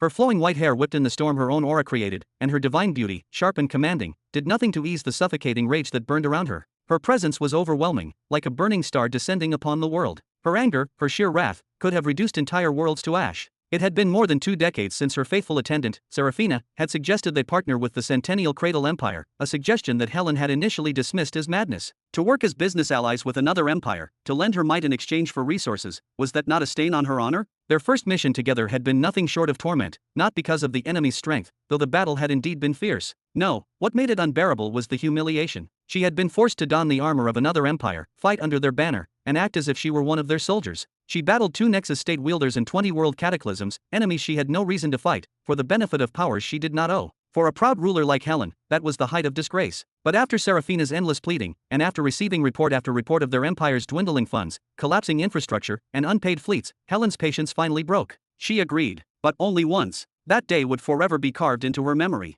When she appeared before her targets, they recognized the sigil of the Centennial Cradle Empire upon her armor and shouted in alarm, "Followers of the Cradle Empire are here." Their cries were not insults, there was no mockery in their voices. It was merely a call to arms, a reflexive warning to their comrades. But to Helen, that sound ignited something primal within her. Her pride, her fury, her humiliation, all exploded at once, and the sky itself burned. By the end of that massacre, 1 Nexus state and 13 world cataclysms had fallen. The second Nexus state barely escaped with his life, vanishing into the dark void of space. To this day, he had never returned to his empire. Some whispered he was lost among the stars. Others claimed he died adrift. And some simply said he fled, terrified beyond reason. Helen returned home drenched in victory yet consumed by shame and self-loathing. The fury boiling inside her was unbearable. She tore through her palace like a tempest, destroying nearly a quarter of it in blind rage. Hours later, Seraphina entered the ruins with trembling hands, eyes glistening with tears of joy. In her grasp, she carried a small spatial pouch filled with rings, not ordinary ones, but spatial rings of immense value. Each ring held 1 million pearls, and there were over 60 of them. Helen's rage vanished in an instant. How could it not? She hadn't seen such a fortune since the day she departed from the Destra galaxy. The shimmering glow of those rings, that raw, tangible wealth, made her heart skip a beat. It silenced her anger, quenched her pride for a moment. From that day, she could no longer scold Seraphina. Though she declared that she would never lower herself to such missions again, she took the treasure nonetheless. With it, she cleared her debts to the Intera's galaxy, purchased a second-hand fleet, and gathered an arsenal of weapons, armor, and equipment sufficient to arm 100,000 soldiers. This time, she made one particular demand: all armor must be of a single color. That marked a turning point in the history of the Destruction Pit Empire. For the first time ever, its army bore a unified color. For the first time, their empire owned a fleet of ships produced by the same manufacturer, perfectly coordinated and fully armed. With that army, and with morale burning brighter than ever, Helen led her people to reclaim another world, raising their total number of planets back to 6. But soon after, everything stopped. Progress halted. Expansion ceased. The flow of money had dried up. 8 long years passed after that first mission. The empire's coffers emptied. The last pearl was spent. Then, like a persistent whisper, Seraphina returned to her mistress's ear, urging her to accept another contract. Helen resisted at first, furious, proud, refusing to crawl back to those who had ignored them for so long. The Centennial Cradle Empire will never trust us again, Helen said bitterly. We vanished for 8 years. They've surely forgotten us.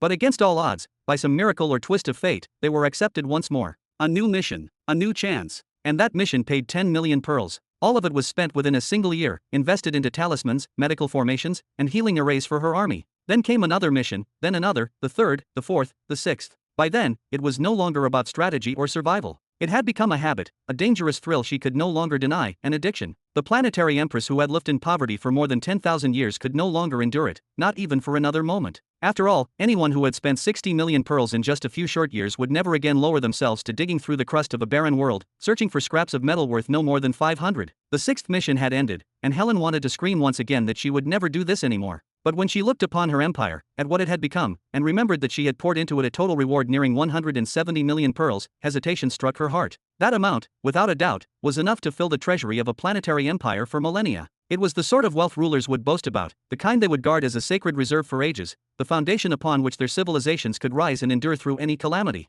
Yet for Helen, who was building everything from nothing, those pearls vanished almost instantly, consumed by the endless expenses of raising armies, constructing fleets, and buying energy stabilizers for her citizens. She hadn't even bothered to repair her own palace, pave new roads, or establish markets that might improve her citizens' lives. It was as if she were throwing everything she earned into a bottomless abyss, a pit that would never, ever be filled. And yet, because she had devoted every resource solely to the military, her forces had managed to reclaim 2 more planets. The total count now stood proudly at 8. Today, however, was no different from the countless days before. The money had run out once again, and she had been forced to accept another mission, the 7th one. Whoosh! Behind Helen, a faint shadow flickered out of existence for a few seconds before returning, holding up a helmet. "My lady," Seraphina said in a strained tone, "please try to throw it in another direction next time. The foundations of the palace are starting to crack because of how hard your armor hits the walls after each mission." "Seraphina, not now."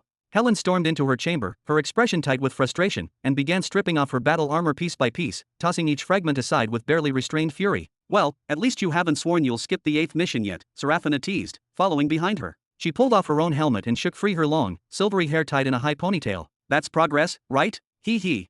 Helen froze mid-motion and shot a dagger-like glare over her shoulder. All right, I will shut up." Seraphina yelped, stepping back a few paces and turning away, her hands raised in mock surrender. After a brief, uneasy silence, she began removing her own armor as well. "You were incredible today, my lady," she added softly after a moment, glancing back over her shoulder. "With that level of performance, our reward should reach at least 70 million pearls, if not more." "You think so?" Helen's voice softened slightly as she slowed down, undoing the clasps around her waist armor with much calmer pace, thinking, "It's been quite some time since we've received such a grand bounty."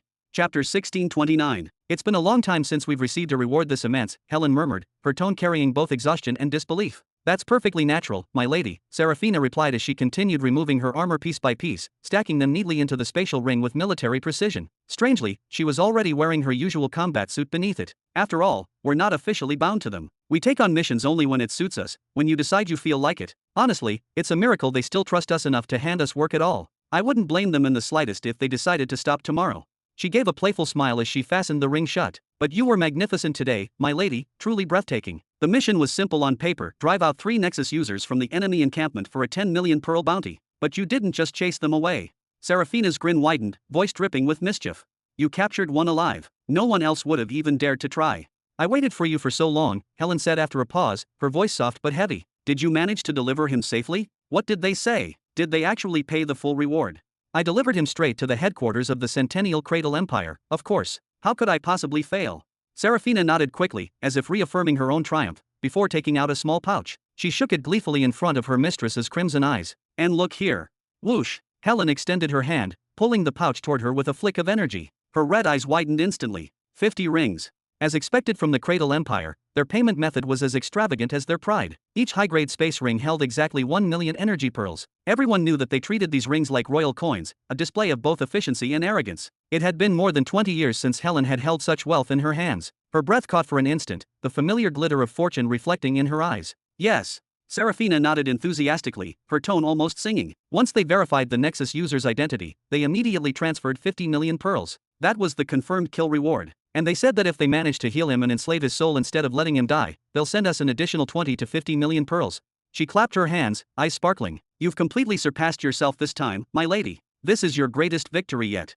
"Then I only hope my hand wasn't too heavy," Helen muttered, her tone distant. She placed the final piece of her black and gold artifact armor into the ring and began walking toward her balcony, each step slow and measured. The view had changed. The place that once reeked of burnt dust and metallic smoke had been transformed into a proper garden, a serene green space under the endless dark sky. Her private regiment was no longer stationed beneath the balcony, waiting to depart in an old rusted cruiser. Instead, they were now positioned beside a shimmering space gate, ready to move at a moment's notice. The Empire had evolved beyond recognition over the last 2 decades. Helen stood there for a while, watching the faint lights flicker across her world. She exhaled, taking one last look at the pouch of rings before slipping them away. She could no longer bring herself to face her reflection. The contradiction in her heart had grown too heavy. Ever since the day she had left the Destra family, she had sworn she would never depend on anyone, that she would forge her own path, carve her own destiny, just as her elder brother once did. But now, what was she truly doing? Was this wealth a reflection of her independence, proof that she had built everything with her own power? Or was it merely the price she was being paid to serve someone else's will? Whatever the truth, she told herself it didn't matter.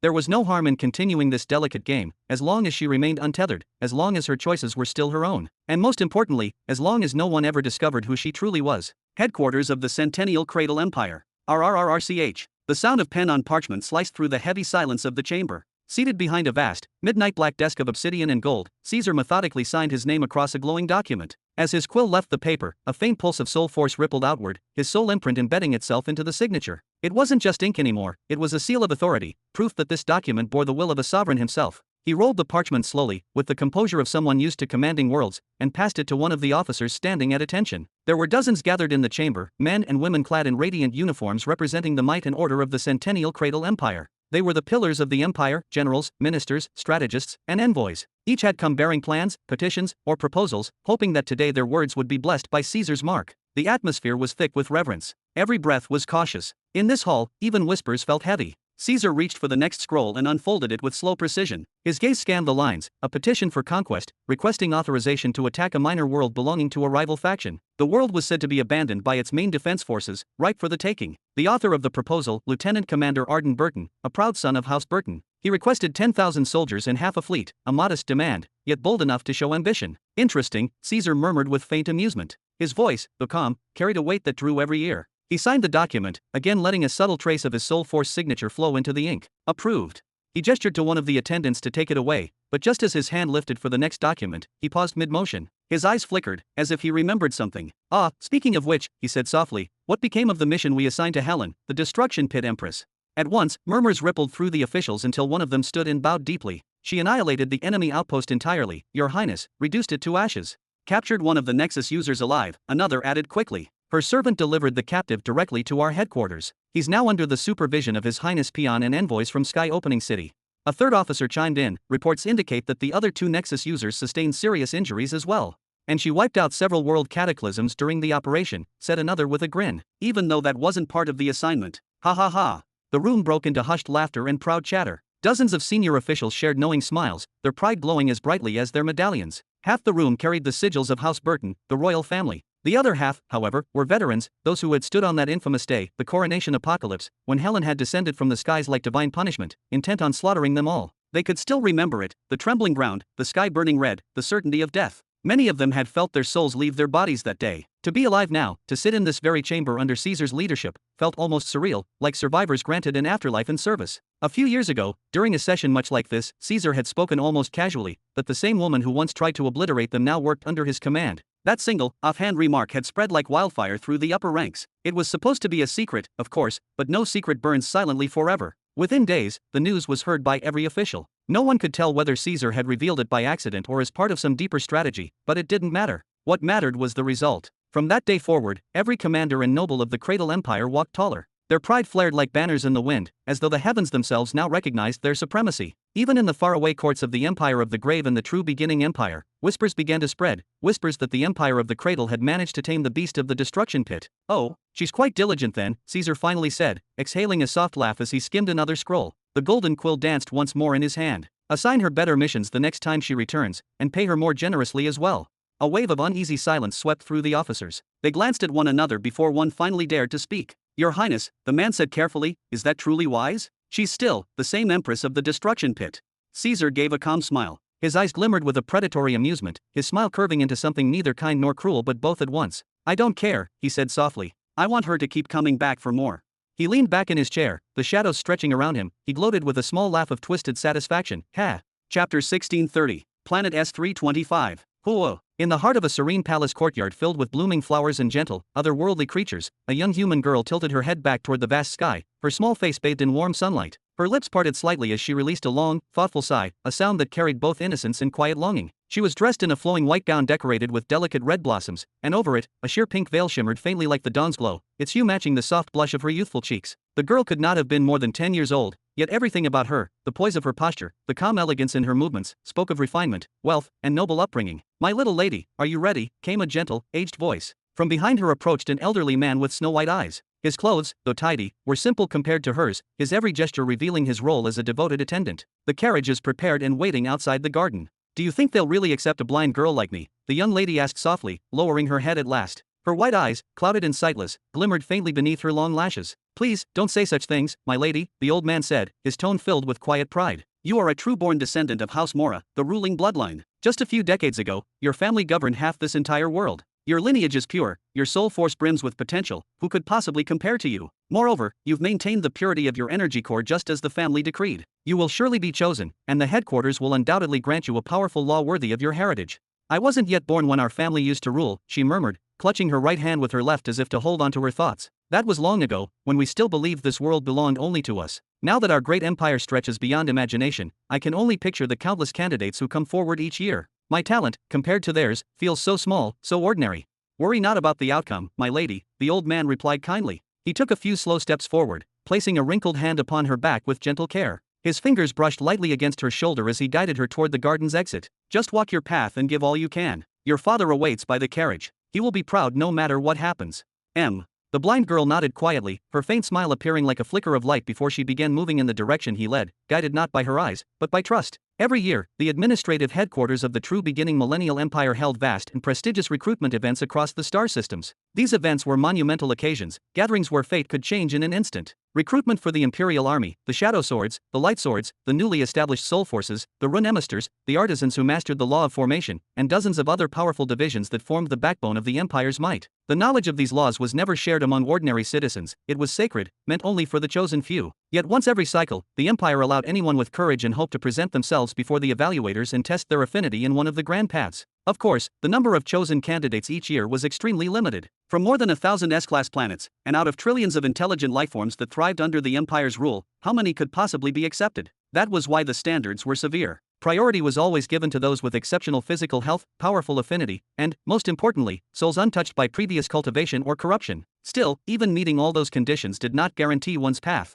One might come hoping to become a Rune Emister, only to find themselves selected by the Shadow Swords instead, an honor, but also a twist of destiny. Yet within the Empire, every division held prestige, and to be accepted into any of them meant prosperity for one's family for generations. Still, not all branches were equal. Some stood above others, both in glory and in reverence. And at the very summit of them all stood the Imperial Guards, the elite protectors who surrounded His Majesty, the Emperor himself. Their honor was unmatched, their pay unequaled, and their families were showered with privileges beyond imagination. They were living legends, symbols of devotion and power intertwined. To serve as an Imperial Guard was to stand within the Emperor's very presence. How glorious can this even be? The young girl exhaled softly, as though releasing a weight that had sat upon her heart for far too long. The very thought of earning such an honor, to one day stand among the Imperial Guards, felt like a foolish daydream, too distant even for imagination. To even aspire to their ranks was to reach for a star that burned far beyond her grasp. Their number was infinitesimal, each member chosen from countless candidates scattered across the Empire's endless dominion. Every one of them was a walking legend, a living myth wrapped in armor and power. When a single guardian set foot on any planet, it was as though a celestial being had descended. Entire armies and planetary lords would abandon their pride and kneel in reverence. Their arrival carried the same awe and dread as the descent of a divine general, even the winds seemed to hold their breath before such presence. Betha, a warm yet commanding voice broke her thoughts, a voice she knew better than her own heartbeat. Have you been practicing walking on your own, as I asked? The young girl replied quickly, her small fingers tightening around the hem of her dress. I'll do my best not to embarrass myself today. Her father, the man with eyes pale as frozen lakes, approached slowly, his every step deliberate, measured. The years had carved fine lines into his face, the quiet proof of a man who had carried burdens too heavy for too long. I know, he said softly, that I've made things hard for you all these years. His tone wavered between regret and pride. But everything I withheld was for a reason. I refused to teach you anything about soul force so it stays pure and they wouldn't find any fault with it in the tests for Rune Emisters. I avoided training you in the law of echo, so it wouldn't conflict if you were chosen as a local administrator in the central headquarters. But after today, when you return as a victor, I'll finally teach you how to walk and perceive using your soul sense alone. That's a promise. He brushed his calloused hand through her hair, the gesture full of tenderness, then guided her gently toward the carriage waiting at the gates. Now go, he said, voice rising with conviction, show them the pride of House Mora. Let the Empire remember who we are. I'll make everyone proud today, father. Betha forced the words past her trembling lips. She tried to smile, but the edges of it faltered. There was no confidence behind that fragile expression, only the faint hope of a child trying not to disappoint the man she loved most. Grand words like the honor of the family might have once meant something in the golden days when House Mora ruled half the planet. But now, such titles were nothing more than ghosts from the past. Their name no longer echoed across the stars, it lingered only in memories. She knew well that she was just one among billions, a mere candidate among data collected from thousands of worlds, all feeding into the Empire's endless system of selection. In the vast, immeasurable dominion of the true beginning millennial empire, her existence was barely even a whisper. Still wearing her forced smile, Betha climbed into the ornate carriage, a masterpiece built on planet S54, drawn by sturdy oxen bred on planet S600, and driven by a man from planet S950, a foreigner seeking his fortune under what remained of the Mora family's wealth. Even the carriage, luxurious and ancient, seemed like a relic of a time when her lineage had once stood tall. It was a moving monument to decline, a silent testimony of how the world had changed over the last 80 years. "Proceed," Betha said at last, her voice trembling slightly. Bam! The ground quaked, something enormous crashed down from the heavens above. Ah! Betha cried out, raising both arms to shield her face as dust and air exploded around her. "What in the blazes?" Her father's voice thundered across the courtyard. His pale eyes flared, veins bulging as he summoned power instinctively. "Who dares strike land under His Majesty's domain in broad daylight? Do you not fear the light swords?"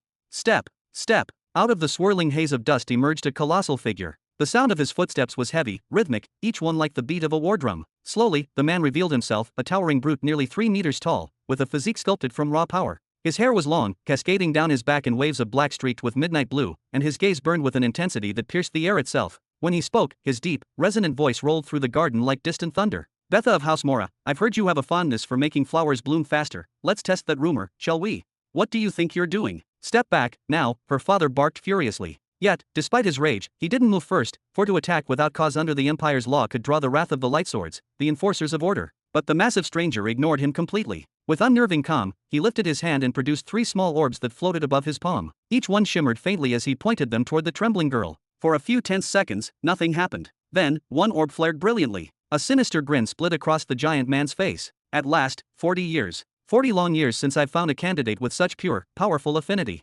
Before the stunned father could react, the giant reached forward with terrifying speed. His hand closed around Betha like an iron cage, lifting the girl effortlessly and tucking her beneath his arm, as though she were no more than a fragile doll. Chapter 1631. "That's enough. I'll kill you." The head of the Mora family roared, fury blazing through his veins as his hands ignited with resonance energy, a deep hum echoing through the courtyard. He lunged toward the intruder, his steps cracking the stone floor beneath him. That attack was sharp, decisive, and filled with intent to kill. It would have shattered mountains and split the sky itself. There was no doubt that it could take a life in a single strike, but his body froze mid-air as if the world itself had paused. A single glance, just one, was all it took to root him in place. That oppressive look carried the weight of countless battles, like a gaze forged in the fires of eternity. He, an emperor of battle at level 47, a man who had once survived a war between worlds, could not even move a muscle. "Tisk. I'm not even in the mood for a good laugh today, old man." The giant's tone was heavy, his deep voice rolling like thunder across the courtyard. "You have no idea how serious things have become."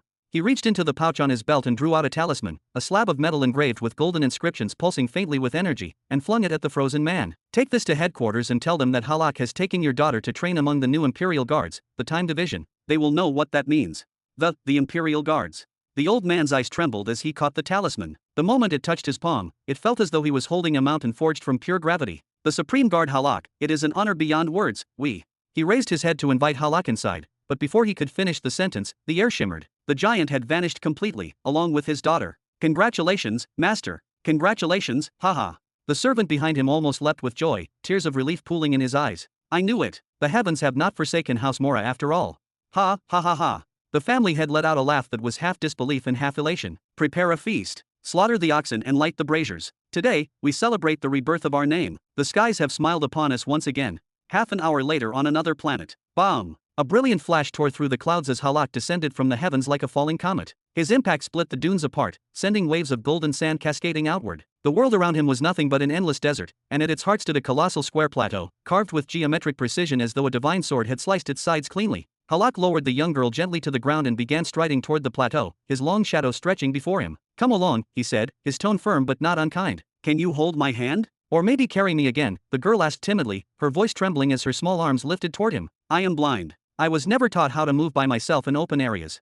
Halak paused, frowning. For a moment, his massive frame stood still, the desert wind whipping around them. Then he sighed and extended his huge arm backward, catching her small hand effortlessly. With a single, steady motion, he began to walk forward again. "That is a simple matter," he said quietly. "You will learn soul sense within hours. Once you master it, you will not need sight." The image of the 3-meter-tall warrior walking beside a fragile blind girl, guiding her hand through the silent desert, was almost absurd, yet strangely profound. "Lord Supreme Guard," Betha finally spoke, her voice barely above a whisper, "will I ever see my family again?" "You will stay in the junior candidates camp for 1 year," Halak replied, his deep tone steady as the earth. If I find you useless, or if you feel you don't belong, you will be returned to your family with compensation. But if you decide to remain and continue training as one of us." His gaze hardened. "Then perhaps, after a few centuries, you might see them again. Or perhaps you never will." He clenched his jaw. "Time is running out." "Time," she echoed softly. "Time for what?" "His Majesty hasn't revealed it to us yet," Halak murmured, his expression grave. "But with how things are unfolding, we will know soon enough, within 490 years. At last, he reached the plateau and stopped before its colossal stone face. His voice boomed loudly. "Open up, animal. How long will you keep me standing outside?" The ground trembled. The plateau split apart down the center, the two massive halves sliding away with the sound of grinding stone. A narrow passage opened, revealing three black-clad guards, all kneeling deeply. "Lord Supreme Guard," they intoned together, their voices echoing through the chasm. "Take her," Halak ordered, lifting the girl with one hand as though she weighed nothing. He tossed her lightly toward the only female among them. "Teach her soul sense first, then assign her to the camp." "Teach her soul sense." The female guard blinked in surprise, clearly unprepared for such an order. But after a brief pause, she bowed her head. "Understood." She caught the girl gently and retreated into the corridor. Halak strode forward, his immense frame passing between the other two guards like a walking storm. "Have the scouts found more candidates on their assigned planets?" he asked, his deep voice reverberating off the walls. "Yes, Supreme Guard," replied one of them, sealing the stone gate behind them before sitting at his post. The other followed Halak, answering in a respectful tone, "This decade's training camp will surely please you. The candidates are stronger and more numerous than ever." Halak nodded once as he walked in, his expression unreadable. When Zara and Emily had first brought him the initial batch of candidates, there had been barely 11,000 of them. They all showed only the faintest trace of affinity toward one of the three great paths. They had been chosen from a mere 13 planets, and even then, the majority hailed from Jura, Greenland, and Nihari. It had been a modest start, but one that had planted the seed of something vast. Now, however, after expanding the selection to include more than 1,000 planets, the number of those gifted with even a hint of affinity had exploded beyond all expectation. It was so much so that Halak had been forced to raise the minimum standard of acceptance. In other words, the candidates standing before him this year, those who would compete for the honor of serving the Imperial Guard, were far superior in raw potential to the first generation. Of course, talent alone meant little. They might be brighter stars at birth, but in every other aspect, such as experience, discipline, survival, and willpower, they still had a long and painful road ahead before they could even begin to compare with their predecessors. Step by steady step, Halak climbed the long staircase carved into the rock, his boots striking the ancient stone with rhythmic certainty. When he reached the top, he paused, hands behind his back, and gazed down at the vast training grounds below. If any survivor from Sector 99, any of those who had suffered at the hands of the Black Wasps, were to see what was unfolding here, they would likely die from fury and fear. Or worse, they might attempt to rally their entire sector in a desperate, suicidal march to destroy this place completely. Below Halak stretched an enormous, perfectly leveled field wide enough to swallow entire cities, packed with at least 30,000 children between the ages of 10 and 15. Every one of them wore black. On one side, the youngest trainees were seated in orderly rows, being lectured by experienced Imperial guards. They were learning the theoretical foundations of the Empire's power. These included the laws of the cosmos, the nature of the great paths, techniques for spiritual scanning and concealment, the responsibilities and hierarchy of the guards, and other fundamental doctrines. Soon, little Bitha would join them. On the opposite side, those aged 12 and above were locked in fierce combat training, striking, grappling, and clashing against one another with the raw savagery of beasts. Sweat and dirt coated their skin, and the air itself trembled from the force of their collisions. This camp lasted for a full year to test courage, adaptability, and endurance in harsh conditions. Then 4 additional years followed. These were years designed to forge their bodies and sharpen their minds to the absolute limit. Every phase of the program existed for a reason, which was to reduce future losses to the Imperial Treasury and to ensure that only the worthy survived to serve.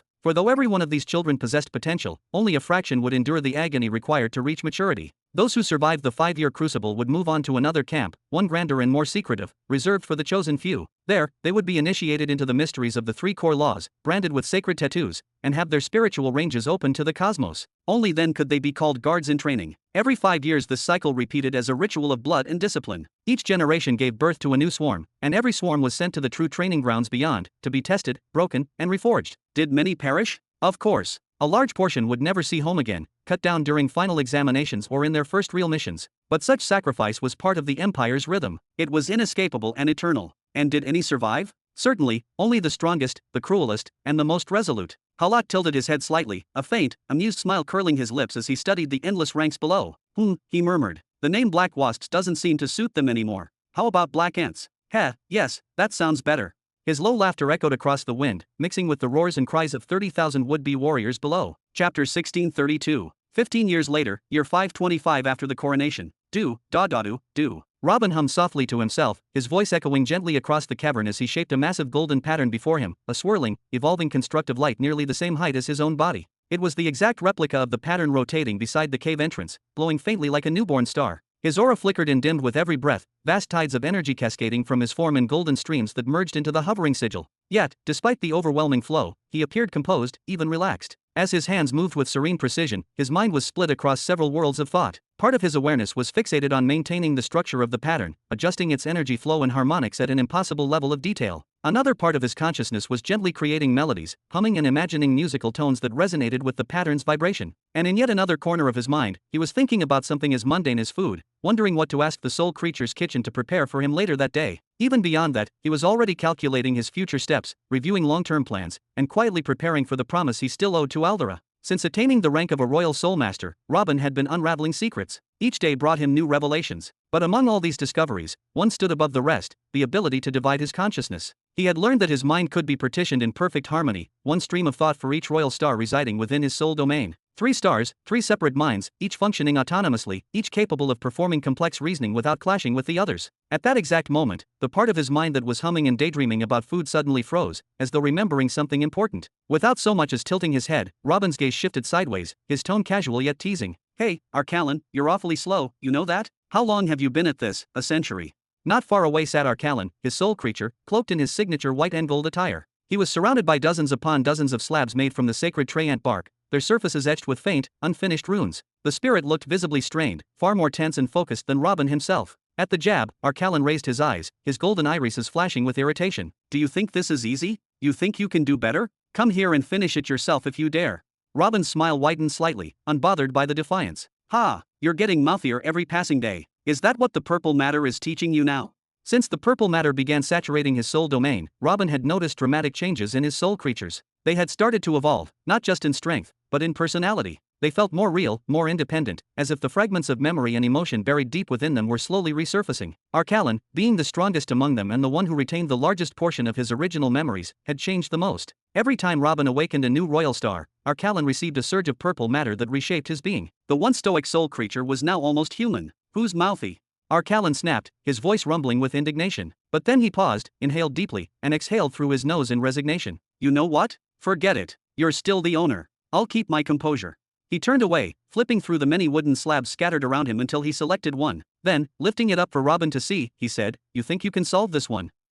Robin's expression sobered. He raised his brows slightly and stared at the slab, not for seconds, but for a full 10 minutes of unbroken silence. Arkalon's current task was monumental. He was attempting to recreate the legendary soul force absorption technique, a miraculous ability he had once invented during his lifetime, a method that allowed a being to absorb and refine soul energy at an impossible rate. Unfortunately, parts of that knowledge had been lost. Even after his death, as a specter, Arkalon had instinctively used the technique, unaware of its inner workings. It had fused with his essence to such a degree that it became part of him, something he performed as naturally as breathing, yet he could no longer explain it. So now, piece by piece, he was writing down every fragment he could recall, each spark of understanding, each half-remembered rune. When he hit a wall, when the structure refused to make sense, he turned to Robin. And Robin would help him connect the dots, constructing new bridges of reason and insight where Arkalon's memory faltered. Robin nodded several times. All right.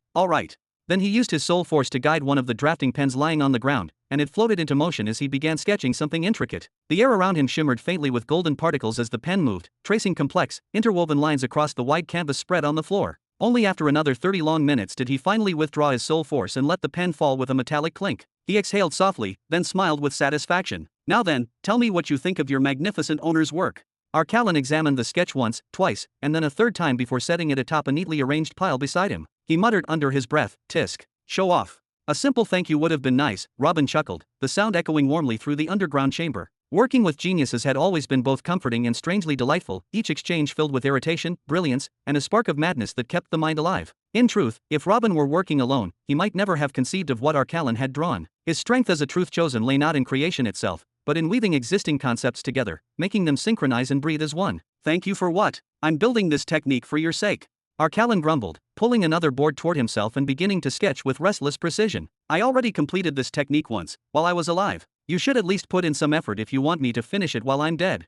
He scratched his spectral hair with the tip of his pen and sighed. "Anyway, there's not much left. We've passed more than halfway. You're unusually persuasive today." Robin's lips curled into a grin before he turned his focus back to the glowing rune before him. He had witnessed the operation of the technique firsthand. Whether Arkalon took a century or a millennium, or even a million years, to complete it, the result would still be worth every moment of waiting. "Oh!" Suddenly, Robin's mouth opened in delight. 3, 2, 1. Whoom! The The golden pattern he had been shaping stopped absorbing his energy and instead began to emit its own light, alive, pulsing, resonating with consciousness. The lines vibrated softly, radiating power that made the entire cavern tremble. "Congratulations," Arkalon said, unable to hide his curiosity. "So, what are you planning to do with that thing now? I can feel an immense force emanating from it." "Of course," Robin replied proudly. "It's a pattern from a master law. Forget it, you're dead, you wouldn't understand. Even the surrounding laws are trembling, unable to process its existence. It's a transcendent intruder, something beyond their comprehension, and they don't know how to react to its presence in a physical form." Robin's eyes gleamed as he continued to gaze at the radiant formation. "Oh." Arkalon sounded unimpressed. "So, are you planning to rebuild your foundation again? Looks like you've dropped down to level 4 this time." "No," Robin said calmly, his tone lowering as excitement sparked in his gaze. "There's something I want to test first." He rose slowly, taking his time to admire one of his earlier masterpieces for a few extra moments. Then, with his right hand, he drew the new glowing pattern toward him, and with his left, he summoned another formation, the one he had completed decades ago. Holding both, he began to move deeper into the cave. A broad grin stretched across his face, the kind that promised both discovery and danger. "Oh, this is going to be fun." Chapter 1633. "Oh, this is going to be fun," Robin murmured, his voice filled with a mix of anticipation and mischief. He stepped into the vast cavern with deliberate, almost ceremonial slowness, dragging the two colossal golden runes behind him. The symbols pulsed with a life of their own, spinning and humming like chained suns caught in the gravity of his will. To any onlooker, it would have seemed impossible, a single man towing what looked like fragments of heaven itself. The veins on his neck and forehead stood out violently, glowing faintly as the energy coursed through them, threatening to burst from the overwhelming pressure. Every breath he drew sounded heavy, distorted by the sheer magnitude of force he was wrestling under his command. Arkalon's ethereal form hovered nearby. He watched in silence for several seconds. Eventually, he exhaled a slow sigh, shaking his head before turning back to his wooden tablets, sketching and scribbling notes with quick strokes. He had long since given up trying to understand the mind of his master. Though he had never accompanied Robin on any of his infamous escapades, nor met the countless souls who admired or feared him, Arkalon had lived long enough beside the man to know one irrefutable truth. Robin's logic was utterly alien. Whatever he was about to attempt now, it was undoubtedly reckless, possibly catastrophic. And honestly, he has enough problems of his own with this damn technique that refuses to finish. Yet, the entire soul domain could feel the disturbance building. None of the other soul creatures could ignore it. Whoosh! "Hey, what are you doing this time?" A voice sliced through the humming air as Evergreen appeared beside Robin in a swirl of compressed wind. Her body shimmered like a living breeze, eyes narrowing in disbelief. "What sort of disaster are you trying to summon now?" Robin grinned without looking back, still dragging the radiant patterns forward. "Can't I get a little appreciation for once?" His tone was playful yet strained under the pressure of his task. "When was the last time I actually caused trouble for anyone, huh?" "Literally every single time you try to do anything," Evergreen shot back dryly, crossing her airy arms as her essence pulsed irritably. "Fair point," Robin admitted with a forced laugh, shoulders shaking as he pressed on. He would be lying if he claimed this was a normal experiment. No, it was dangerous, borderline insane, but he had spent decades preparing for this moment. The decision was final, and no warning or plea would change it. "Who?" A warm ripple brushed through the cavern air, and Neri emerged next to him, taking the form of a woman in her 20s. Her hair flowed like starlight, and her brows were knit with worry. "There's nothing inside the cave except your disciple," she said, her tone sharp and accusing. "Do these two patterns have something to do with him?" Robin finally slowed his steps for a brief second, letting out a breath. "Oh, finally, you're not mad anymore, and you decided to show your face again?" He paused, flashing her a tired grin. "Yeah, it's about Jabba. You should have come to me, explained things, maybe even apologized before starting whatever this is." Nihari shouted, her voice echoing through the cavern as she followed him. "Do I look crazy enough to do that?" Robin shot back with a strained grin. "You gave me the most peaceful few decades I've ever had, and I'd like to keep that peace." He let out a small laugh between breaths. "So go ahead, get mad again, and keep waiting." Ha, ha ha. Ugh. Nihari stomped the ground in frustration, her figure flickering before vanishing in a wave of soul force.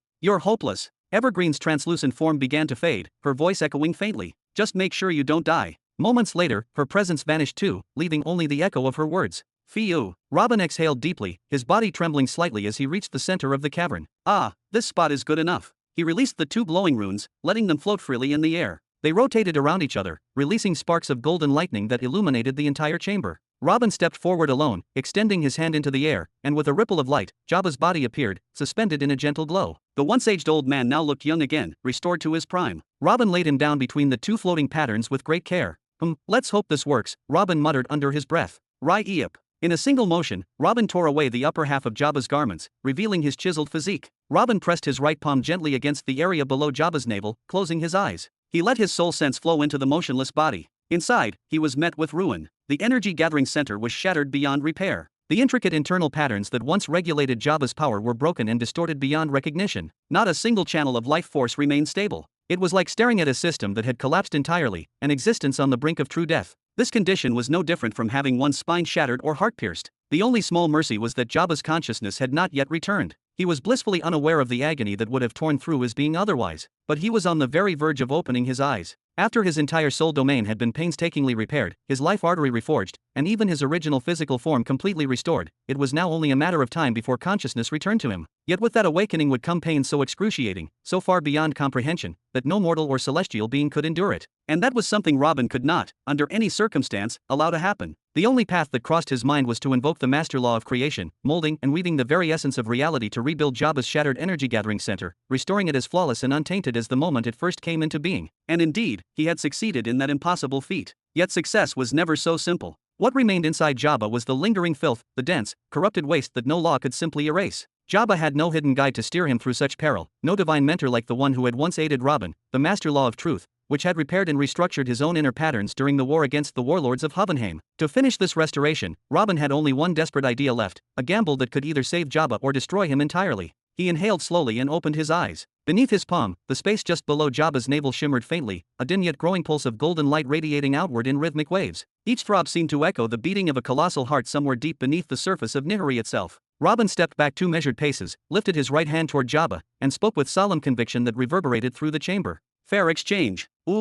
At once, the twin golden patterns carved into the ground around him blazed to life, not in harmony, but in absolute contradiction. Robin felt the entire realm of Nihiri itself tremble beneath his feet, as if the planet was gasping under the strain. A shiver ran through the crust of the world, spreading like a tidal wave across continents. Mountains quaked, oceans twisted, and the natural laws began to lose their coherence. In distant lands, a farmer's torch exploded in his hand when he tried to light it. Another soul watched as the water he poured defied gravity, rising upward in spiraling droplets instead of falling. For a brief, terrifying moment, it felt as if the very concept of balance was collapsing. Then, mercifully, after 3, perhaps 4 endless seconds, equilibrium began to flicker back, fragile yet present. Robin exhaled sharply and stepped further back, the instinctive chill of danger crawling up his spine. His intuition screamed that any interference now would unleash catastrophe. So he stood motionless, silent and tense, eyes fixed on the unfolding miracle before him. Whoa. One of the 2 runic circles started channeling a magnificent torrent of golden energy straight toward Jabba's energy gathering center, forming a radiant tunnel of power that pulsed like molten sunlight flowing through glass. At the same time, the second pattern began drawing something out from Jabba's upper body, a thick, almost living green essence that twisted and coiled like liquid vitality.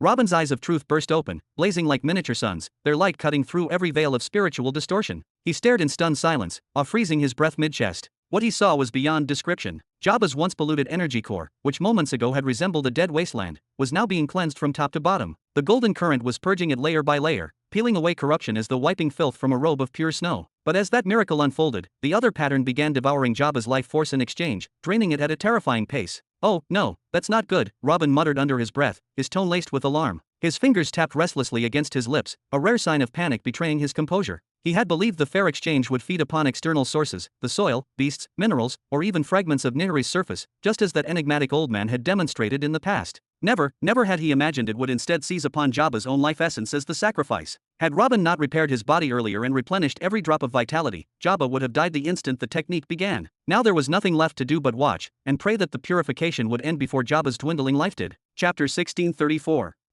The twin runic patterns continued their silent operation, weaving and unraveling energies that danced like living light across Jabba's body. His form trembled and shifted with every passing moment, his skin tightening, his aura reforming, his entire being subtly reshaped as though the universe itself were chiseling him anew. Yet Robin's focus had already drifted far beyond the visible changes in his disciple. His attention now belonged wholly and utterly to the 2 runic formations suspended in the air before him. In truth, Robin had never truly mastered the master law of balance, not even its lowest level. He had merely brushed against its edge during his encounters with the Cosmic Elder, and grasped at pieces of its structure through sheer will and observation. All he had truly done was recreate 2 of the Elder's sacred patterns. Through the law of truth, Robin had copied them stroke by stroke, pulse by pulse, forging replicas so perfect they were nearly indistinguishable from the originals. But such perfection came at a high price, the sacrifice of 40 solid levels of power for each of the 2. In total, 80 entire levels of condensed, hard-earned energy poured into the creation of these 2 golden matrices. For most beings, that much sacrifice would have left them crippled, broken beyond repair. But Robin's spirit, molded by truth and tempered through countless ascensions, endured the price without flinching. How, then, could anyone claim he wasn't a wielder of the master law of balance?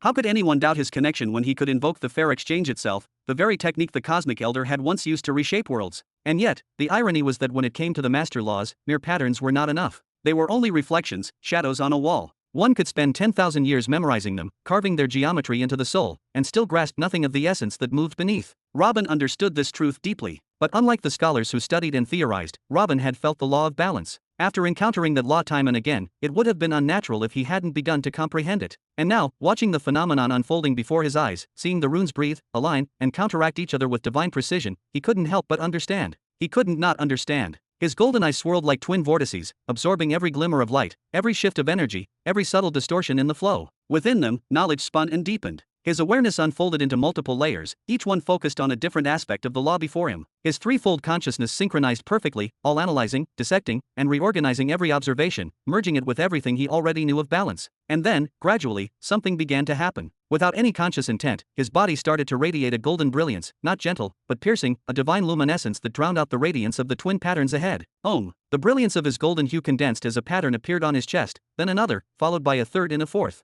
Each pattern pulsed like a heartbeat, glowing with balanced rhythm. Then, as if guided by unseen threads, they connected, interlocking into an intricate web that resonated with the laws of the cosmos. Pressure built. The world seemed to narrow. Reality itself trembled around him as all four patterns compressed into a single radiant net at his chest. Ha! A faint, knowing smile tugged at Robin's lips as he lowered his gaze. Hovering just above his palm was a small scale, delicate, translucent, yet heavier than the stars. One plate of that scale held the entire universe, while the other held his will. And the two balanced perfectly. In that instant, realization struck like a silent thunderclap. After mastering truth, spacetime, and creation, he had now grasped the first stage of the master law of balance. 4 out of 8. Half of all existence's highest laws now flowed through him. Was there ever a being in history who had achieved such a feat? Robin doubted it. Only 4 sovereign laws remained to him now: causality, identity, will, and primordial chaos. Among them, causality felt the closest. He could sense its threads already coiling around him, his intuition growing sharper, his unease about the future transforming into visions, dreams that whispered of what was to come. He hadn't yet obtained a single pattern from that law, but the connection was undeniably forming. As for will and primordial chaos, they remained utter mysteries. As for identity, though it appeared, at first glance, to be the closest of the remaining master laws, in truth, it was the exact opposite, an enigma that even Robin's perception couldn't pierce. Something deep within him felt that identity was a counterweight to truth itself. For many moments he feared that the two might never exist in the same body. Hoom! A deep vibration, a foreign, almost divine resonance, shuddered through the cavern, snapping Robin out of his contemplation. The metallic hum in the air turned to a low, rhythmic pulse, echoing through the vast runic dome above. His golden eyes flicked toward Jabba. The golden and green streams were finally beginning to slow, their once raging flow softening into circular waves that pulsed in harmony with the beat of the chamber itself, a clear sign that the ritual was reaching its end. Phew! Robin exhaled a long breath of relief, shoulders easing as he deactivated the shimmering balance patterns surrounding him. Their radiance dimmed, dissolving into golden dust that drifted away like dying embers. He stepped forward slowly, feeling the invisible pressure that had filled the room begin to ease. For the first time since the ritual began, the weight on his heart lightened, the silent dread that Jabba's life force might not suffice as an equal trade for restoration had finally begun to fade.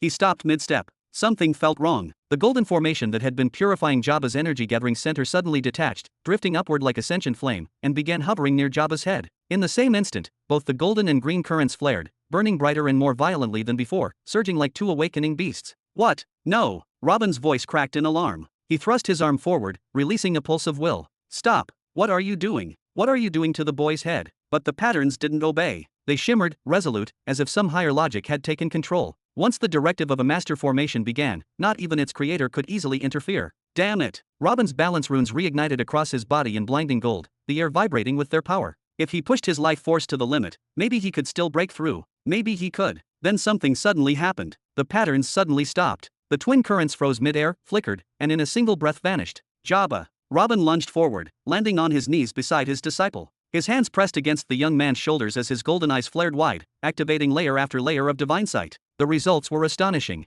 Jabba's soul domain still existed perfectly intact. No distortions, no fractures, not even the faintest scar. Robin's eyes of truth probed deeper, tracing every ripple of soul energy until he found the faint glow of Jabba's initial soul, alive. What in the world? Robin murmured, eyes narrowing. Then, like the slow turn of a lock, realization began to dawn. Wait, did the ritual actually erase the patterns of gravity from his soul domain? He blinked several times, as if unsure whether to believe his own words. Hold on, is that even possible? The original design of the ritual had been simple, to cleanse Jabba's energy core and reset it for cultivation anew. But the removal of the patterns of gravity from the soul domain, that wasn't just unplanned, it was supposed to be impossible. Wait a moment. Robin lowered himself to the floor beside Jabba, crossing his legs slowly as his mind whirred. A fresh energy-gathering center, reforged through the master laws of creation and balance, combined with a purified soul domain, free from the gravity patterns. His lips parted, and a grin spread across his face like a rising sun. That means he can now cultivate under any law he desires. For several long minutes, silence reigned. Only the faint hum of residual energy remained in the air. Then, softly, Robin chuckled, a sound that grew into full laughter. Heh, if that's true, he whispered, eyes gleaming, this might just be the miracle of the century. His tone softened, pride and mischief intertwining. Still, we won't know for sure until he wakes up and tests it himself. The universe may yet surprise me again. He reached out, lightly patting Jabba's neck with a faint smirk. A brand new soul domain, life vein, and energy gathering center. You'd better remember this, brat. Chapter 1635. Sector 101, Mid-Region, Planet Shadhar. Claak. A thunderous sound echoed through the air as a colossal figure descended from the sky, his boots striking the marble tiles at the entrance of the Imperial Palace. Dust rose gently from the impact before settling around his imposing frame. The man appeared to be in his 40s, yet the weight of countless campaigns was etched into the lines of his face. His physique was formidable, broad-shouldered, carved like stone, and radiating the aura of someone who had spent a lifetime amidst battlefields. His jaw was square and strong, cheekbones sharp and pronounced, and his gray hair cropped short in military fashion. Covering his entire body was a set of gray-black armor, sleek yet monstrous in design. Every plate, every ridge of that armor pulsed faintly with dormant energy, the kind that made the air itself quiver around him. Each segment bore runic inscriptions that shimmered like veins of molten silver, and together they exuded an authority so suffocating that any ordinary soldier would freeze in his presence. This was no mere mid-tier epic armor, its aura alone suggested that it had been forged in the heart of a dying star. The man straightened his back and began walking toward the grand entrance, his steps echoing like the strikes of a hammer. But after only a few strides, his instincts flared, honed by decades of warfare, and he turned sharply to glance behind him. Hung, clack. A second impact followed, softer but no less deliberate. A woman landed gracefully at the same spot he had, the identical armor encasing her slender frame, though on her, it moved like a second skin, emphasizing her feline grace rather than raw strength. Her movements were measured, deliberate, almost predatory. Marshal Thran, she called, her voice smooth and clear, yet carrying a sharp undertone. Even you were summoned. As she approached, her eyes, wide, glimmering with alert intelligence, darted briefly across the palace walls. Seems today's meeting is broader in scope than I anticipated. There have been far too many of these full-scale convocations lately, Thran replied, his tone gravelly, the weight of old wars buried within it. He waited for her to reach his side, then began walking again. The last one was 35 years ago, the day His Majesty warned us about the disturbances in the southwestern Aurora starfield. And now this. His expression hardened, a deep furrow forming between his brows. I fear today's call will bring the declaration. His words hung heavy between them. 35 years ago, His Majesty had summoned every marshal and archlord in the Empire to an emergency meeting, a call so grave it had only ever happened once before in recorded history, the day His Majesty's father had launched a direct assault on planet Shadhar itself. At that historic gathering, the Emperor had revealed something that shook even the most stoic generals, that they stood mere steps away from a true cosmic war, one that would pit them against the behemoths themselves, Sevaros, behemoth of savagery, Darvian, behemoth of curses, and, most likely, Kales, behemoth of purity, who would surely join at the decisive moment. The chamber had fallen into silence that day, not out of fear, but disbelief. The Emperor's next revelation had turned that silence into dread. Through projection orbs, he had shown them live images of the southwestern Aurora starfield provided by the Shadow Swords, thousands of enemy fleets amassed in the dark, poised to strike at a single command. Thousands. That number had made even the most battle-hardened officers shift uncomfortably in their seats. Even the strongest empire in the entire mid-sector 101, their empire, could not summon more than 400 fleets in a full-scale war. And yet, at the end of that meeting, Emperor Hedrick had not shouted orders, nor had he demanded strategies. He had merely told them to prepare. Withdraw from all open conflicts. Cease expansion. Repair the fleets, train the armies, and gather resources. Then, wait. The declaration will come today, the woman finally said, breaking the silence as they walked beneath the looming palace towers. You mean the declaration of cosmic war? Under those conditions we were told before? I doubt it. Wars of that magnitude, they take centuries to ignite. Even 100 years wouldn't be enough to ready us. It didn't happen quickly, Thran muttered darkly. We were simply too blind to see it forming. He clenched his gauntlet fist so tightly that the air cracked faintly around them. The trap has been closing for centuries, and we only noticed when the jaws were already locked. Let's hope His Majesty used these 35 years wisely. His eyes hardened into cold steel. This summons isn't for ceremony. If we are not the ones declaring war today. He looked up at the darkening sky. Then someone else already has. And that is the only reason to call another empire-wide council. The woman's eyes narrowed as unease rippled across her face. She turned back toward the towering palace doors. You've managed to worry me more than I already was, she murmured. Let's hope, for both our sakes, that neither of us is right.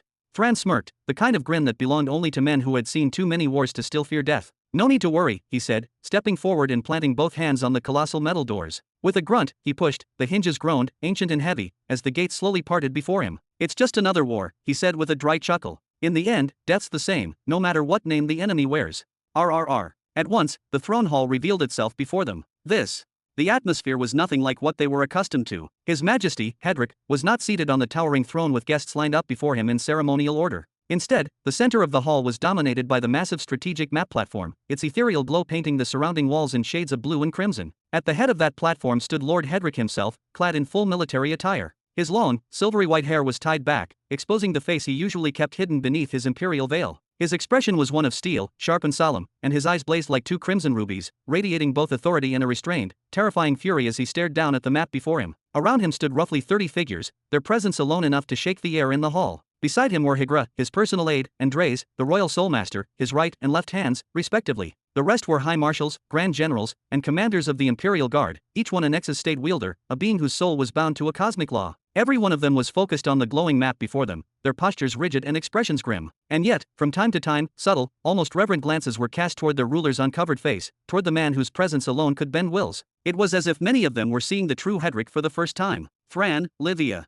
His Majesty's calm yet commanding voice echoed from the platform. Do you two not intend to join us? Oh, right away, Your Majesty. The two quickly crossed the hall and took their places among the gathered officers. The instant they laid eyes on the map, their sharp minds grasped its meaning, and tension coursed through their bodies like an electric surge. It was a map of the southwestern Aurora starfield, a complex region filled with dozens upon dozens of luminous worlds. But 15 of them shone in a deep, blood-red hue. The significance was unmistakable. His Majesty intended to strike those 15 worlds. Will anyone else be arriving? Hedrick asked quietly, not looking up. His words hung in the air, and everyone understood that only one person in the room was authorized to answer such a question. Higra's voice broke the silence. No, Your Majesty. The remaining Nexus states are either stationed around the galactic seat of Verilion, or assigned to the defense of our western starfield borders, in case the enemy moves before we do. There's already been troop deployment to our borders. Marshal Thran frowned deeply, disbelief evident in his tone. Why wasn't I informed of this? His duty was overseeing expansion, subjugating and integrating new worlds. Border defense was not under his command. Yet for a movement of such magnitude to occur without him being notified, it was troubling, even insulting. No matter, Hedrick said coldly, I's never leaving the map. You will all know everything after this meeting. Then, with deliberate calm, he extended his hand toward the star map. All of you, he said, his voice gaining a heavy, resonant edge that filled the vast hall, memorize this layout of the southwestern Aurora starfield well. He pressed his palms against the edge of the table, leaning slightly forward, his gaze sharp as a blade drawn for war. Because the coming centuries of your lives will be spent within it, you will either return victorious. He paused, the faintest smirk tugging at his lips, or you will never return at all. Chapter 1636. This is it, everyone. Either you return victorious, or you never return at all. Oh. Even though Higra and Draze remained utterly composed, their calmness unshaken by the heavy words, the rest of the assembly could not suppress the tremor that ran through their bodies, not showing if it was from excitement or fear. One of the generals clenched his jaw until his teeth scraped audibly, and his rough, gravelly voice broke the tense silence. Is it time, then, to activate the iron-packed wall plan? But without Verilion, how could we possibly execute it? Are we to replace it with planet Shadhar instead? The long-dreaded moment had finally arrived, the moment they had known would come since the revelation of Verilion's existence. Every one of them had sensed this day in their bones, as if the stars themselves had whispered its inevitability. They had prepared for years, decades even, weaving plans that spanned the breadth of their empire. They knew that once the galactic seed evolved, the cosmic war would ignite, and the universe would no longer be the same. The plan they crafted was meticulous, born of desperation and brilliance both. They would defend the seed at all costs until His Majesty transferred it to another sector. They would form an unbreakable wall of sacrifice, offering up nearly all their subordinate planets, most of their fleets, and countless soldiers, to stall the invaders. It was to be a decade-long bastion of defense and attrition. But no one expected the assault to come now, not against Verilion, but against them, and certainly not 2,400 years before the seed's ascension. Higra turned sharply toward the man who had spoken, her cold eyes narrowing. Think before you speak. They have come to erase our existence. Would you truly activate a plan that helps them do it faster? Her words struck like steel, and the room stiffened further. The unspoken truth hung in the air. Their most secure and hopeful strategy, the plan meant to shield a single sacred world, had just been rendered meaningless. The defense that could have lasted 10 full years now had no purpose. The coming invasion wasn't meant to destroy a seed, nor to conquer territory. It was meant to exterminate them. Do not trouble yourselves, Hedrick finally spoke, his voice calm but resonant, like thunder wrapped in velvet. We already have an initial plan in motion. He turned his gaze slightly and gestured toward his right. Draze. The deadline we agreed upon has passed. Were the shipments distributed? To his right stood a man young in appearance but hardened by centuries of duty, a black eye patch covering one side of his face. Draze inclined his head. Curses and anti-curses, enchantments and spells, talismans, and full epic sets of armaments and armor in the Empire's distinct hue, all have been delivered and distributed equally across the border depots. The process was conducted under full secrecy. He paused, his voice lowering slightly as if revealing something far greater. And, more importantly, the gates of the interstellar communication network have been completed and tested. Oh. Hedrick turned toward him sharply, his crimson eyes gleaming with both shock and satisfaction. A faint smile touched his lips before he returned his gaze to the massive star map before him. Excellent. This alone will rewrite the rules of engagement. What curses and what anti-curses, one of the generals demanded, his voice rising with disbelief. How could such supplies have been sent to our depots without any of us being notified? His eyes darted across the room. Did any of you know about this? Heads shook in silent unison, none of them had. But another voice spoke up, curious rather than angry. This interstellar communication network you speak of, what is it exactly? Draze met the man's eyes steadily. As the name implies, it's a network capable of transmitting messages across immense distances, not over months, not over days, but in near real time. Messages can travel instantly between systems within the same starfield, and if sent from another starfield, they may delay no more than an hour. When they arrive, they connect directly to the receiver's mind, without delay or distortion. A stunned silence fell. That's impossible.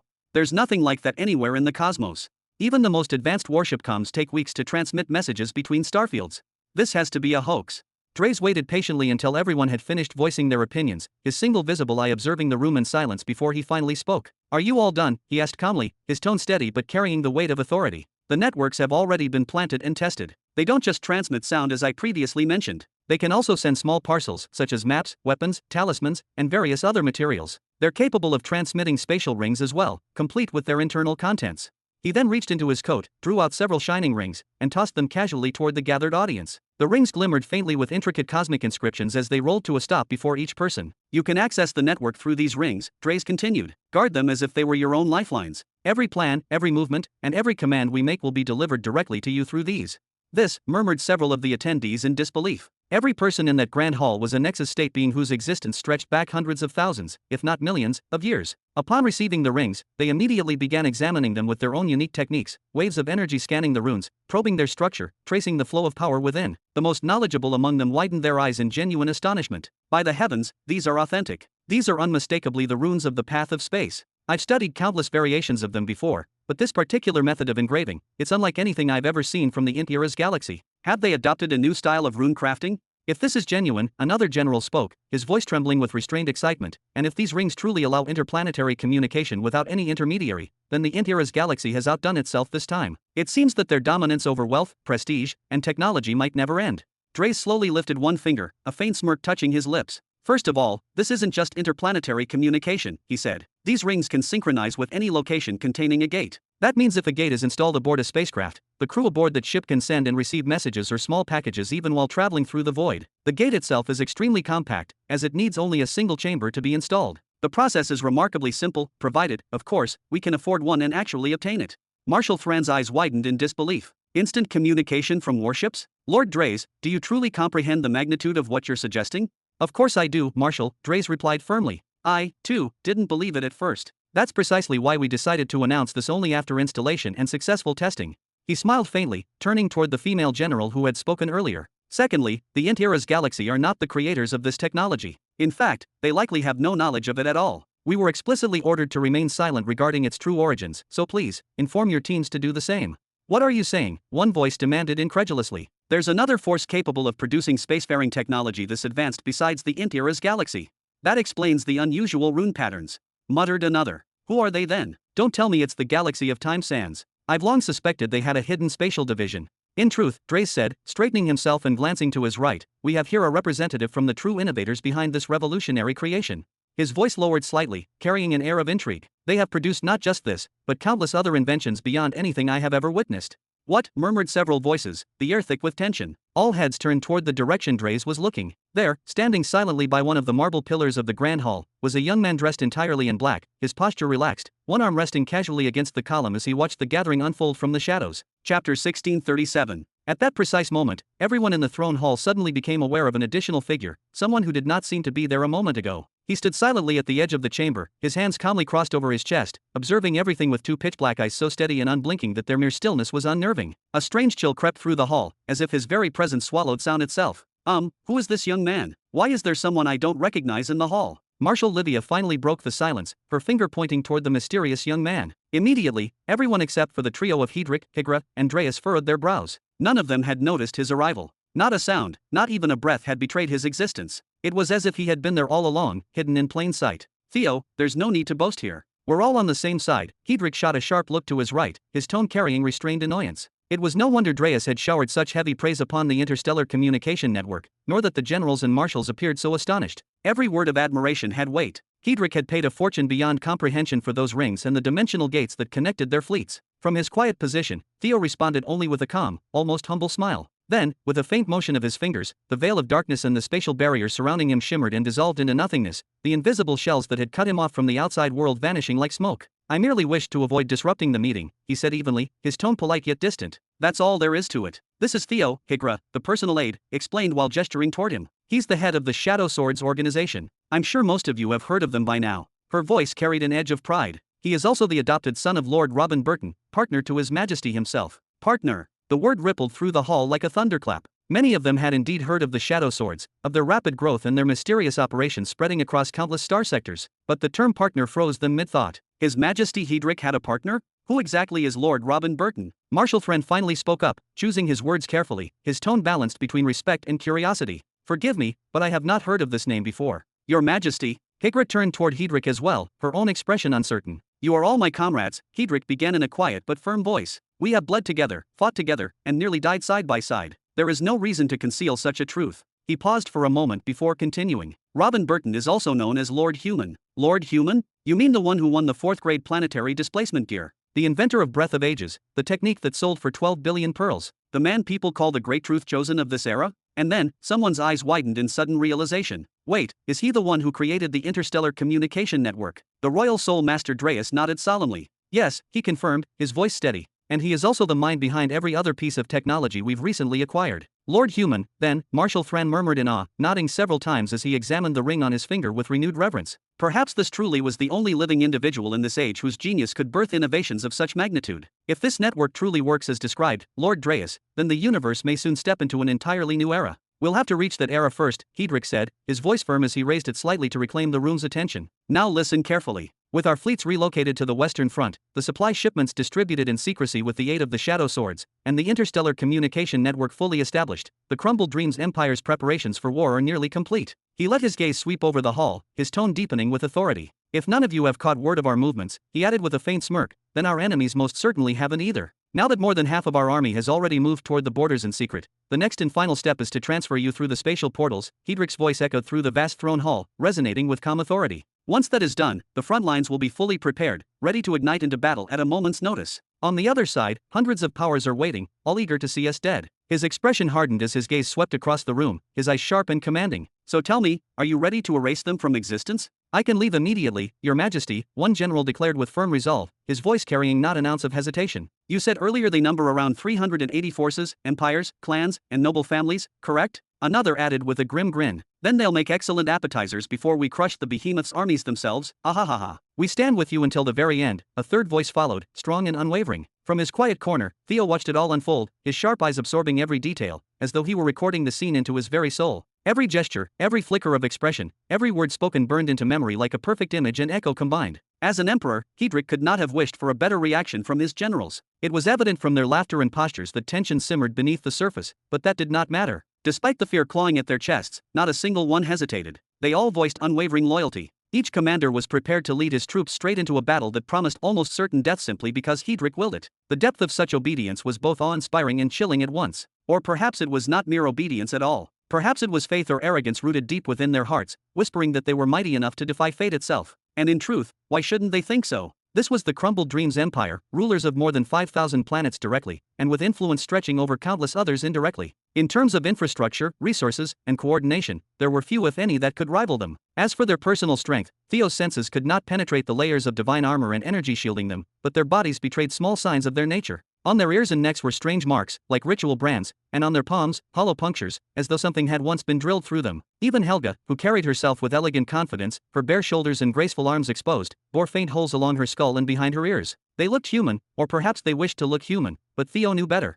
They were not. Among all those seated at the table, only Hedrick and Dreas were humans. The rest were something else. That truth extended far beyond the royal hall. Among their soldiers, there were those whose heads were scarred with gaping holes large enough to see through, a grotesque mark of their transformation. Such deformities came from the beastly blood Hedrick had chosen for his warriors, a lineage that granted them affinity with the minor law of crumbling, a branch of the path of destruction itself. That minor law, brutal and relentless, made them nightmares on the battlefield, soldiers who embodied chaos and ruin wherever they stood. With such immense infrastructure and overwhelming personal power, many across the universe whispered that the Crumbled Dreams Empire was the strongest millennial empire in this quarter of the cosmos. Some dared to say it even surpassed the radiant galaxy itself, that vast domain built upon commerce and networks of influence. Legends claimed that only Kales herself prevented Hedrick from claiming complete dominance over the entire 101st sector. True, their infrastructure had been battered, their wealth drained, and their arsenals diminished by the endless Verilion war that had raged for centuries. Yet despite that, the pride within their chests still burned bright. The pride of commanding an army strong enough to rival a behemoth galaxy. The pride that allowed them to face 3 behemoths and hundreds of hostile forces without flinching. The only thing visible in their expressions was not fear, but a trace of tense anticipation, the kind a warrior feels right before drawing his blade.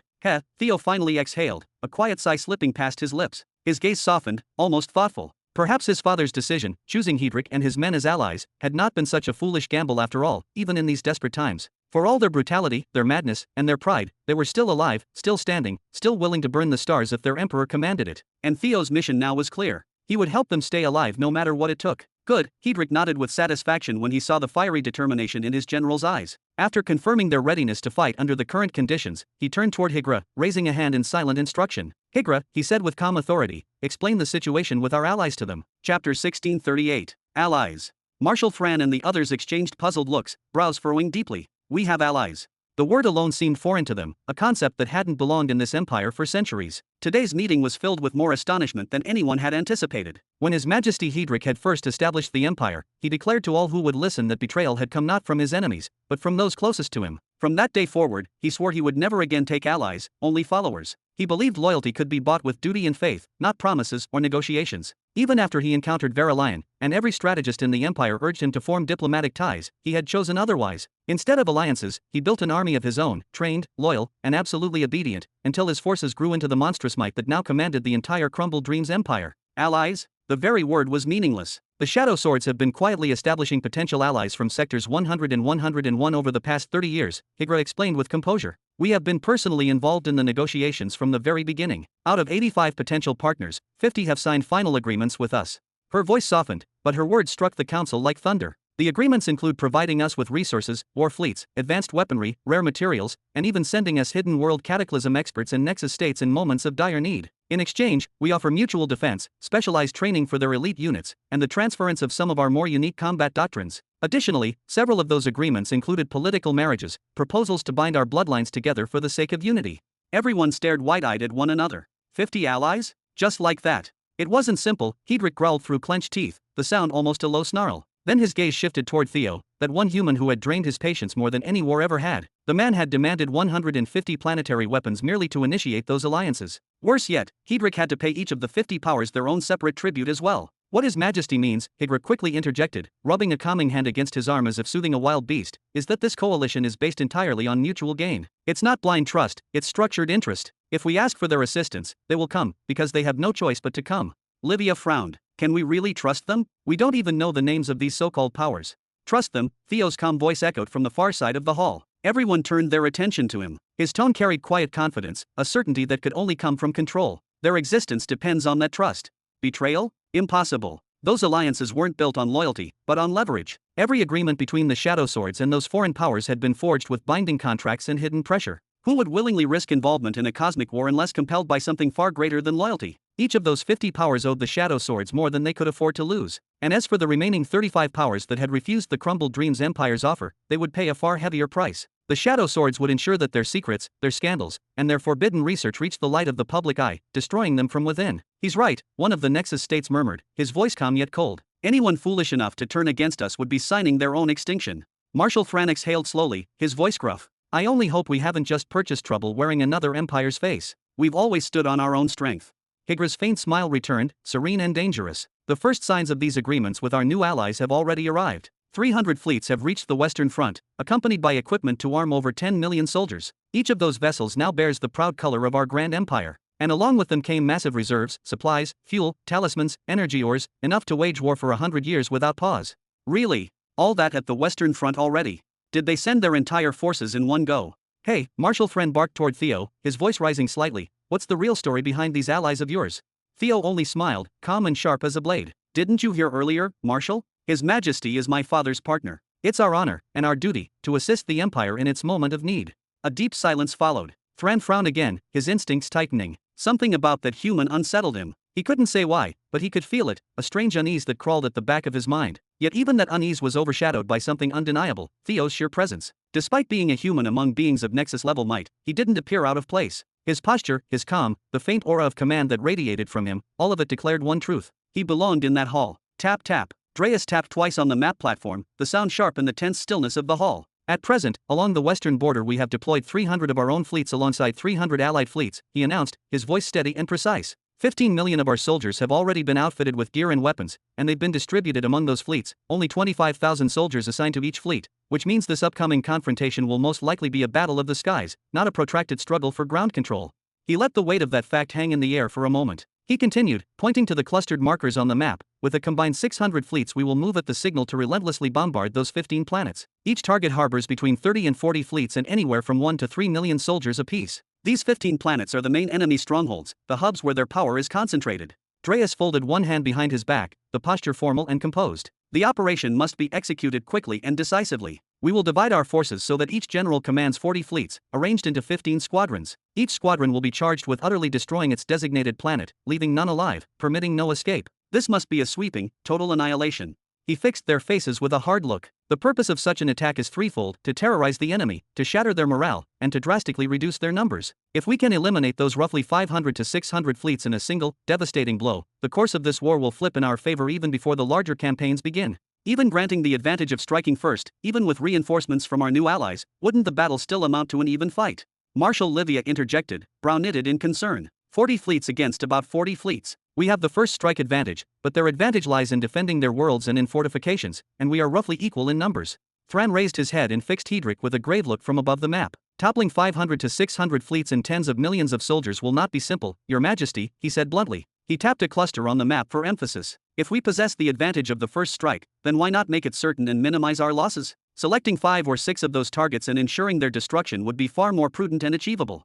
Hedrick met Thran's stare without wavering. Destroying 5 planets may at best remove 200 enemy fleets, he said coldly, and that would only drive the remainder to tighten their ranks and squander whatever advantage we held. Consider the big picture. There are more than 3,000 fleets gathered within the Aurora field at this moment. If we take out only 200 and leave the rest intact, who are we to face afterward once they know of our approach? This initial campaign must succeed, even if it costs us half our forces.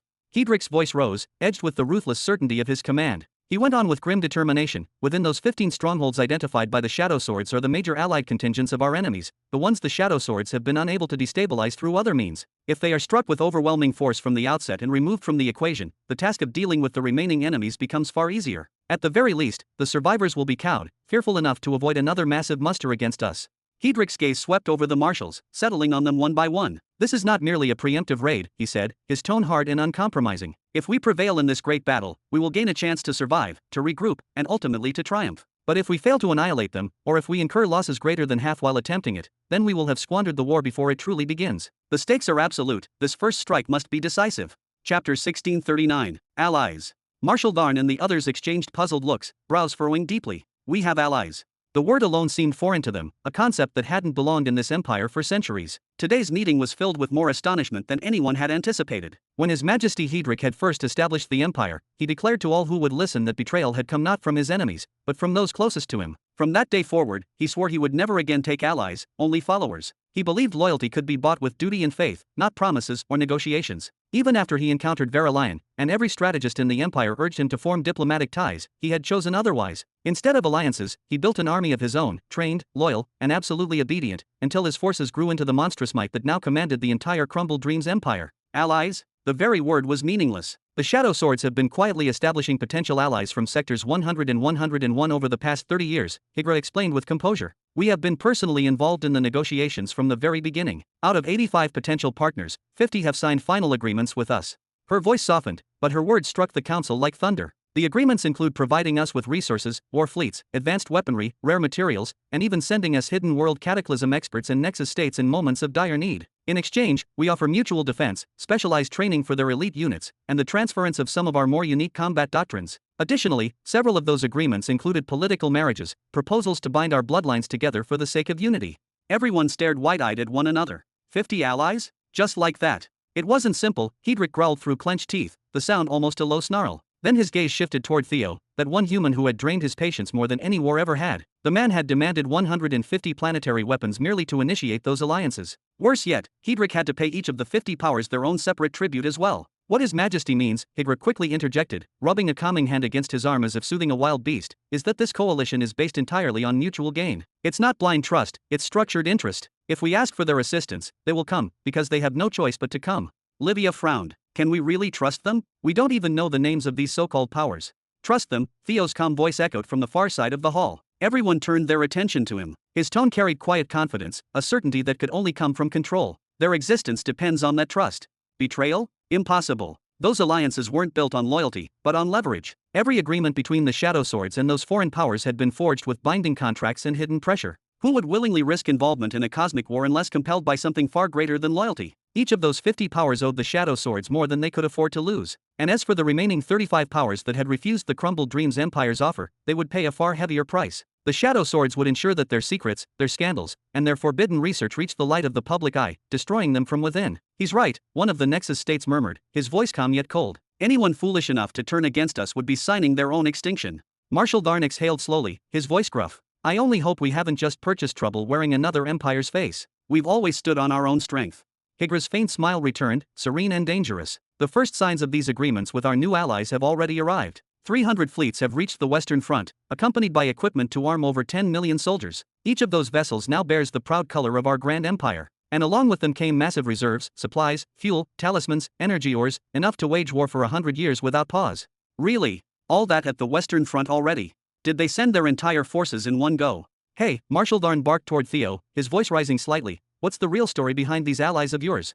Theo only smiled, calm and sharp as a blade. Didn't you hear earlier, Marshal? His Majesty is my father's partner. It's our honor, and our duty, to assist the Empire in its moment of need. A deep silence followed. Tharn frowned again, his instincts tightening. Something about that human unsettled him. He couldn't say why, but he could feel it, a strange unease that crawled at the back of his mind. Yet even that unease was overshadowed by something undeniable, Theo's sheer presence. Despite being a human among beings of Nexus-level might, he didn't appear out of place. His posture, his calm, the faint aura of command that radiated from him, all of it declared one truth. He belonged in that hall. Tap tap. Dreas tapped twice on the map platform, the sound sharp in the tense stillness of the hall. At present, along the western border we have deployed 300 of our own fleets alongside 300 allied fleets, he announced, his voice steady and precise. 15 million of our soldiers have already been outfitted with gear and weapons, and they've been distributed among those fleets, only 25,000 soldiers assigned to each fleet, which means this upcoming confrontation will most likely be a battle of the skies, not a protracted struggle for ground control.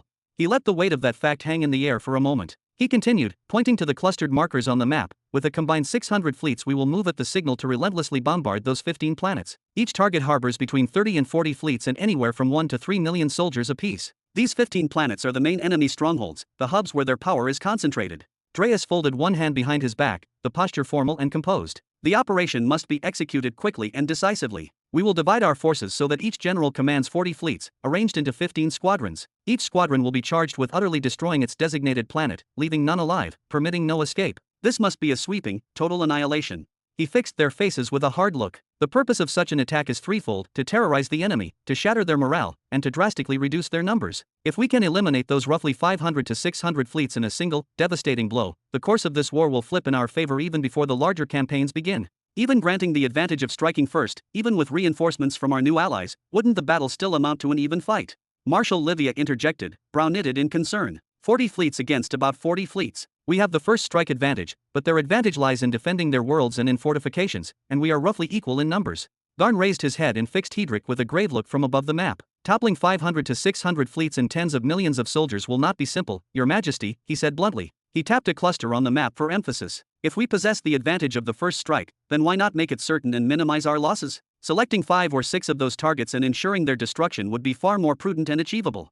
Hedrick met Tharn's stare without wavering. Destroying 5 planets may at best remove 200 enemy fleets, he said coldly, and that would only drive the remainder to tighten their ranks and squander whatever advantage we held. Consider the big picture. There are more than 3,000 fleets gathered within the Aurora field at this moment. If we take out only 200 and leave the rest intact, who are we to face afterward once they know of our approach? This initial campaign must succeed, even if it costs us half our forces.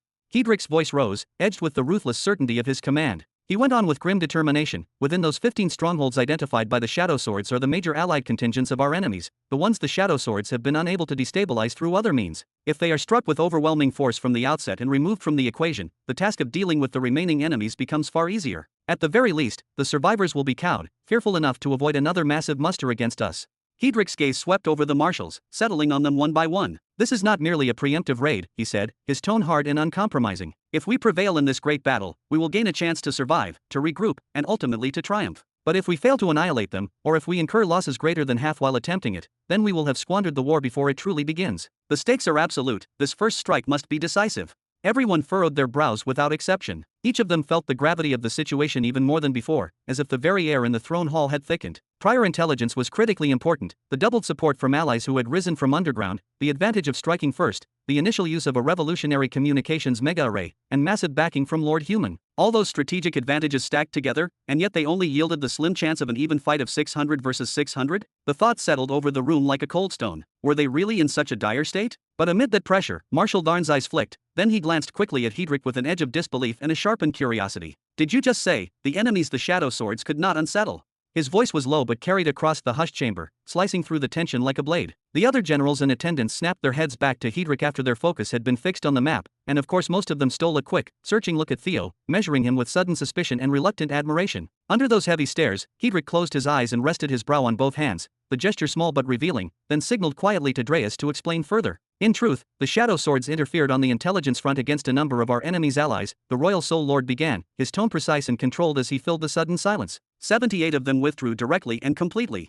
They left without excuses, without bargaining, and without waiting for replacements to take their place. 29 others collapsed into brutal internal wars for power. Their fleets and armies, once poised to attack us, turned inward to stabilize collapsing regimes and shore up broken thrones, or to support rival factions in bloody civil struggles. While 22 more had been poised to mobilize and depart for the front but remained rooted to their worlds, afflicted by catastrophic ship malfunctions, bitter divisions within their councils of elders, and outright refusals from key nobles to participate in the war. His words painted a picture of chaos and failure on the enemy side. That number together, 129? Lord Dreas, are you saying that 129 enemy forces have in fact withdrawn completely?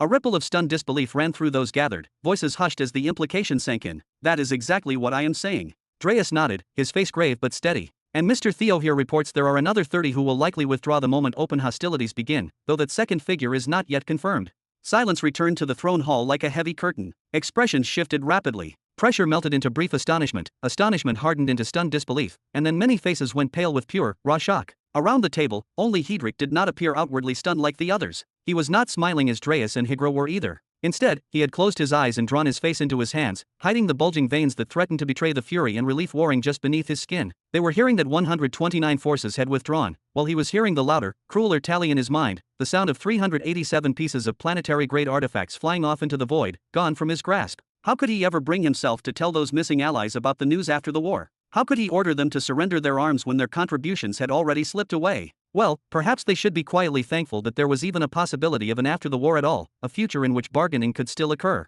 Marshal Darn turned slowly toward Theo, studying the young human with a new intensity, cataloging the details of a youth who had risen faster than reputation allowed. The young man who had barely scraped to the heights of an imperial warlord yet stood confidently beside them. The same young man whom the royal soulmaster had addressed with four-star courtesy like Dreas, respectfully calling him Mr. Theo. Darn raised his brows slightly, an unreadable blend of respect and suspicion, informing us of the attack early with a detailed report of the enemy strongholds and numbers, supplying us with the interstellar communications system, gear and fleets and allies, and forcing 129 enemy empires to withdraw. It seems that while we were unaware, Mr. Theo and the Shadow Swords have already won half the war.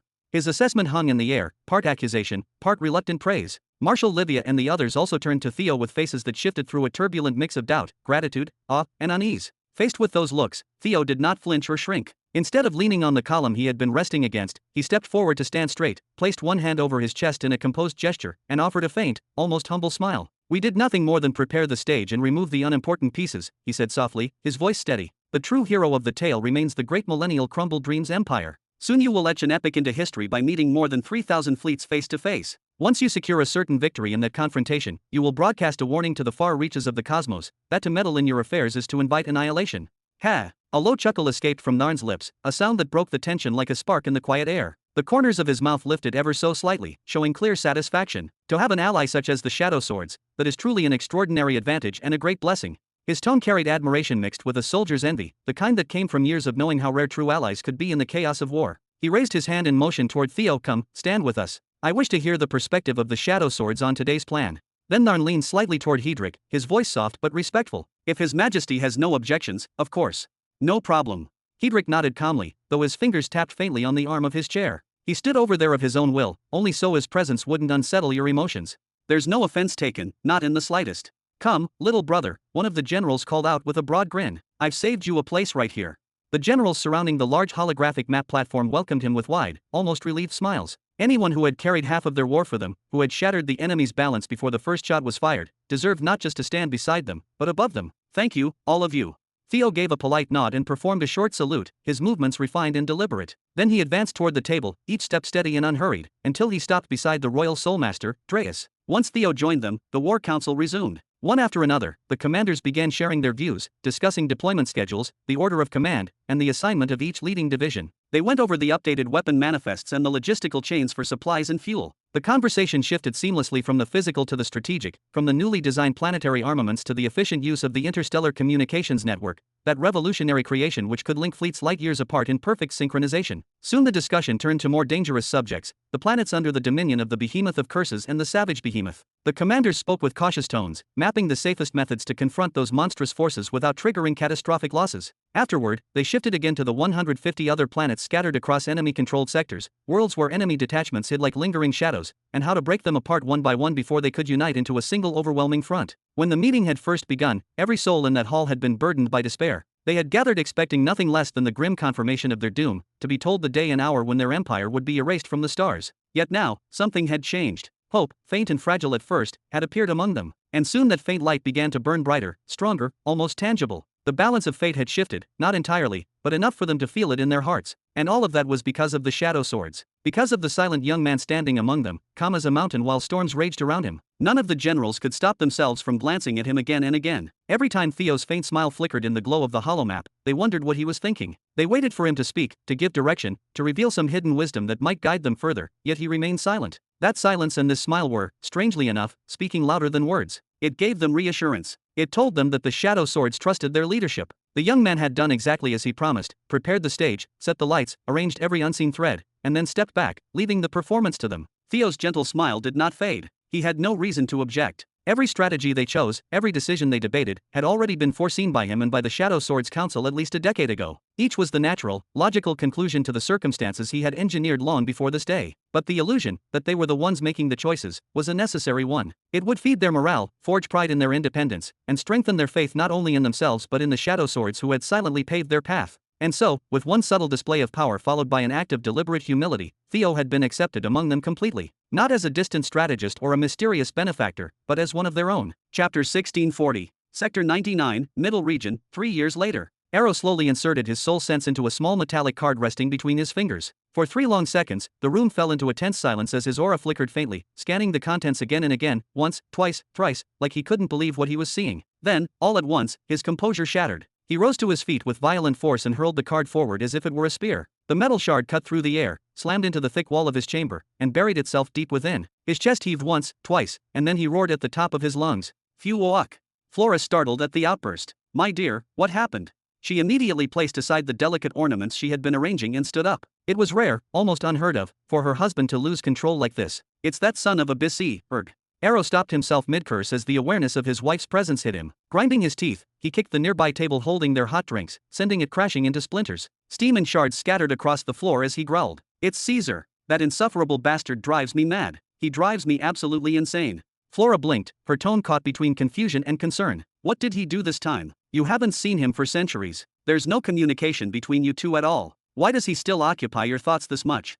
Who else am I supposed to measure myself against, Flora? His Majesty. Arrow scoffed, pacing restlessly. He's beyond comparison, an unreachable existence. Or should I compare myself to that plague, soccer? I'd be thankful if that creature doesn't end up erasing us all one day. He moved again, his robe parting slightly as his powerful physique flexed beneath. The truth is, no one matches me in strength or status except Caesar. But unfortunately, he stopped, glaring at the floor with burning resentment. His luck eclipses mine by light years. His luck. Flora narrowed her eyes, curiosity tinged with disbelief. Yes, haven't you been keeping up with what's been happening? Arrow snapped his fingers in agitation. First, he secured Rhaenyra because of those internal issues they had. Then, when I finally thought I'd reclaimed my position as the true spearhead and was ready to challenge him fairly, what happens? The Empress of the Pit of Destruction herself starts working for him. She even slaughtered Nexus states on his behalf. You remember her, right? The one who nearly annihilated us all on the coronation day. His expression darkened as he turned sharply toward her. That woman nearly wiped our entire faction from existence if not for His Majesty's golden shard. Yet somehow, she went to Caesar willingly and now serves under him. So now that damn man has two spearheads. Two. Flora let out a slow sigh. All of this, yes, I know. You've told me again and again. What made you recall all that now? She stepped closer and gently laid her hand on his arm, trying to calm him. It's because of what's happening in Middle Sector 100. Arrow shoved her hand away, his aura flaring violently as sparks of energy flickered around his shoulders. Many of the powers there have fallen into complete dormancy. Many of the factions there have split into two camps, those who support and those who oppose the crumbled Dreams Empire in the neighboring Middle Sector 101. Armies have been sent across sectors, either to aid or to destroy. The rest have locked themselves behind their planetary barriers, terrified of the cosmic war that's already tearing through that region. He slammed his palm down onto the edge of the bed with a thunderous bam that echoed through the chamber. And now, the Shadow Swords have provided the Centennial Cradle Empire with a comprehensive list of every power that took part in the war against the crumbled Dreams Empire. They handed it over on a silver platter. Can you imagine? They've basically done all the hard work for Caesar. He doesn't even need to mobilize his full army against them. Arrow clenched his jaw, his expression twisted in fury. At this very moment, Caesar and his allies are systematically dismantling those weakened powers one after another while their main forces are still away. All he has to do is send Rhaenyra or Helen with minimal reinforcements to crush their planetary emperor, then dispatch a fleet or two to clean up the remaining planets, and just like that, he expands his empire effortlessly. He began pacing again, his heavy footsteps echoing off the marble floor, rage still burning behind every motion. And you know what's truly laughable about it all, he said, half laughing through his anger. At the same time, those very armies are being obliterated in Middle Sector 101 by the crumbled Dreams Empire. They're being crushed with precision, with no chance to retreat, because the Shadow Swords are guiding them right into killing fields. He turned back toward her, his voice trembling with a mix of rage and disbelief. The crumbled Dreams Empire doesn't even realize they're being used. They think they're fighting their own cosmic war, but in truth, the Shadow Swords are pulling their strings, using their hands to eliminate the Cradle Centennial Empire's enemies. Every single time Caesar selects a target, the Shadow Swords discreetly lead the crumbled Dreams Empire right to that army of that power to destroy them first. Even Flora was left speechless for a few moments, her hands instinctively rising to cover her mouth. The weight of Arrow's words, and the fury that filled the air, hung heavily between them. What in the heavens was happening right now in the neighboring Middle Sector 100? The thought sent a chill down her spine. But after a few seconds of stunned silence, she took a deep breath, straightened her posture, and regained her usual calm composure. Her voice came out soft yet steady, carrying the wisdom of someone who had learned to balance passion with reason. Arrow, you know you can't blame His Highness Caesar for all of this, she began carefully. And you certainly can't blame the Shadow Swords either, can you? They didn't choose for the cosmic war to ignite in Middle Sector 101. It's not as if they conspired for this to benefit him. I'm certain, absolutely certain, they would have aided us in exactly the same way if the war had broken out near our borders in Sector 98. I know that. Arrow snapped, his fists trembling at his sides. The air around him stirred faintly, responding to his spiritual frustration. I know they're not at fault, but still. He turned sharply toward Flora, meeting her gaze with eyes that burned like twin storms. Don't you see it, Flora? Isn't it obvious how ridiculously lucky he is? Strategically, he's no Sakar, he could never match that monster's cunning in battlefield. Politically, he's not even near my level. And yet somehow, every single time, he manages to achieve the same results, or worse, to outperform us. Flora's expression softened, a hint of amusement flickering in her eyes despite the tension. You underestimate the man who has stood beside His Majesty for his entire life, my dear. She crossed her arms lightly. His Highness Caesar himself once admitted that ever since that fateful day His Majesty found him, they've been inseparable. His Majesty personally taught him everything, how to read, how to write, how to lead, even how to think. Tell me, how could someone live beside such a being and not absorb a few traits along the way? Arrow froze mid-breath. For a brief instant, the world seemed to stop around him. Then, as realization dawned, his expression twisted into disbelief. His eyes widened, and he muttered through gritted teeth. Damn it, how did I not notice that before? Even his damned bitch of a mother left him at His Majesty's feet, of all people. Flora's eyes narrowed sharply as she placed both hands on her hips, the tone of her voice taking on that familiar edge of disapproval that always managed to pierce through Arrow's temper. Tisk, spare me your ideals and morals for today, please, he growled, waving his hand dismissively. I'm not in the mood for them right now. He stormed toward his royal wardrobe, a towering structure of crystal and gold, and flung it open, revealing rows of luxurious garments. His fingers skimmed through the fabrics impatiently as he muttered under his breath. I swear it feels like I'm not racing against men anymore, but against fate itself. Against something that keeps pushing me down no matter how hard I climb. You're not in a race against anyone. Flora shouted from behind, her voice echoing through the grand chamber. You keep chasing phantoms of competition that only exist in your head. I told you to spare me the sermons today. Arrow snapped back, raising his voice as he pulled out a magnificent blue robe adorned with shimmering silver patterns. The fabric caught the light like liquid starlight as he began changing his clothes. I'm the one responsible for receiving the seed, he barked while tightening the robe's clasp. I'm the one entrusted with the black wasps to accelerate my planetary expansion. How do you think it'll look when the deadline arrives, and His Majesty discovers that Caesar has surpassed me in progress?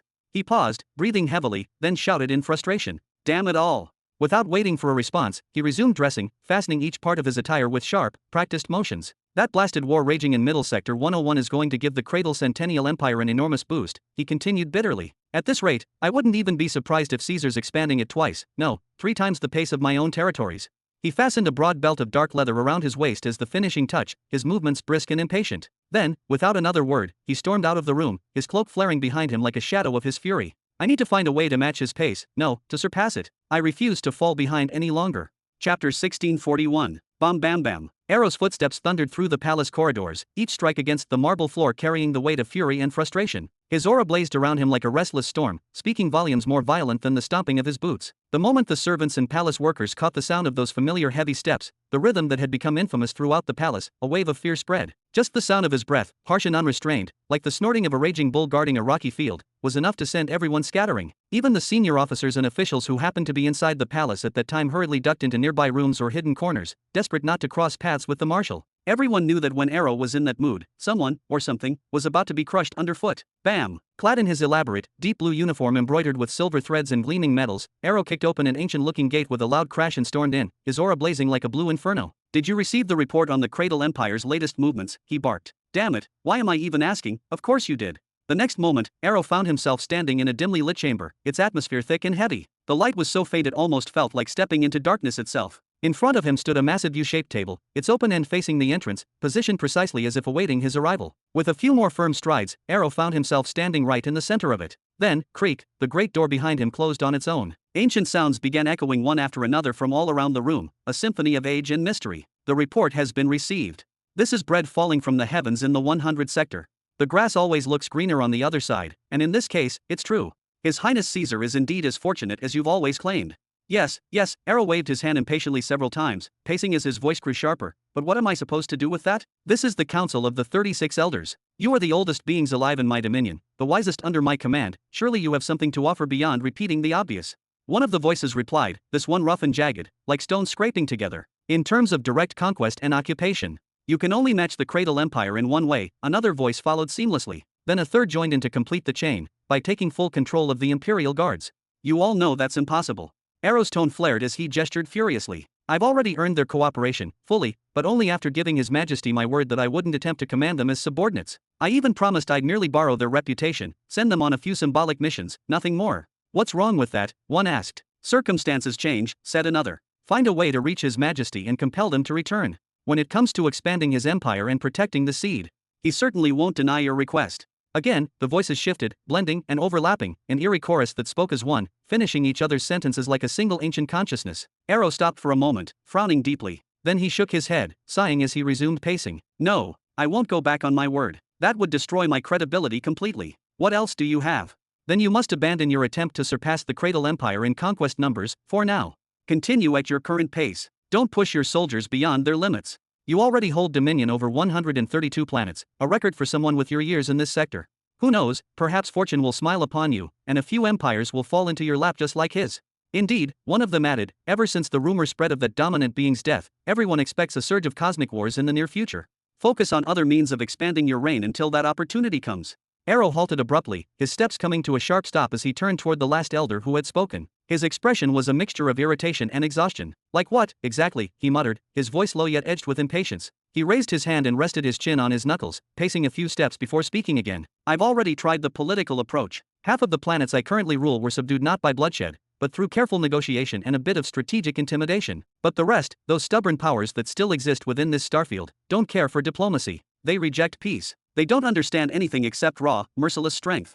His voice grew louder as his frustration boiled over. "And that miserable fool I made a deal with," Arrow snapped, waving his arm through the air. "The one I promised to free after 10,000 years if he proved useful? What a joke. He's been a burden since the start. 2 missions, that's all he managed to contribute before collapsing each time more broken than before. A pitiful clown who can't even serve as a proper pawn." He let out a harsh laugh. "Honestly, I'd rank him just a step above those 2 rented Nexus states. And as for being a spearhead? He's not even worth the tip of a radish. The infuriating part is that this time, it's not fear or any curse holding him back, he's simply weak for my needs." Crack! The sound of bones popping filled the air as Arrow clenched his hand so tightly that his knuckles turned white. Damn it all, he roared. I despise this weakness. I despise being chained to the young belt like some domesticated beast. If I were a Nexus state myself, I'd burn the heavens and crush those worthless scum beneath my feet. I'd summon storms that tear open the skies and thunder that would make the stars themselves tremble. Your greatest strength has always been politics and subjugation without bloodshed. Why abandon that now? It's true, those remaining nearby have stopped answering your calls for surrender. But they don't need to surrender completely to serve your cause. Arrow blinked, frowning, his voice rising again. What do you mean by that? He demanded. How can I make them submit, yet not have them truly submit? That doesn't make sense. Alliance, came the reply, a deep, rumbling word that carried ancient power. The chamber trembled faintly as the voice echoed through the walls. It belonged to the figure seated in the very center of the council's circle. Slowly, the figure leaned forward, and the dim light revealed a being entirely made of dark, aged wood. His face, gnarled and cracked, bore the expression of something older than time itself. It was the wooden incarnation of Father Tree Lapican. Long ago, Lapican's voice creaked like old timber. The human tribes united against us, the 7 Tree Fathers. None ruled the other. Their powers were fragmented, scattered across the lands. Yet through their unity, through coordination and shared purpose, they became a rock in our pass. They returned again and again no matter what we did. We could never eradicate them completely. Arrow fell silent, rubbing his forehead as he gazed down at the dark stone beneath his boots. We do have allies, he murmured, but they're merchants, informants, opportunists. Our bonds are shallow, trade agreements, intelligence exchanges, polite visits to save face. There's no real loyalty, no strength in it. Certainly not like the alliances the humans once forged in Greenland. Then that is your starting point, said one of the shadowed elders. What are you waiting for? Build something real. Forge a web of alliances that can't be undone by a single blow. And for the love of the stars, don't follow the Shadow Sword's way. Their allies are forced, made through fear and coercion. Temporary tools. The moment an opening appears, such allies will stab you in the back without hesitation. No one but you, Marshal, possesses both the cunning and authority to achieve this. Arrow's eyes darted across the council chamber, lingering on the ancient figures around him. The flickering light reflected off his tense face. Do you truly think His Majesty would approve of this? He asked slowly. Would he really allow me to form strong alliances, just to compensate for my slower expansion rate compared to the Cradle Empire? You are not failing, another elder replied, his tone calm and solemn. It's not that you lack effort, it's that fate currently favors His Highness Caesar. Continue your conquests at their current pace. Don't break your soldiers for the sake of appearances. Instead, use this time wisely. We've connections across the stars. Seek out new partners, even from other starfields, if you must. His Majesty's only true concern is the protection of the Nihiri seed on the day of ascension. Everything else is insignificant beside that purpose. You must simply find the right ally, and pay the necessary price. Silence enveloped the chamber. Arrow stood unmoving for a long moment, absorbing every word. Then, slowly, he nodded. His cape swayed as he turned his back to the council. Without speaking further, he began walking away, his steps heavy, echoing against the cold floor like distant thunder. The vast, ancient door behind him creaked as it closed on its own, the sound long and hollow. Creak. Chapter 1642. Middle Sector 99, Dawnlight Stellar Academy. Good morning, Substitute Teacher. Substitute Teacher Morgana, the sun itself rises only because you appear.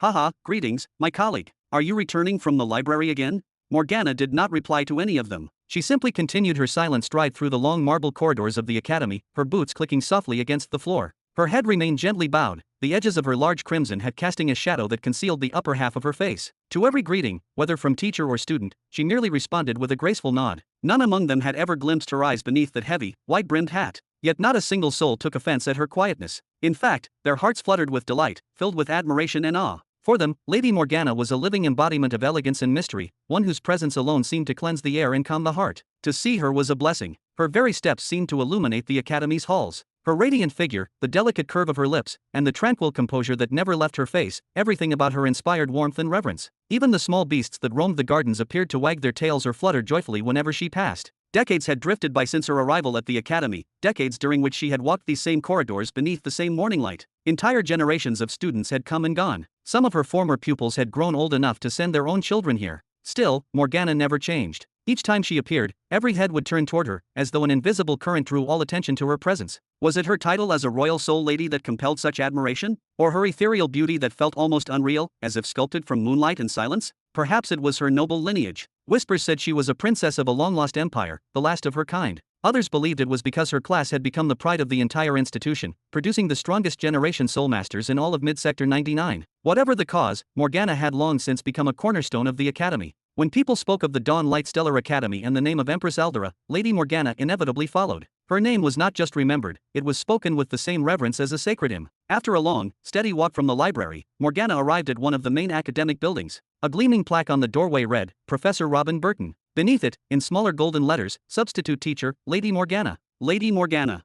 Instantly, over 3,000 students inside the massive lecture amphitheater rose to their feet. The murmur of voices ceased, replaced by a wave of respectful silence. Smiles stretched from ear to ear, admiration gleaming in their eyes. Just like always, Morgana merely responded with a faint, tender smile that touched her full lips. She nodded softly to the crowd, her elegant crimson robes flowing behind her as she ascended to her private office above the hall, silent, poised, untouchable. Not a word left her mouth, and no one saw anything above the bridge of her nose.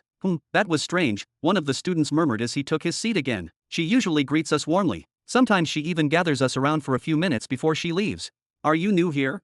A girl sitting nearby turned her head slightly and answered, brushing a strand of hair from her shoulder. That's not unusual for the professor. Oh, what do you mean? He asked curiously. A gentle tap landed on his shoulder from behind. Another young man leaned forward, his brows raised knowingly. It happens every few years, he said in a low voice. Since she first came here, she's had these moods. Once every 5 or 6 years, maybe. She just grows quiet, avoids everyone, sometimes for hours, sometimes for days. Well, can't really blame her, the newcomer nodded with sympathy. Teaching thousands of students every year must be exhausting. But I still worry about her, another girl further down the tiered seat sighed softly. The last time she acted like this was during my array formation exam. That was, 10 months ago, maybe. I think substitute teacher Morgana should take a vacation, someone shouted. Silence, another immediately snapped, unwilling to tolerate even the thought of her absence. Click! Morgana quietly closed the office door behind her. Then, whoosh, with a sharp motion of her left hand, a torrent of purple soul force erupted from her palm, spreading through the air like mist. It filled the entire apartment and sealed it completely from within, isolating her presence from the outside world. And then, ugh, you erg. Morgana suddenly bent forward and began vomiting a thick, black substance, its stench sharp and otherworldly. The dark fluid splattered onto the marble floor, sizzling faintly as if alive. Ha, ha.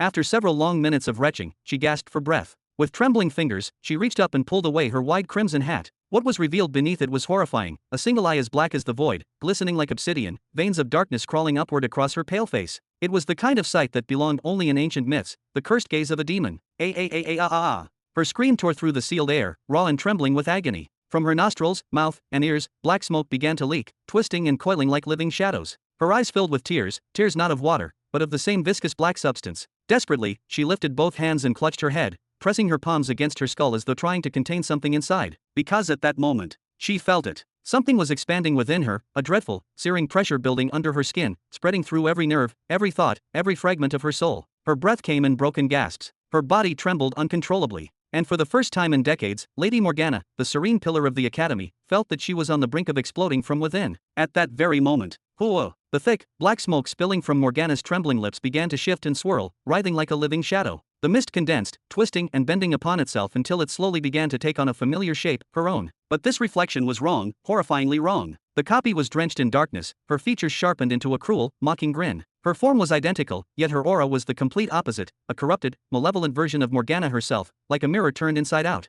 No. Morgana's pitch-black eyes widened in panic. Her vision fractured. She could see her body from above and from below at once. The horrifying realization struck her, her very soul was trying to tear itself free, clawing its way out of her mortal shell. He. The shadow's lips curved into a grin of pure malice, her laughter echoing like a hiss through the sealed chamber. At last, the day has come when I can cast away this fragile, pitiful weakness. The day I finally seize what I was denied, eternal life. Ha. Her voice dripped with venom, with centuries of resentment and suppressed rage. She wasn't attempting to leave as a pure soul, as all beings were meant to upon death or transcendence, but as a specter, born instantly of corruption. It was an abomination, the culmination of millions of years of slow soul pollution across the soul domain, a phenomenon so unnatural that even the ancient archives of the higher realms spoke nothing of it. The horror of it paralyzed Morgana for a heartbeat, until the numbness gave way to a violent terror. She could feel her consciousness slipping away, her essence being torn apart strand by strand. Her voice erupted, raw and desperate. No! Clang, clang, clang. Out of nowhere, dozens of radiant violet chains burst from the air itself, slamming into existence around her.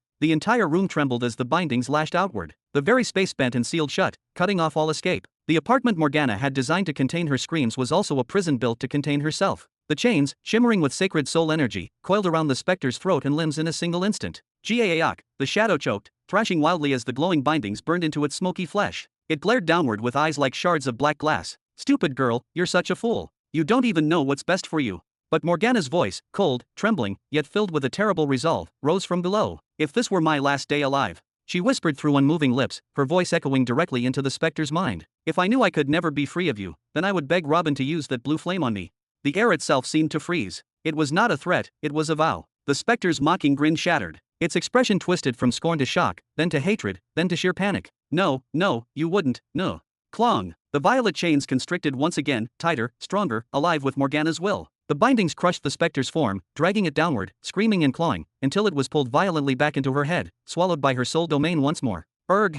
Morgana's knees buckled. She clutched her body with both arms, hugging herself tightly as if trying to hold her form together. Her breathing came in ragged gasps, and the taste of blood mingled with the stench of smoke. Every bone, every muscle, felt foreign, like her flesh no longer belonged to her. She could feel the trembling beneath her skin, the thin edge between existence and collapse. How long before that thing inside her broke free again? Would she survive the next time it tried? She didn't know. Her mastery over the purple soul force still barely sustained her, a fragile thread keeping her whole. But she could sense it fraying, dimming, burning away little by little. And deep down, she feared that she might not even live long enough to lose it. Drip, drip. 2 drops rolled down her cheeks, warm this time, not black, not cursed. Real tears. It hurt. It hurt beyond words. The pain was not just physical, it came from the soul itself, from the war within that never ended. Knock, knock. The sudden sound made her flinch. Her breath caught. Then, a familiar voice called from beyond the door, casual, impatient, utterly unaware of the nightmare that had just unfolded inside. Hey, substitute teacher. You got any idea when the big brother's coming back? Those people are still waiting for him. They're driving me, and the whole administration, crazy day and night trying to find him. It was Shaddid's voice, carefree and alive. Morgana stood frozen for a long moment, trembling, her lips quivering with unspoken words. Then she inhaled softly, wiped the tears from her cheeks, and whispered to herself. Not yet. Chapter 1643. Planet Jura, Imperial Capital. Whoosh! Emily dropped a thick, overstuffed file onto her desk after spending the last hour buried in its pages. The faint echo of paper and metal reverberated through the quiet office. Heh, she sighed wearily, rubbing the space between her eyes with slow, circular motions until the tension began to fade from her temples. For nearly 15 minutes she simply sat there, eyes half closed, letting her thoughts drift like dust in sunlight. When she finally felt ready to continue, she straightened her posture, exhaled deeply, and moved the finished file aside. Then, without hesitation, she pulled a new one toward her, its edges frayed and its weight promising yet another mountain of work, and opened it from the very first page. More than a century ago, when His Excellency had returned from the Middle Belt, the Empire already possessed around 70 powerful soul masters, individuals whose names alone could command respect. Those 70 were spread among the 3 imperial domains, acting as overseers of almost everything that sustains civilization, industry, inscription training programs, and scientific research. Every aspect of progress bore their imprint, except for one, warfare. Perhaps that very restraint was what had displeased His Majesty back then? Regardless, many among those 70 were eventually reassigned to the Imperial headquarters to aid Emily in the enormous task of administration. They might not have shared her intuitive sense for order and governance, but with their naturally potent souls and power levels measured in thousands of units, they possessed formidable mental and analytical capabilities, enough to shoulder some of her burden. And indeed, they did. Their duties were focused, handling minor requests directly, summarizing larger projects, auditing their histories, and then forwarding the refined reports to Emily's desk. Did this reduce her workload? Hardly. With the Empire's explosive territorial expansion and the sheer number of legions requiring logistical support, their help felt like a gentle breeze in a blazing inferno, a brief relief amid endless flames. Still, it was only thanks to their presence that Emily hadn't completely collapsed under the overwhelming pressure when the true beginning empire grew to encompass hundreds of planets back then. But everything changed after His Majesty returned. From the day he came back holding those 2 fabled volumes, the Atlases of Soul, the foundation of the Empire entered a new age of transformation, one so sudden and vast it could only be called an awakening. The first book, written with profound clarity, explained every stage of soul development, from the moment of awakening to the ascension into the silver grade. His Majesty ordered copies distributed to every academy across Imperial space, enforcing a sacred oath through the advanced tablets for anyone who wished to read it. At first, the students hesitated, but curiosity is a fire difficult to smother. One by one, students of the soul path gave into that irresistible pull, and as they immersed themselves in the teachings, something extraordinary occurred. Within mere years, many of them achieved the title of Soul Master. Their transformation spread like wildfire. Each new success story inspired another, until thousands abandoned their old ambitions of becoming wealthy rune masters. They no longer cared for gold or prestige, they longed for power, for transcendence, for the second book. The promise of unimagined strength burned in their hearts like a new dawn, and Emily did not stand in their way. After instituting an even stricter oath, she granted the Silver Soul Masters access to the second volume, allowing them to study it in solitude for years if they wished. This time, their path was not plagued by the curses of the Second Academy head. No longer were they forced to battle one another for knowledge. Instead, they spent their years in peaceful study, deep meditation, and meticulous experimentation. And when at last they completed that sacred text, the one they knew would forever redefine their lives, they emerged transformed. Yet Emily had one more surprise waiting for them. She introduced a revolutionary technique among their ranks, the minor soul filling technique, better known as soul hunting. It was an invention of His Excellency himself, a method that enabled a soul master's soul creatures to train autonomously, venturing beyond their domains to hunt and capture nearby initial souls. Once ensnared, those souls could be pierced and their essence immediately absorbed to nourish and expand the master's own soul domain. Of course, they discovered that the technique contained numerous seals, restrictions, and layers of protective bindings, each one designed to prevent their soul domains from collapsing, overloading, or even detonating under the immense pressure. Despite all those barriers, the results were nothing short of miraculous. If traditional meditation and conventional absorption techniques had once granted them only the faintest of connections, allowing them to attract weak, initial souls from insects, trees, and other lowly life forms, and if acquiring even a single strong initial soul once every decade had been considered a rare triumph, then the soul hunting technique had rewritten those laws entirely. Now, with this technique, the impossible became routine. Even an average practitioner could obtain one powerful initial soul per session, sometimes more, depending on the place they are searching and the strength of their own soul creatures. What had once taken 10 years could now be achieved in the span of an afternoon. The growth of a soul master was no longer a slow ascent, it became a blazing climb toward transcendence. With the Atlas of Soul as their foundation, the new generation of trainees gained an understanding of soul essence unlike anything the Empire had seen before. They could now sense the birth, rhythm, and decay of souls around them. Their insights differed in depth, of course, but all of them, without exception, could reach the silver tier eventually. Whether in a decade, a century, or even two, their advancement was no longer a matter of chance, but of time. And with the soul hunting technique eliminating the age-old limitation of slow absorption, progress surged at a pace that defied every previous era's logic. To further empower this new wave, senior soul masters began presenting each disciple, upon their oath of initiation, with a personal soul creature, often a fox, wolf, or hound, capable of independent hunting. They were the seed of hunters, designed to venture outward and ensnare unbound initial souls so their masters could absorb their force directly. These advancements, combined knowledge, refined discipline, and revolutionary practice, turned the soul path into the most sought-after calling across hundreds of worlds. On many planets, it was no longer just an option, it was the path, the very foundation upon which one could rise to power, prestige, and immortality. Over a century passed since His Majesty's faithful return, and in that time, the true beginning empire evolved into a bastion of silver soul masters, a living monument to soul evolution. Of course, their strengths varied. Most still wielded less than 10,000 units of soul force, but some, their strength exceeding 100,000 units. Such beings were no longer mere soul masters, they were forces of nature, capable of reshaping entire battlefields with a thought. This surge of power rippled through the empire like a living tide, transforming every system, every foundation, every institution, especially the headquarters, the empire's brain and heart, where every law, plan, and dream took shape. Emily's duties, once crushing and endless, were now refined. She no longer had to micromanage the distant conflicts or respond to the chaotic flow of minor crises across the empire. Her focus narrowed to the great issues, the monumental projects carefully condensed into reports and bound files. For the first time in decades, she could afford to pause, to breathe, to exist. There were even rare moments when she could train, or reclaim something almost forgotten, sleep.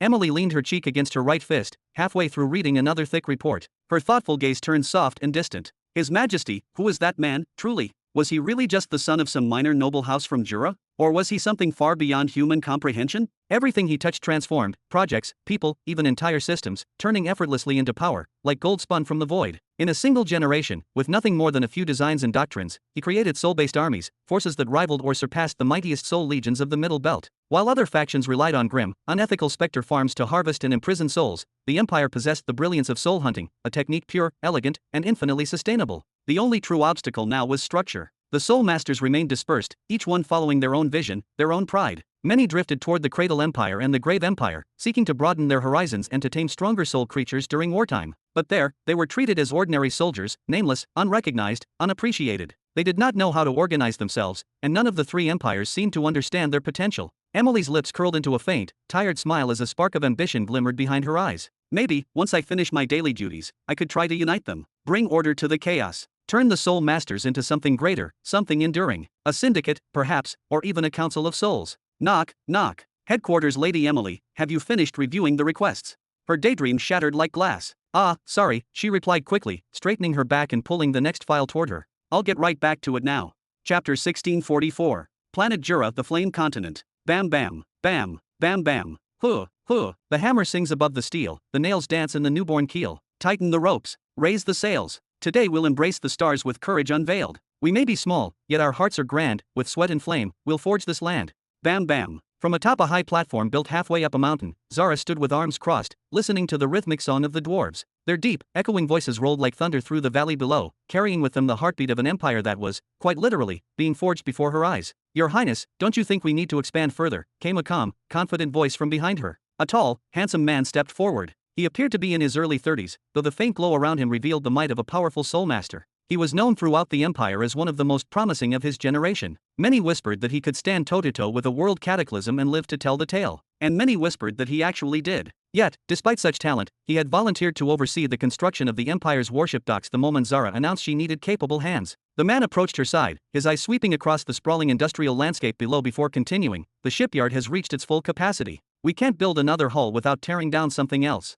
Zara nodded silently. This was exactly why she had come today, to witness the scale of the operation herself, to see what her empire had become. It had already been decided that planet Jura would one day rival Nihiri in importance. If Nihiri was the beating heart of the galaxy, then Jura would become its mind. The administrative headquarters, the grand academies, the research citadels, the colossal libraries, the training workshops, all of them were built here, on the central continent, within and around the imperial capital. And it didn't stop there. The Empire's most advanced military industries had also taken root on Jura, specializing in the creation of mid-tier epic equipment and its countless derivatives. Other forms of heavy industry were scattered across Class S planets, closer to the mining belts to reduce transport costs. But lately, a new and far more ambitious field had taken hold upon Jura's fiery soil, the construction of warships. When Zoha Burton unveiled her revolutionary application of the fundamental reshaping law, everything changed. Previously, shaping was slow and delicate. A crafter might build a cup layer by layer from the bottom up, fearful of collapse. But Zoha's method introduced a mold-based process, first, the outer shell, then the internal lattice, then the condensed material itself. This allowed for precision and speed on an unprecedented scale. A process that once took an hour could now be completed in 10 minutes, and the result was stronger, denser, and far more refined. That simple principle, structure first, substance second, reshaped the entire Empire's industry. Zoha's discovery enabled them to apply the same method not only to equipment but even to warship construction itself. Before this, Zara's engineers had to rely on elite shapers for the most delicate components, command decks, targeting arrays, and the like. But now, they could use shaping to forge the entire hull. This discovery changed everything. It led Zara to send out imperial envoys across the Class S worlds, searching for individuals with even the faintest resonance with the fundamental reshaping law. She had even lowered the soul affinity requirements drastically, because even a failed shaper could still contribute by crafting the reinforced hulls, leaving the complex work for the experts. And now, she stood gazing down at the result, the largest shipyard ever constructed in the history of the true beginning empire. To the far left, massive cargo vessels unloaded towering mountains of raw materials, metal, crystals, alloys of unknown composition with no end in sight. Yet even with all this, more supplies kept arriving, ferried in by transport ships that filled the skies like a swarm of mechanical birds. Before those towering mountains of metal and dust, a breathtaking sight unfolded, thousands upon thousands of shapers standing in disciplined ranks, each one radiating a faint glow. They formed an endless grid across the plains, the distances between them measured with precision, tens of meters apart, for even the smallest spark from their shaping energy could warp air, twist magnetism, or turn unrefined metal into liquid fire. Behind every shaper rose a personal mountain of raw materials, mounds of ores, minerals, enchanted dust, and purified essence stones, all meticulously categorized and marked with their sigils. Each heap represented a single component of a warship that should take years to complete. When the command was given, they raised their left hands toward their materials and extended their right hands forward, directing the unseen flows of power. Slowly, the air shimmered, and a fragment of a ship began to form, expanding layer by layer, molecule by molecule, visible even to the naked eye. Further across the field, waves of movement followed, legions of golems and ancient treants came as they left and guided the refined parts to their destinations. Together they advanced toward the far right of the shipyard, a region that thundered with noise and song. There, the dwarves awaited, masters of forge and flame. They received the enormous segments and welded them seamlessly into the hulls of warships, sparks flying like golden rain. All the while, their work chants echoed across the mountain valley, rhythmic, deep, and proud, each hammer strike falling in perfect time with the beat of their voices. Once the dwarves finished their assembly, the rune masters began their solemn dance.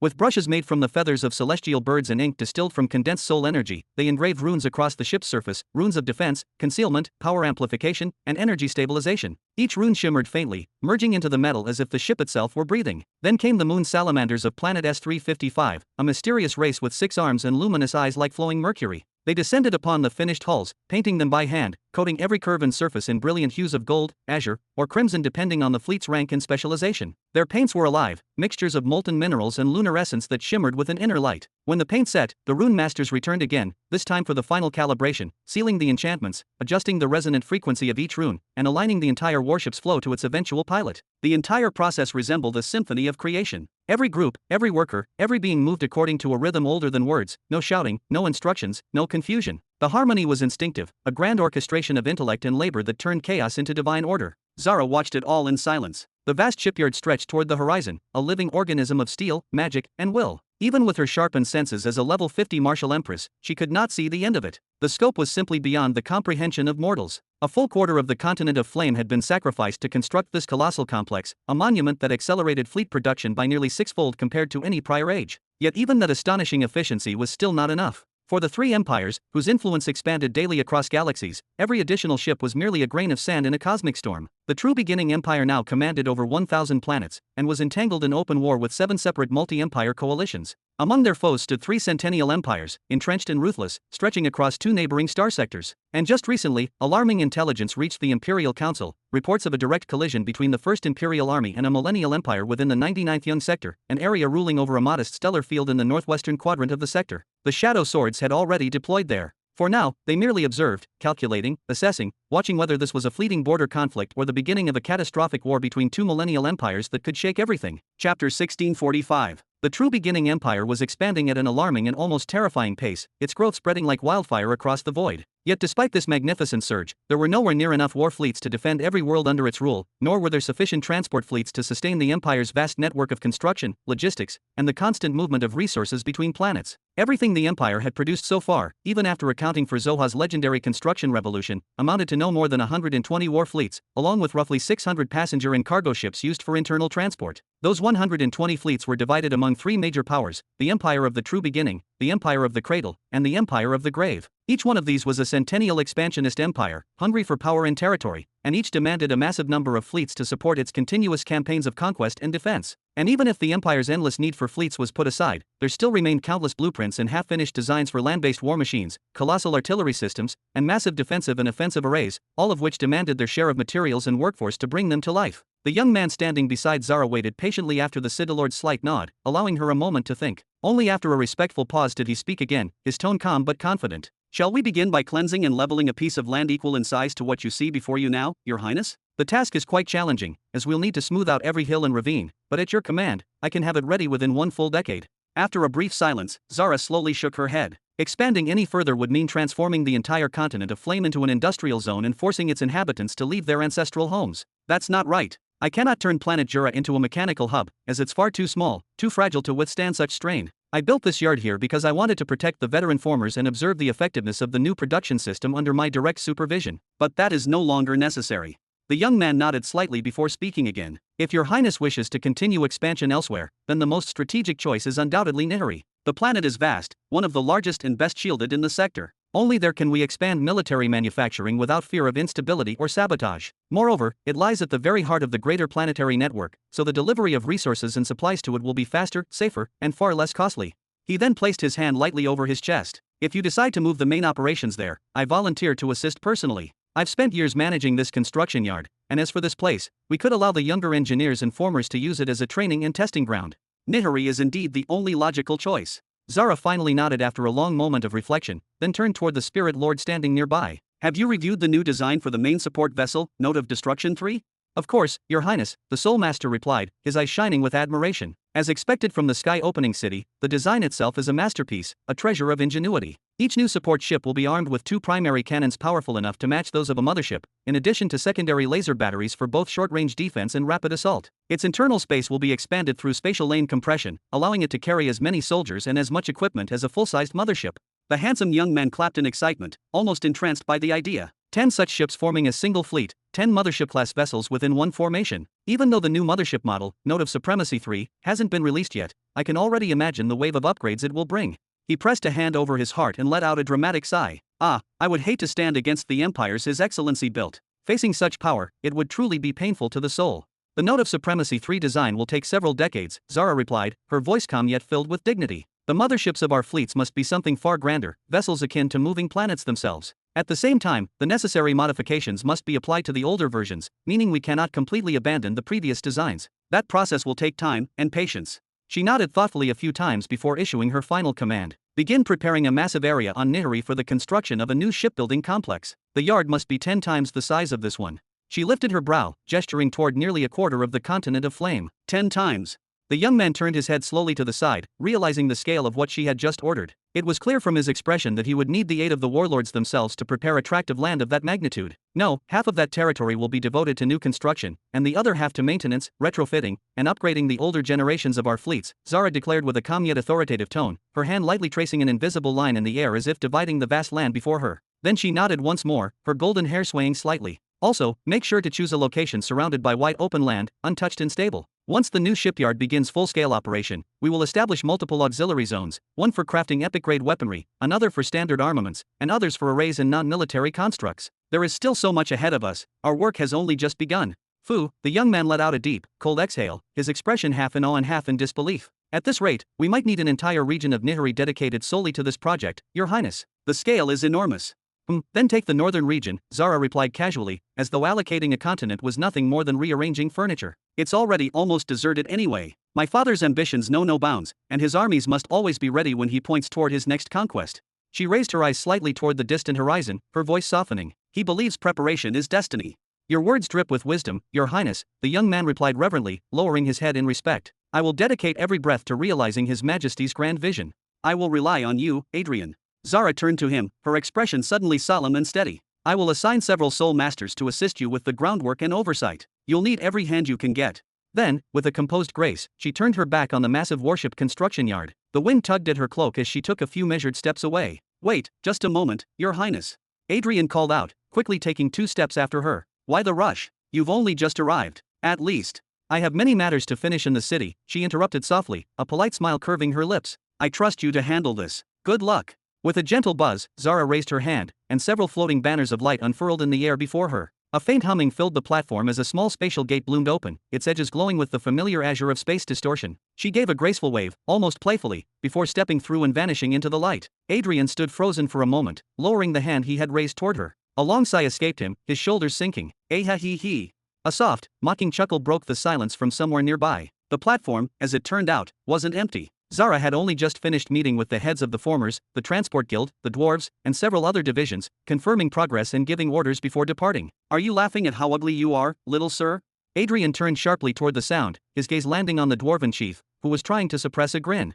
Lord Adrian, why not let it go already? She's way above your league, another voice chimed in, this time a tall human woman, the chief of transport operations, leaning lazily against a crate. What exactly are you all talking about? Adrian's brow twitched, his face twisting slightly in annoyance. Lord Adrian, the leader of the Paints division, a creature with 6 arms, interlaced all of them smugly. Honestly, it doesn't take a genius to notice you're trying to impress Her Highness. You even styled your hair and trimmed the edges before the meeting. I don't know what you're all talking about, but... Adrian's voice wavered slightly. What's wrong even if I was trying to impress her? Ha! He turned his back dramatically, crossing his arms. Her brother's already married and has half a dozen children. Besides, I come from the noble Barnett family, and I am the strongest soulmaster across the 3 empires in terms of battle capability. I've fought real wars beside His Highness Caesar and proven my worth. My age matches hers, and my future knows no limits. The dwarven chief burst into laughter. To be honest, I know you're my superior at work and all that, but compared to her, you're not even worth a fart. I'd rather see her remain single forever, the woman from transport added teasingly. True, another voice agreed from behind, half laughing. RRMMM. A violent surge of soul force erupted from Adrian, shaking the air and distorting the very space around him. His voice thundered across the yard. Back to work, you wretched fools. Chapter 1646. 1 year later, the year 530 after the coronation. Middle Sector 99. Creak. The heavy metallic gate opened with a deep groan that echoed through the colossal hall. Ha ha, welcome. Arrow rose from an enormous seat that resembled a throne carved from dark obsidian. His movements were graceful yet imposing, and as he stood, the runes etched across the armrest shimmered faintly. He spread both hands toward the great gate in a gesture filled with confidence and warmth. A figure stepped through the gate, humanoid in shape, yet unmistakably he was not one. His head was crowned with a forest of short, jagged horns that pierced through his thick black hair like blades of bone. His gait was measured, deliberate. With both hands clasped neatly behind his back, the stranger turned his head slightly, observing every corner of the chamber with a cautious, calculating gaze. This was the capital of the Centennial Empire of the Grave, planet Necropolis, the beacon of might and destruction that had erupted like a starburst in Sector 99 Mid. And the Imperial Palace itself perfectly reflected that status. Its shifting walls and ever-moving ceilings were inscribed with ancient murals that told forgotten stories of conquest and ruin. A gentle hum of Nexus states enveloped the entire palace like a living mist, an invisible ocean of bound energies that pressed against the skin of any who entered. The vast gardens were filled with legendary Trent creatures, ancient walking trees whose roots were older than some worlds, and archaic flora that glowed faintly under the dim crimson sun of Necropolis. Every step within these halls, every breath taken in their air, demanded reverence. It forced even the proudest visitors to bow their heads in awe. Everything here screamed authority and majesty, everything except for one man. Oh, Marshal Arrow, I presume. The newcomer's tone was calm but laced with curiosity. His eyes, sharp, gray, almost metallic, finally rested on Arrow. I was told this was an official audience with the Centennial Empire of the Grave. Where, then, is the silent emperor? Arrow, at that moment, looked every bit the ruler. He wore a flowing sapphire robe encrusted with rare gemstones that caught the shifting light, and on his head rested something that looked like a crown, though it was more of a symbolic circlet, shaped from celestial alloy and pulsing faintly with soul energy. His entire figure exuded the elegance of a young, confident monarch basking in his own glory, yet his aura betrayed him. He was but a martial emperor. Haha, indeed, this is an official meeting. Whatever we agree upon here today will be binding for the Centennial Empire of the Grave. Arrow motioned with respectful composure toward the identical seat across from him. Please, take a seat, Lord Envoy.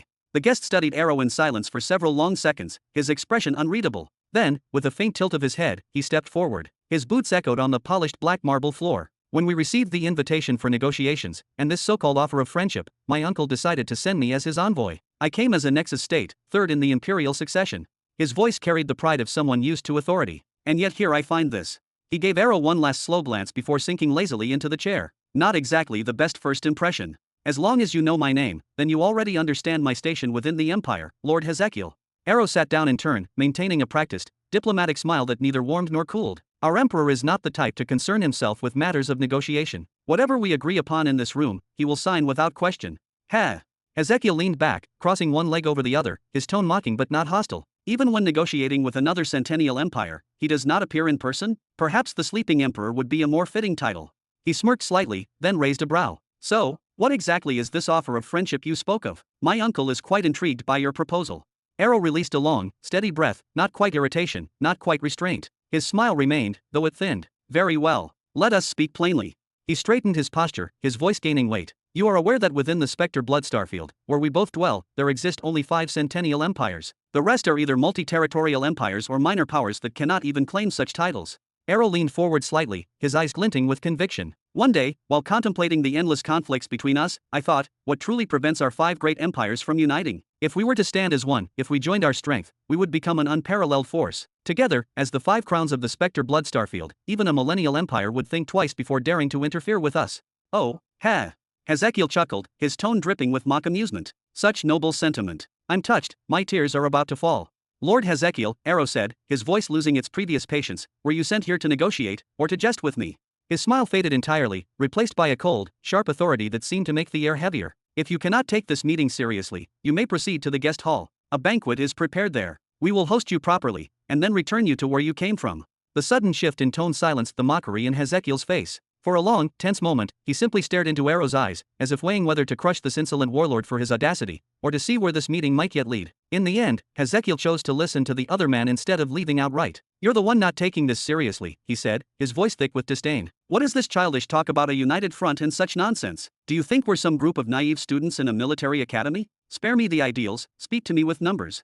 Arrow exhaled softly, forcing his tone to remain calm. Lord Xianxia, the coming age will not be kind. Calamity is approaching from every direction, and whether we acknowledge it or not, none of us can face it alone. Have you not seen what's unfolding in Mid-Sector 101? Entire planetary systems have vanished from the charts in less than a decade. And even if you ignore that, surely you've heard the rumors, the whispers about the death of that dominant figure? Before he was only a legend, now, even the petty kings and lesser lords have heard of its existence and his demise, and they are trembling. That alone should tell you something. He leaned forward, his voice dropping into a persuasive tone. We need to act before it's too late. If we do not form a coalition now, the flames will reach us next. We must build a front of equals, 5 empires standing together rather than 5 targets waiting for annihilation. Numbers, the guest snapped sharply, cutting him off. Enough with speeches and fears. Give me numbers, not philosophy. Arrow's jaw tightened. His expression twitched slightly at the lack of decorum, but he swallowed the anger that rose within him. Xianxia came from one of the oldest Centennial empires in the Spectre Blood Starfield, an empire that owned 230 worlds, with foundations stretching back 17 million years.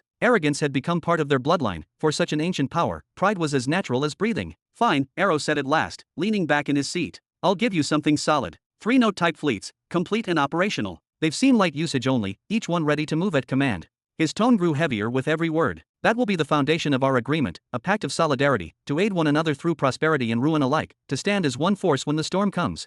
Xianxia leaned back, crossing one leg over the other, his little horns catching a glint of the hall's blue light. For the first time, he didn't answer immediately or smirk mockingly. Instead, he looked genuinely thoughtful. The fleets of the Centennial Empire of the Grave were the pride and horror of the Starfield, legendary machines of war that needed no protection from world cataclysms. Their engineering defied convention. The mothership, note of supremacy, was the infamous small planet. A single blast from its primary cannon could unleash the power of a mid-tier world cataclysm every 10 minutes, and it carried 2 of those colossal weapons. The support vessel, note of destruction, was as massive as a mothership in most other fleets. Its armor could withstand apocalyptic bombardments, and its twin reactors fueled a storm of relentless fire that let it wade into enemy formations unscathed. And then came the small warships, note of the flood, agile, deadly, almost impossible to hit. Each one carried the firepower to slay a martial emperor or harass even a world cataclysm. 500 of them moving in unison could turn a battlefield into a graveyard of burning metal and shattered souls. That Azure fleet had risen to fame with terrifying speed. Entire empires spoke of it in whispers of awe and jealousy.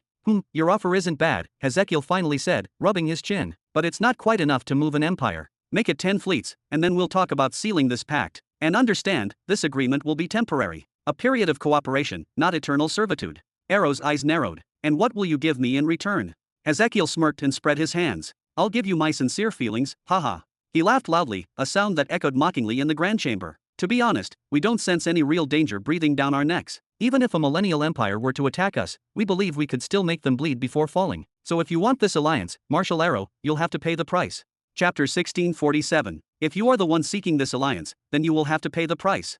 Arrow's smile widened slightly, his tone calm but cutting. You mean to tell me you'll give nothing in return, and the pact won't even be eternal, merely bound by time? I must say, there's a striking lack of appreciation for the grave Centennial Empire here. Still, I'll assume it's just a negotiation tactic. He arched an eyebrow, feigning amusement. But no, I won't give you 10 fleets. 5 will be my limit, especially since you're setting a time constraint. Only 5. Ezekiel frowned deeply, his eyes narrowing before he looked off into the distance. Fine then, 1,000 years. Just that. Arrow's brows twitched as he folded his arms. That's barely a cultivation retreat. Why not make it 10,000 years instead? This alliance will benefit you too, it'll strengthen your flank. You know we don't have any major enemies at the moment. Of course, inside, Arrow was already celebrating. 1,000 years is more than enough. Nihiri's ascension was less than 5 centuries away. By the time that day came, those 5 fleets could serve as an impenetrable defense under the agreement. And once the storm passed, those arrogant fools could burn for all he cared, if they were still alive by then. Still, Arrow had to keep up his act, pretending uncertainty, even mild reluctance. If he appeared too eager, Ezekiel might suspect something brewing on the horizon. Plus, the 5 fleets will be used to defend Nihiri when the time comes, so there is no real loss here. I said 1,000 years, Ezekiel repeated firmly, his tone cold and commanding. If you want more time, you'll have to pay more. I'll make you a special offer, 5 fleets for a millennium, or 10 fleets for 10,000 years. What will it be? Arg, no can do. I need them for the current wars, Arrow sighed, running a hand through his hair before nodding as though reluctantly agreeing. Fine, I accept. Let's hope that after the first millennium of friendship, our bond will only deepen, stronger, steadier, and more valuable. Ha, excellent. Ezekiel burst out laughing as he stood and clapped his hands loudly. Now show me those fleets, I want to see them with my own eyes. Patience, Arrow rose slowly, his expression collected as he drew out a radiant crystal orb. We'll seal this pact properly first. Ezekiel turned sharply toward him, glancing Arrow up and down with a mix of amusement and annoyance. Do you not know that this is an insult? Has no one taught you that a king's word is law? Of course I know, Arrow replied smoothly, his smile sharp as a blade. But in this case, I simply want a small assurance. I need to be certain my allies will stand beside me in times of crisis. Surely that's reasonable.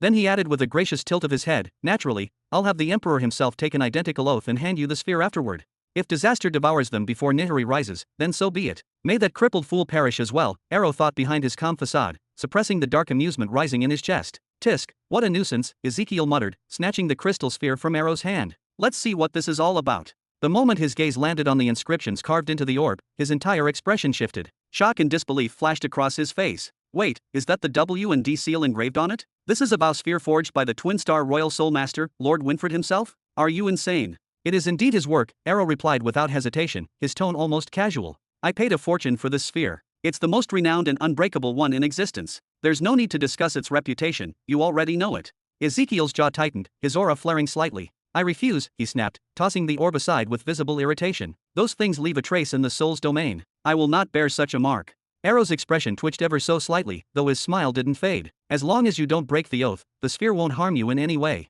Then his tone sharpened just a little, his words sliding out like a dagger wrapped in silk. Or perhaps you were planning to betray me once you got the fleets.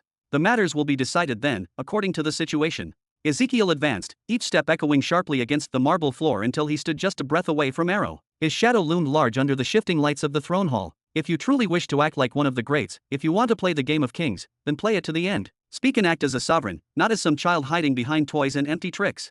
His tone dripped with disdain, every syllable sharpened to wound. Arrow said nothing at first. He held Ezekiel's gaze, eyes reflecting the defiance of a man cornered yet unbroken. The silence stretched, heavy enough to bend the air. Then, with a faint smile that seemed carved from stone, he replied quietly, "You honored us with this visit, Lord Ezekiel. You'll find an excellent rabbit stew waiting on the dining table." "Ha!" The other man blinked, then broke into a sudden, roaring laugh. "Ha ha ha! Are you dismissing me, insect? Do you even comprehend what you're doing?" His expression darkened. "Do you know who stands before you? I have shattered empires greater than your pitiful necrotic realm for far smaller insults. Entire worlds burned because someone looked at me the wrong way." He took another step forward until his nose nearly brushed Arrow's. "Do you understand that I could crush you here, now, with a single breath before leaving?" "Leave to where, exactly?" Arrow's diplomatic smile vanished, dissolving into something colder, sharper, something predatory. His eyes gleamed with quiet fury and terrifying confidence. The temperature in the hall seemed to plummet as his voice dropped to a whisper like cracking ice. "If you kill me, Ezekiel, there will be no home left for you to return to." "You!" Ezekiel's fury exploded. He seized Arrow by the throat and lifted him effortlessly into the air. For an instant, raw power radiated from his palm, distorting the space around them. A single twitch of his fingers could have ended Arrow's life, and they both knew it. But he didn't. He couldn't. Whoosh, whoosh, whoosh. 3 Nexus states appeared at once, surrounding Ezekiel in a flash of blinding light. Their auras surged like storms ready to erupt. Blades gleamed, energy pulsed, and the air grew dense enough to choke. They didn't strike, not yet. They didn't have to. Their presence alone was enough to remind Ezekiel where he stood. Killing Arrow here would mean war, an uncontainable, political disaster that could swallow both empires whole. "Pa!" With a scoff, Ezekiel released Arrow, letting him fall heavily to the polished floor. "Take your laughable friendship," he sneered, his lip curling in contempt, "and shove it down whatever abyss you crawled out of, you upstart pretender. I've wasted enough time in this miserable graveyard." He shoved one of the 3 Nexus states aside. "Out of my way, you old fuck," and turned sharply, his cloak flaring as he stormed toward the exit. Arrow remained seated on the ground, his breathing steady but his entire body trembling with suppressed rage. His hands clenched into fists, his eyelids twitched violently as his expression darkened, simmering with hate. This was the 7th negotiation that had crumbled to dust. So far, he had reached out to 5 multi-world empires, each ruling over more than 70 planets, and 2 ancient centennial empires, each older, prouder, and more arrogant than his own. Every single one had refused for the same reason. No one wanted to bind themselves by oath. No one wanted accountability. Every leader had repeated the same cowardly line, "We will see when the time comes."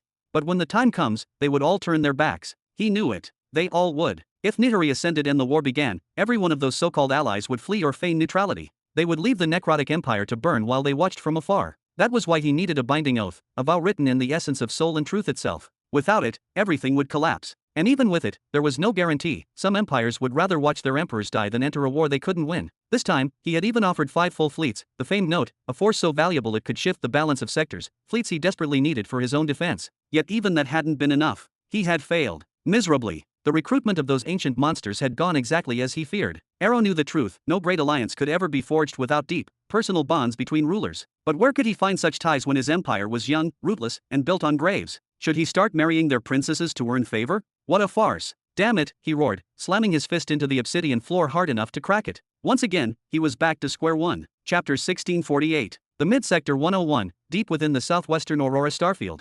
CRKKK. CRKKK. Gray warships glided through the vastness of space in steady, deliberate motion, arranged in 3 massive battle formations. Each formation was centered around a colossal mothership, surrounded on all sides by 10 escort vessels roughly a quarter of its size, encircling it in tight defense, their sleek armor glinting faintly under the distant starlight. After a slow advance, the fleets halted in unison just before breaching the misty atmosphere of a nearby planet. Then, the sides of the 3 enormous motherships split open, panels sliding upward with mechanical precision. Something deep within began to pulse with blinding light and mechanical roars that echoed across the void. Whoosh! Whoosh! Hundreds of smaller warships burst outward like swarms of steel hornets, spreading in formation and circling the defensive vessels with increasing speed, leaving trails of faint blue energy. At the heart of the formation, the central mothership began charging its massive cannon, a weapon capable of crushing fortresses from orbit, its energy core radiating violent fluctuations. Around it, 10 guard vessels assumed protective positions, ready to intercept any incoming fire or unleash boarding troops. Beyond them, nearly 500 assault crafts took formation, each specialized for rapid strikes and evasive maneuvers.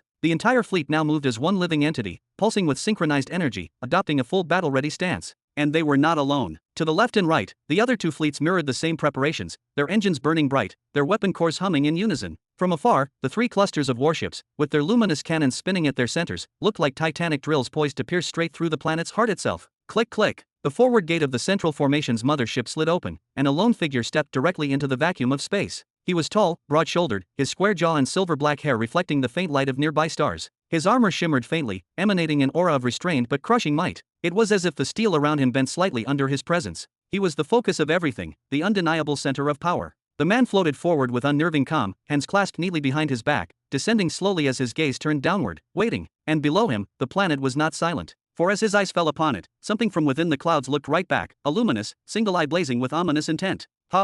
Suddenly, the misty atmosphere of the planet split apart with a thunderous vibration. From the breach emerged a massive violet battleship, its main cannon raised and glowing with energy. Then another, until in the blink of an eye, dozens of purple warships rose in formation, each one taking its designated position. Their movements were sharp, practiced. This was not a chaotic defense, but an organized armada prepared for war. Whoosh! A figure materialized from the void, standing calmly above the atmosphere with arms crossed. His gaze drifted across the three arriving fleets with slow scrutiny, until it settled at last on the man before him. A faint smile curved his lips. Well, the great Marshal Tharn himself. One of the three grand marshals of the crumbled Dreams Empire. What an unexpected honor. Tell me, what brings such a figure to our doorstep? I came, of course, to evacuate this planet, Tharn replied with a half-smile, his tone deceptively calm. We received a report that a swarm of insects from another place are plotting against the sons of our beloved sector. Doesn't that sound familiar to you, Marshal Galtan? Ha ha. Galtan's laughter echoed across the comms, booming and mocking. It seems the mighty crumbled Dreams Empire has indeed crumbled in its own mind, coming all this way to pick a fight with us? We've stayed out of your petty war that's already cost you half your fleets, and yet here you are, inviting another enemy into your misery? How laughable. Perhaps you didn't intervene directly, Tharn replied, voice hardening, but you and I both know what the Curse Galaxy has been doing here, Galtan. You're using this planet as a stronghold, to distribute curses and dark enchantments against our forces. Even more, you're using it as a hub to coordinate and command their movements. That, he paused, eyes narrowing, is far from pleasant. Pure slander, nothing more. Galtan waved his hand lazily through the air, his tone dismissive, his posture relaxed, as though the accusation had been about someone entirely unrelated to him. Prove that we are the ones doing it, if you're truly capable. He gave an indifferent shrug, a ghost of a smirk crossing his lips. Perhaps your enemies are simply purchasing those products from the Spirit Society. You can hardly blame us for trade between free worlds, can you? Prove it. Tharn's half-smile returned, but this time it was sharper, colder, a smile that belonged to a man standing on the edge of a battlefield. Once the war begins, Galtan, there's no longer a need to prove anything. After the first shot is fired, there are only two kinds of beings left in the universe, the living and the dead. With that, he raised his left hand slowly, deliberately, the gesture clear to all around, a signal preparing for war, the moment before thunder.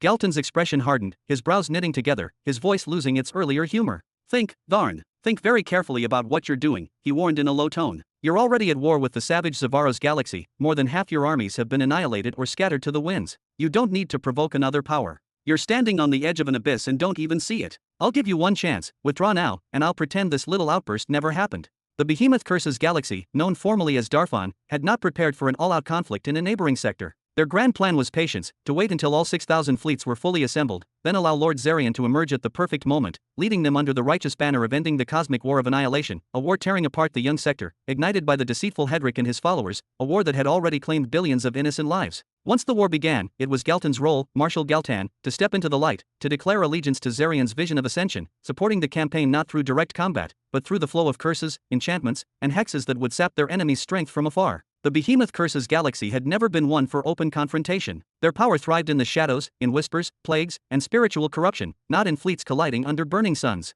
Their presence in the galactic theater was more about diplomatic appeasement than conquest, serving as a gesture of friendship to the radiant galaxy, their closest ally. And, of course, there was politics. After all, the son of behemoth Curses was soon to be wed to the daughter of behemoth Purity, the noble Kales, sealing one of the most powerful cosmic alliances ever forged. But a direct battle against a great empire that wielded a law from the path of destruction, head-on, across sectors, with only a fragment of their forces? No, that was suicide. And Galtan had no intention of dying for Tharn's pride. Haha, at first, we decided to leave you to your own chaos, Galtan began again, his voice taunting, dripping with mockery. As long as you remained obedient little dogs, hiding quietly in your dens, we had no reason to. Shwoooi. His words were cut short. A sphere of light materialized around Tharn out of nothingness, a sudden, shimmering bubble of rainbow light that pulsed with 7 radiant hues. The glow was so intense it bathed the fleets in color, vibrating like the breath of a living star. For several long seconds, it flared, its brilliance almost blinding, and then, pop! It imploded inward, collapsing into a small, translucent orb like a soap bubble, suspended in the air before Tharn's chest, swirling with dense black smoke that twisted like living ink. The sight wiped the smirk off Tharn's face entirely. His expression darkened, and the temperature around him seemed to drop. When he spoke, his tone was icy enough to freeze the void. A soulcraft curse? You dare cast a curse upon me, here, in the middle of our parley? Tell me, Galtan, do you no longer wish to live to leave this place? Damn it! Galtan cursed under his breath, his earlier arrogance cracking. Where did you get those anti-curse shields? That's impossible.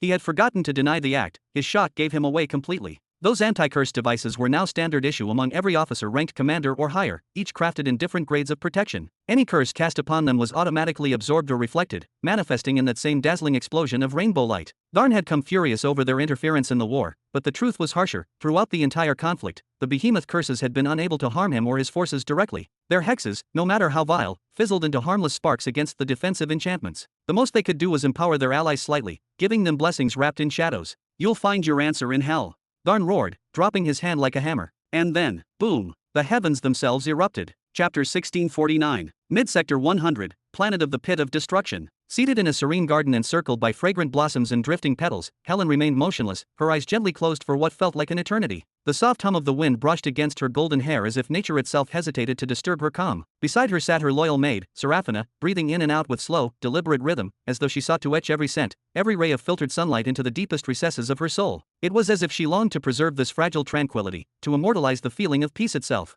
No one could tell how long the two had been sitting there, but Seraphina's serene, blissful expression said everything. She had no intention of leaving anytime soon. For her, these rare moments of quiet were worth more than any treasure. To sit silently in a garden, and on the pit of destruction of all places? When had such a miracle ever been conceivable? Since when had there even been something so delicate as a garden on this forsaken world? For ages, the very idea would have been a cruel joke. Ever since Helen's invasion, the day she swept across the planet like a storm and wrenched it from the grasp of the Gassan Empire, this land had been nothing but a ruin. A broken shell of a world, blanketed in soot and the ashes of the fallen, where every gust of wind carried whispers of death and decay. The air itself had once tasted like smoke and despair. The Pit of Destruction planet, many still believed its name had originated from the law of ashification, a terrifying branch of the path of destruction once wielded by the Empire's high priests. But that was only a convenient myth. Anyone who had ever stood on this soil, anyone who had looked upon its horizon, would understand instantly. The planet wasn't merely named after destruction, it was destruction given form. After the catastrophic battle that scorched its crust and turned oceans into glass, Helen made no effort to restore what was lost. She had grander visions to chase, empires to confront, worlds to reshape, destinies to command.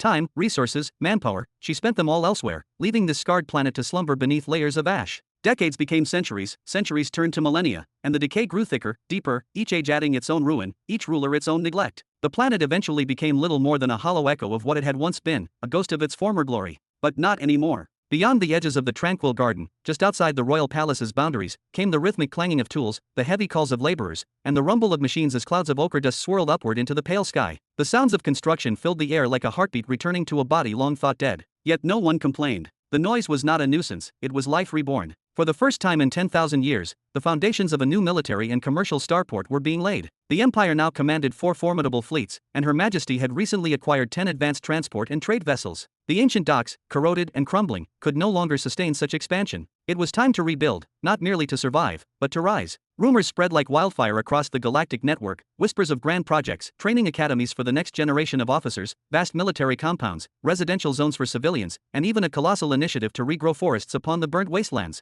Citizens, whether born here or who had followed Helen from afar, lived every day in disbelief. They spoke of miracles, of divine favor, of history bending in their lifetime. Every galactic broadcast and newsfeed echoed with the same astonishment: the pit of destruction lives again. They called it a resurrection. And the Emperor of Gassan, upon hearing those words, was said to have shattered an entire communication terminal in his fury. Inhale. Seraphina drew in a deep, theatrical breath, as though she were trying to inhale the entire planet, the flowers, the air, the warmth, the hope, all at once. "All right, stop behaving like that," came a calm, faintly amused voice beside her. "We didn't grow up in a garbage dump, you know." "Ah, my lady." Seraphina snapped upright, her face instantly brightening with unrestrained joy. Hee. How was your visit to the Soul Society this time? It must have been wonderful, right? Finally not having to travel to a commercial world and rent one of those dreadful chambers. Pleasant, Helen murmured, her voice low and measured, her smile subtle, yet carrying that same disarming grace that had made entire courts kneel and hardened generals falter. "I was never fond of the notion of planting a soul seed, but, now, I think I understand it. No one really enjoys piloting super-fast vessels, unless they happen to own one, hee. Seraphina's laughter rang softly through the air, a light melody carried on the gentle wind that rustled the garden leaves. Yet her amusement vanished in an instant when she felt the cool, steady gaze of her lady upon her. The mere weight of Helen's eyes was enough to silence even the most carefree heart. "You Seraphina shifted awkwardly, brushing a strand of hair behind her ear. "Did you find any new reports about your brother, my lady? The elder lord?" Helen's head tilted slightly, the sunlight glimmering off her golden hair. She murmured in acknowledgement. "It turns out that those who share in the soul seed are treated differently. I was able to view every piece of information regarding the cosmic war, unrestricted and without paying a single credit in additional fees. It was remarkable, and yet unsettling in a way. She let her voice fade, pausing as if weighing her next words. But to be honest, the reports about my brother are far from comforting. Oh, why? Seraphina's tone rose with surprise, her expression shifting from curiosity to disbelief. Everyone's been in awe of what's happening there. The entire cosmos talking about him. No one can comprehend how Lord Hedrick has managed to hold his ground for so long, standing against a cosmic war led by two behemoths. There are even reports claiming he's fighting them head-on, matching their might, and that he's destroyed fleets beyond counting.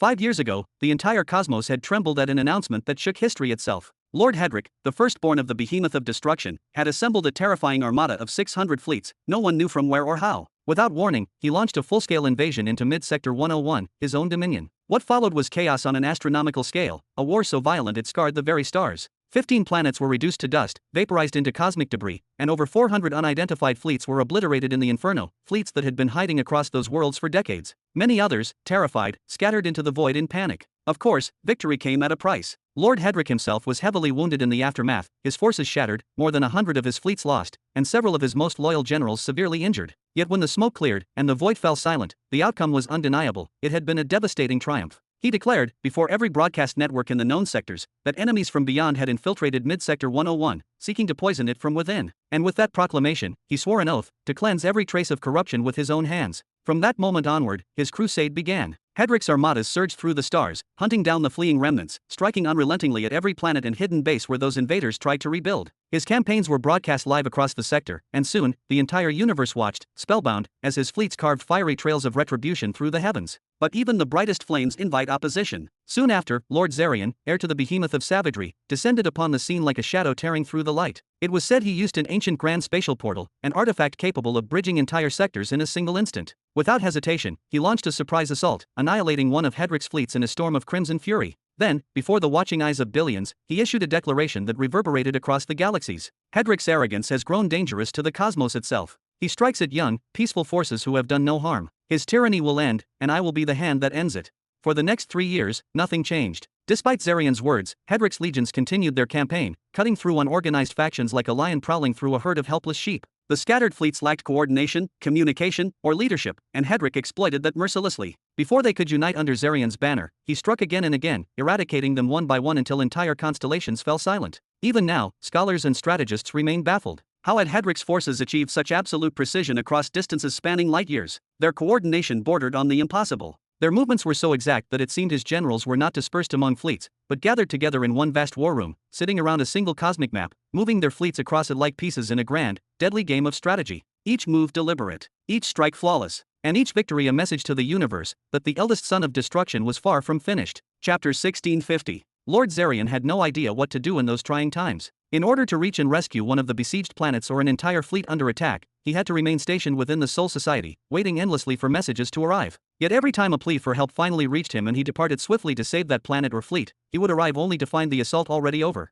The enemies had withdrawn, and a new devastating offensive had begun somewhere entirely different. And whenever he returned to the Soul Society, he would find another urgent call for aid waiting for him there, as if the battlefield itself was mocking his every step. How did Hedrick's generals know the exact locations of all those planets where soldiers hid and regrouped, as if those coordinates were etched upon their palms? No one could tell. How did they always seem aware of Lord Zarian's movements, countering him within minutes and altering their objectives with uncanny precision? Again, no one knew. It was an impossible dilemma, one that seemed to defy logic and reason. Yet until recently, there had never been a need to solve the communication issue, because the problem had affected both sides equally. But in this war, for some mysterious reason, it was clear that the communication failure existed only on Zarian's side and among his own forces. This advantage, the ability to strike first, to isolate enemy fleets before they could regroup, to infiltrate their ranks, and to cut off their paths of retreat, persisted for a full 3 years. During that time, Lord Hedrick's army crushed more than 950 fleets in total. But victory had its price. The main army that had started the war, numbering nearly 600 fleets, was reduced sharply to 380.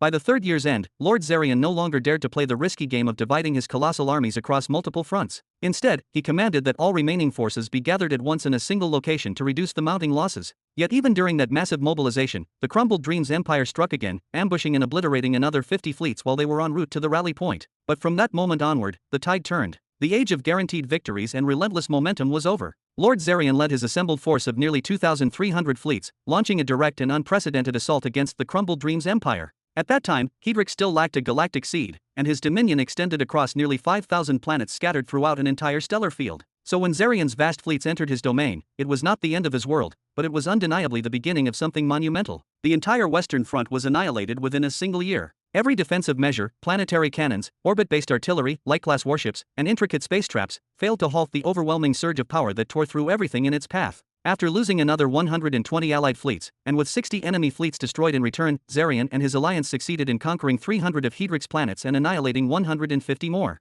After 4 years of war, more than 1,500 fleets were lost, and over 200 planets were obliterated in total from both sides combined. The scale of devastation alone made the entire sector hold its breath, reviving old fears of what a cosmic war could truly unleash. At the dawn of the 5th year, Zarian attempted to initiate a second wave and continue his advance toward Hedric's second defensive line. But merely traveling across the vast void of space, an ordeal that could take weeks or even months before a new battle began, brought fresh resistance from his war council. They refused. They outright refused his command. Zarian had completely forgotten, or perhaps refused to remember, that those countless fleets scattered and collapsing across the endless reaches of space were not cheap armadas built overnight, nor were they disposable forces conjured by his will. They were the hard-won legacies of hundreds of ancient empires, each fleet forged through sweat, sacrifice, and unimaginable effort over millions upon millions of years. These were not numbers on a report, they were the lived history and pride of civilizations. And yet, within just the first 4 brutal years, 1,120 fleets had been utterly annihilated. The rest were no better. Over half of the surviving ones were crippled beyond recognition, hulls shattered, engines failing, and command systems burning out. Countless warships were drifting aimlessly in space, begging for repairs that would never come.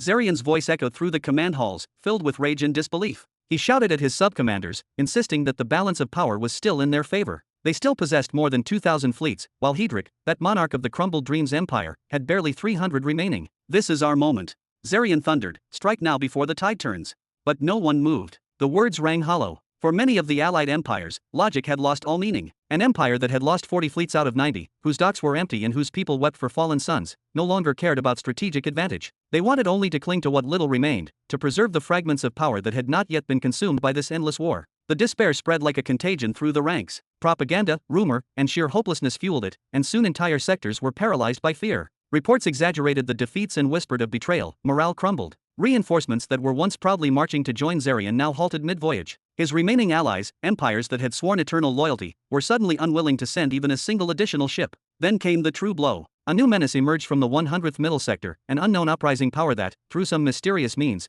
managed to identify every major faction involved in the war. Without warning, it began launching calculated assaults on their undefended territories, swallowing worlds and annexing star systems before anyone could react. And somehow, those grim reports spread throughout the Allied armies like wildfire, even though ordinary soldiers had no access to the Soul Society. Panic turned to chaos. Whispers turned into mutiny. Zarian fought desperately to keep his legions intact, moving from one stronghold to another, his tone half pleading, half commanding. He promised them vengeance, that once Hedric was crushed, he would personally lead them back, burn the 100th sector to ashes, and erase the name of those upstart conquerors from existence. But promises lose their weight when a soldier knows his home is burning. For without a homeland, without family, without something worth protecting, a man's will to fight dies. And once that spark is gone, even the mightiest fleet becomes nothing more than drifting debris. Within days, dozens of once loyal powers began to retreat, openly defying Zarian's orders. They sought to return to the 100th Middle Sector, hoping to salvage what little was left of their empires. Even though the journey would take years, even though the odds of survival were slim, the instinct to protect their dying homes outweighed every command and every threat. But then, Hedric struck. The forces of the crumbled Dreams Empire appeared, ambushing the retreating fleets from Middle Sector 100 in a storm of destruction. Chaos erupted instantly, formations shattered, signals drowned in static, captains screaming orders that no one could follow.